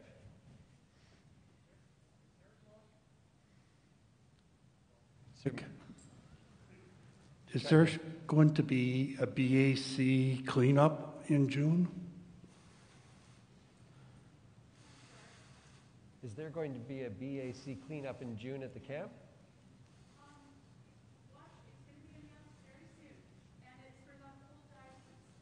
Thank you. Thank you. And thanks to all the people who care for it. You see that video and you think, wow, that's amazing. Like their video quality, my goodness. And the people and the music and that set they rented to do it on, like that. Incredible. We got to get one of those. In fact, I have here, there's so many reminders of the camp. My Camp Huron backpack that helps me go down the road and carry my load. The camp sends us on our way in various ways and helps us carry things to other people as well. So thank you so much, Jerry, for your leadership, and to all the people who love and care for the camp. It's a wonderful opportunity, and I really appreciate those suggestions of what we can do for the camp and with the camp. Okay, I'd like to move on. Item 34 is stewardship. The Reverend Andrew O'Neill.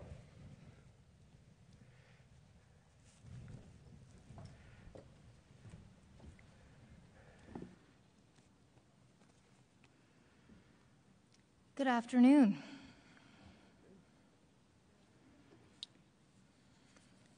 It's always exciting to hear about stewardship at the end of the day. Stewardship. It is exciting, even if you think it isn't. It is. Because what isn't stewardship? We often think of stewardship as tied up in our worldly goods, but at its core, it's our best possible response to God's love and generosity towards us. God's love and generosity towards us. I mean, doesn't that just refer to absolutely everything? Everything we have, everything we do, everything that we are. So when you are asked to be the stewardship consultant for the Diocese of Huron, you think, that doesn't sound like too big of a job. Just a couple things. 1 day a week should be fine. But you all know about those kinds of jobs, don't you? It's a wonderful, wonderful opportunity for me, and I'm very grateful to be able to serve in this way with you and alongside you. And technically, I am a consultant to the Bishop of Huron. to help best identify and gather resources to support the mission and ministry and objectives for this diocese. But because we're made up of so many people with so many diverse ideas and hopes and dreams and missions, it's really a role to help each person identify where their passion lies and how God is speaking into their hearts. What is God asking you to do with the resources that you have? I think we have gotten into the habit over time of thinking in a little bit of a scarcity type of mentality. And sometimes that's necessary. We have to be careful. We have to look at budgets. I was a church treasurer once. I know all about that. And you can ask Kevin George. I was kind of mean about it when he had ideas. And I kept saying, Kevin, no, we can't do that. We can't do that. So sorry about that, Kevin. On behalf of treasurers, I'll tell you, you need that person. You need that person.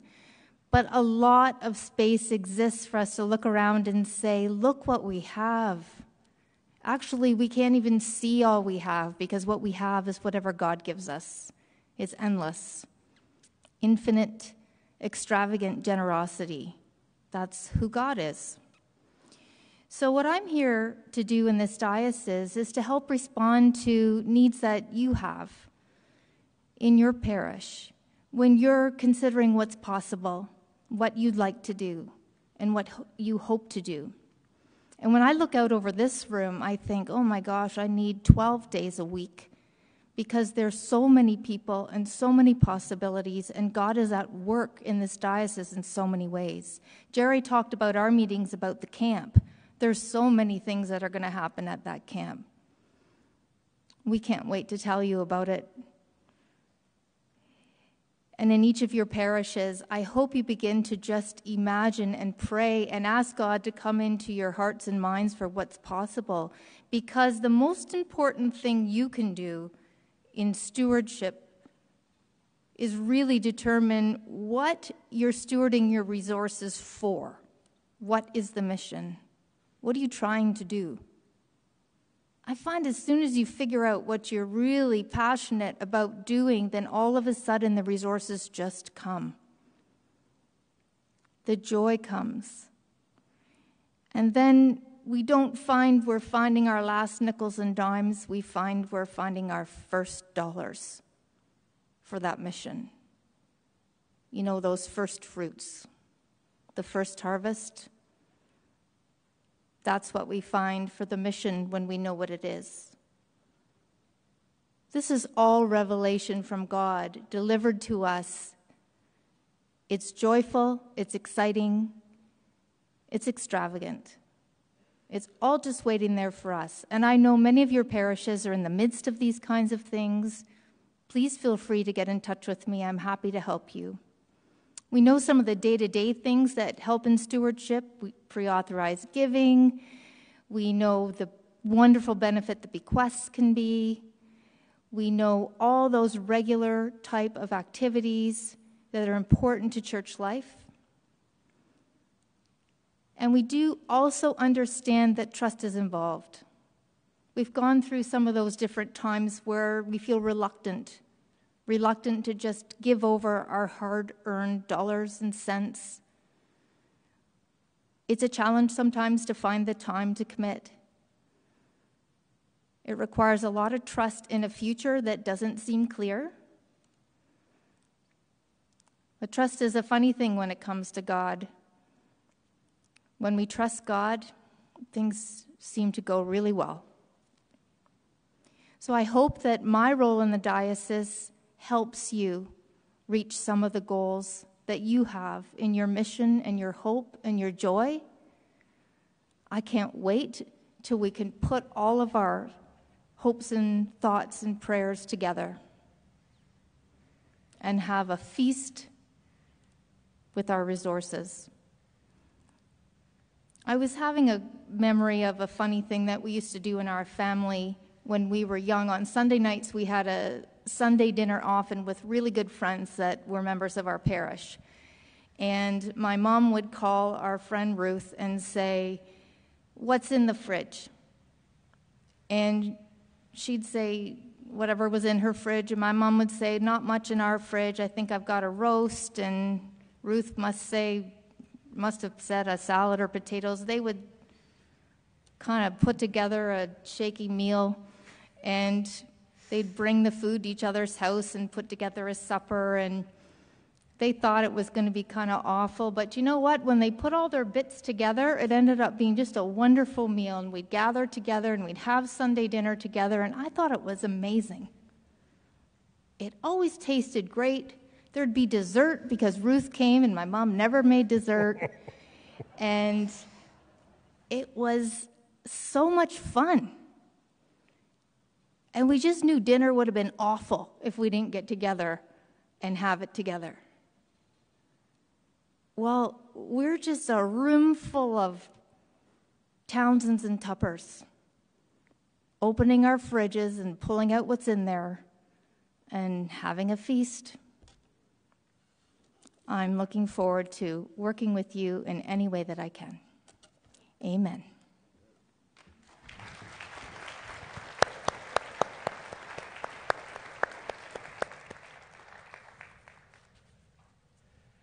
Thank you, Andra.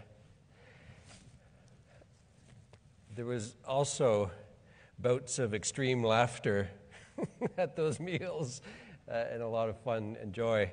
That was a good memory. It's a very good metaphor, though, and an image for us, so thank you for that and for the work you do. Andra has, in unexpected ways, prepared for this in a lot of her life, but I do want to say that it's only a few hours a week Andra is consulting us on. We've had and will need to have more support for our stewardship efforts across the diocese, and one of the goals will be that every congregation, every person in every congregation, but certainly every congregation, can see how doable it is to have an ongoing year-round and how beneficial it is to have that focus on stewardship year-round where it's not happening now. Some places do this really well, too, so we'll be sharing resources in those regards as well. Okay. We're going to have a celebration of Huron's retirees. There's also going to be, those of you who've been to Synod in the past will know that we had a banquet meal together and often celebrated the clergy retirees and sometimes other retirees who have been really important to the life and work of the diocese. We're not doing that this year, and we haven't for the last two, so we got quite a collection of retirees to celebrate. We've been naming them and remembering and thanking them as we go, but we're also going to now, all things staying well, have a dinner together this year in June. I think it's June 10th-ish, and there'll be more details on that coming, but we are going to get together with the folks who've retired over the last while, all of them who can come, to celebrate them once again in person. It doesn't seem enough to just have a video and a memory and give thanks to them in this way. It will add that to it as well. But we do this as we can and as we're able. So I'll ask now if we could have the celebration video of Huron's retirees, please.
Thank you for that wonderful video. It's great to have the visual images of those ministries and the tremendous work those folks did. Thank you to John and Sam, Lauren, Perry, Ann, Chris, Brian, Eleanor, and Paul. We also have some thanks to pass along from the honorary secretaries of Synod, so I'll pass it over there for now. Thank you, Bishop. I notice there's one item before us. Are you coming back to that? I'm sorry. Oh, yes, thank you. That's an excellent reminder. I would like to officially give my concurrence to all the motions that have been passed at this Synod.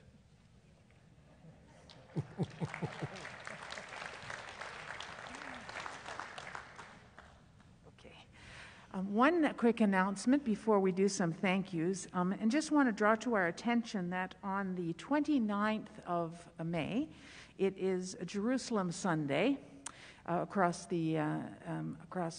many places, but certainly the Canadian Church.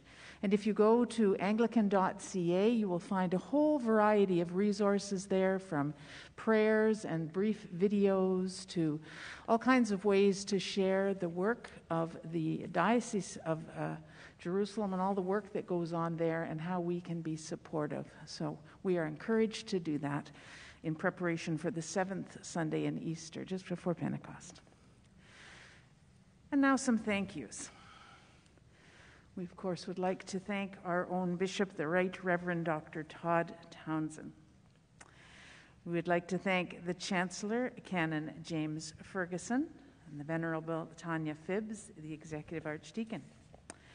We also want to thank the Very Reverend Paul Millward, Rector of St. Paul's Cathedral and Dean of Huron, and the Synod Coordinator, Sarah Chase.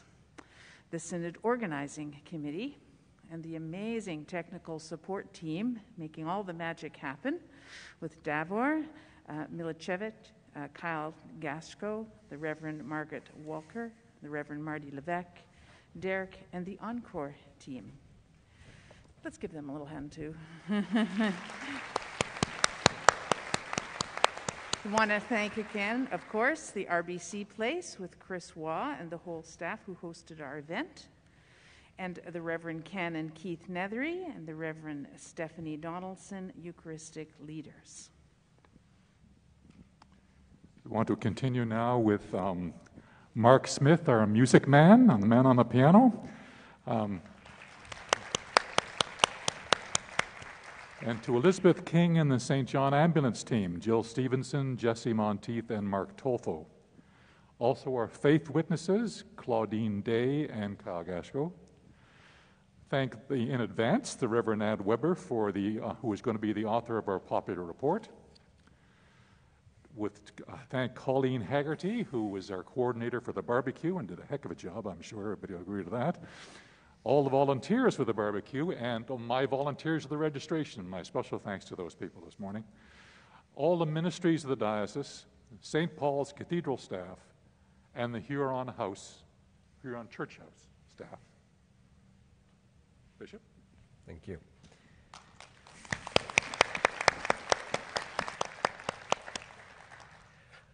I would like to add our thanks to you, David and Valerie, and all the people you work with to organize the Synod. Over here as well, thank you very much to all of you for your service in this huge way for us. Yes.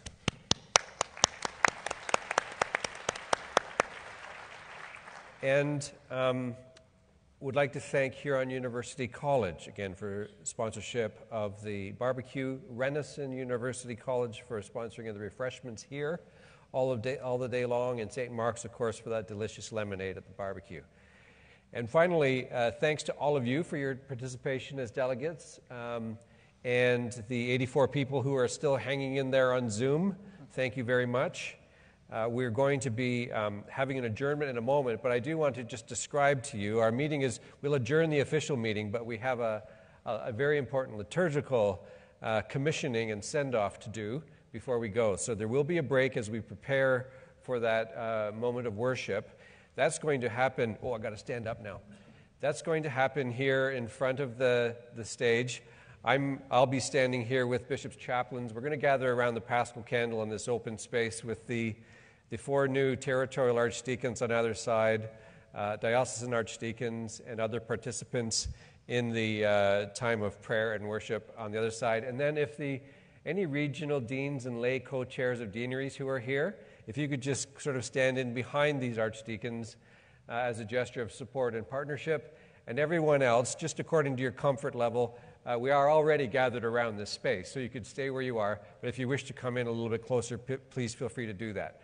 We'll gather again in, I think, just 5 minutes after we adjourn, once we get everything in place, to do that as our sending. Okay? Thank you.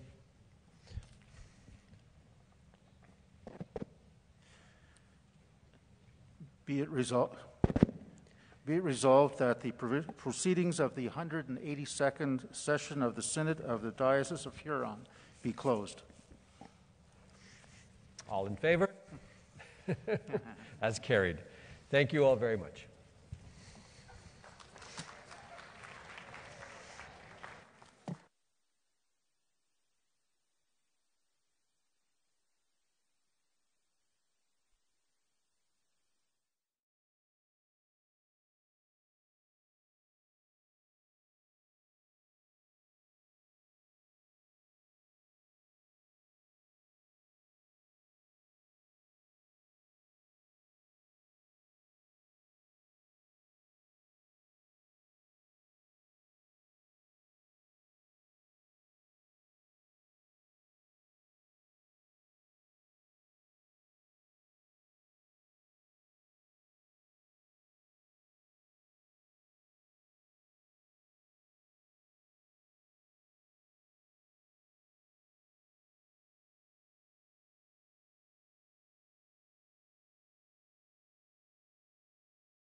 This little light of mine.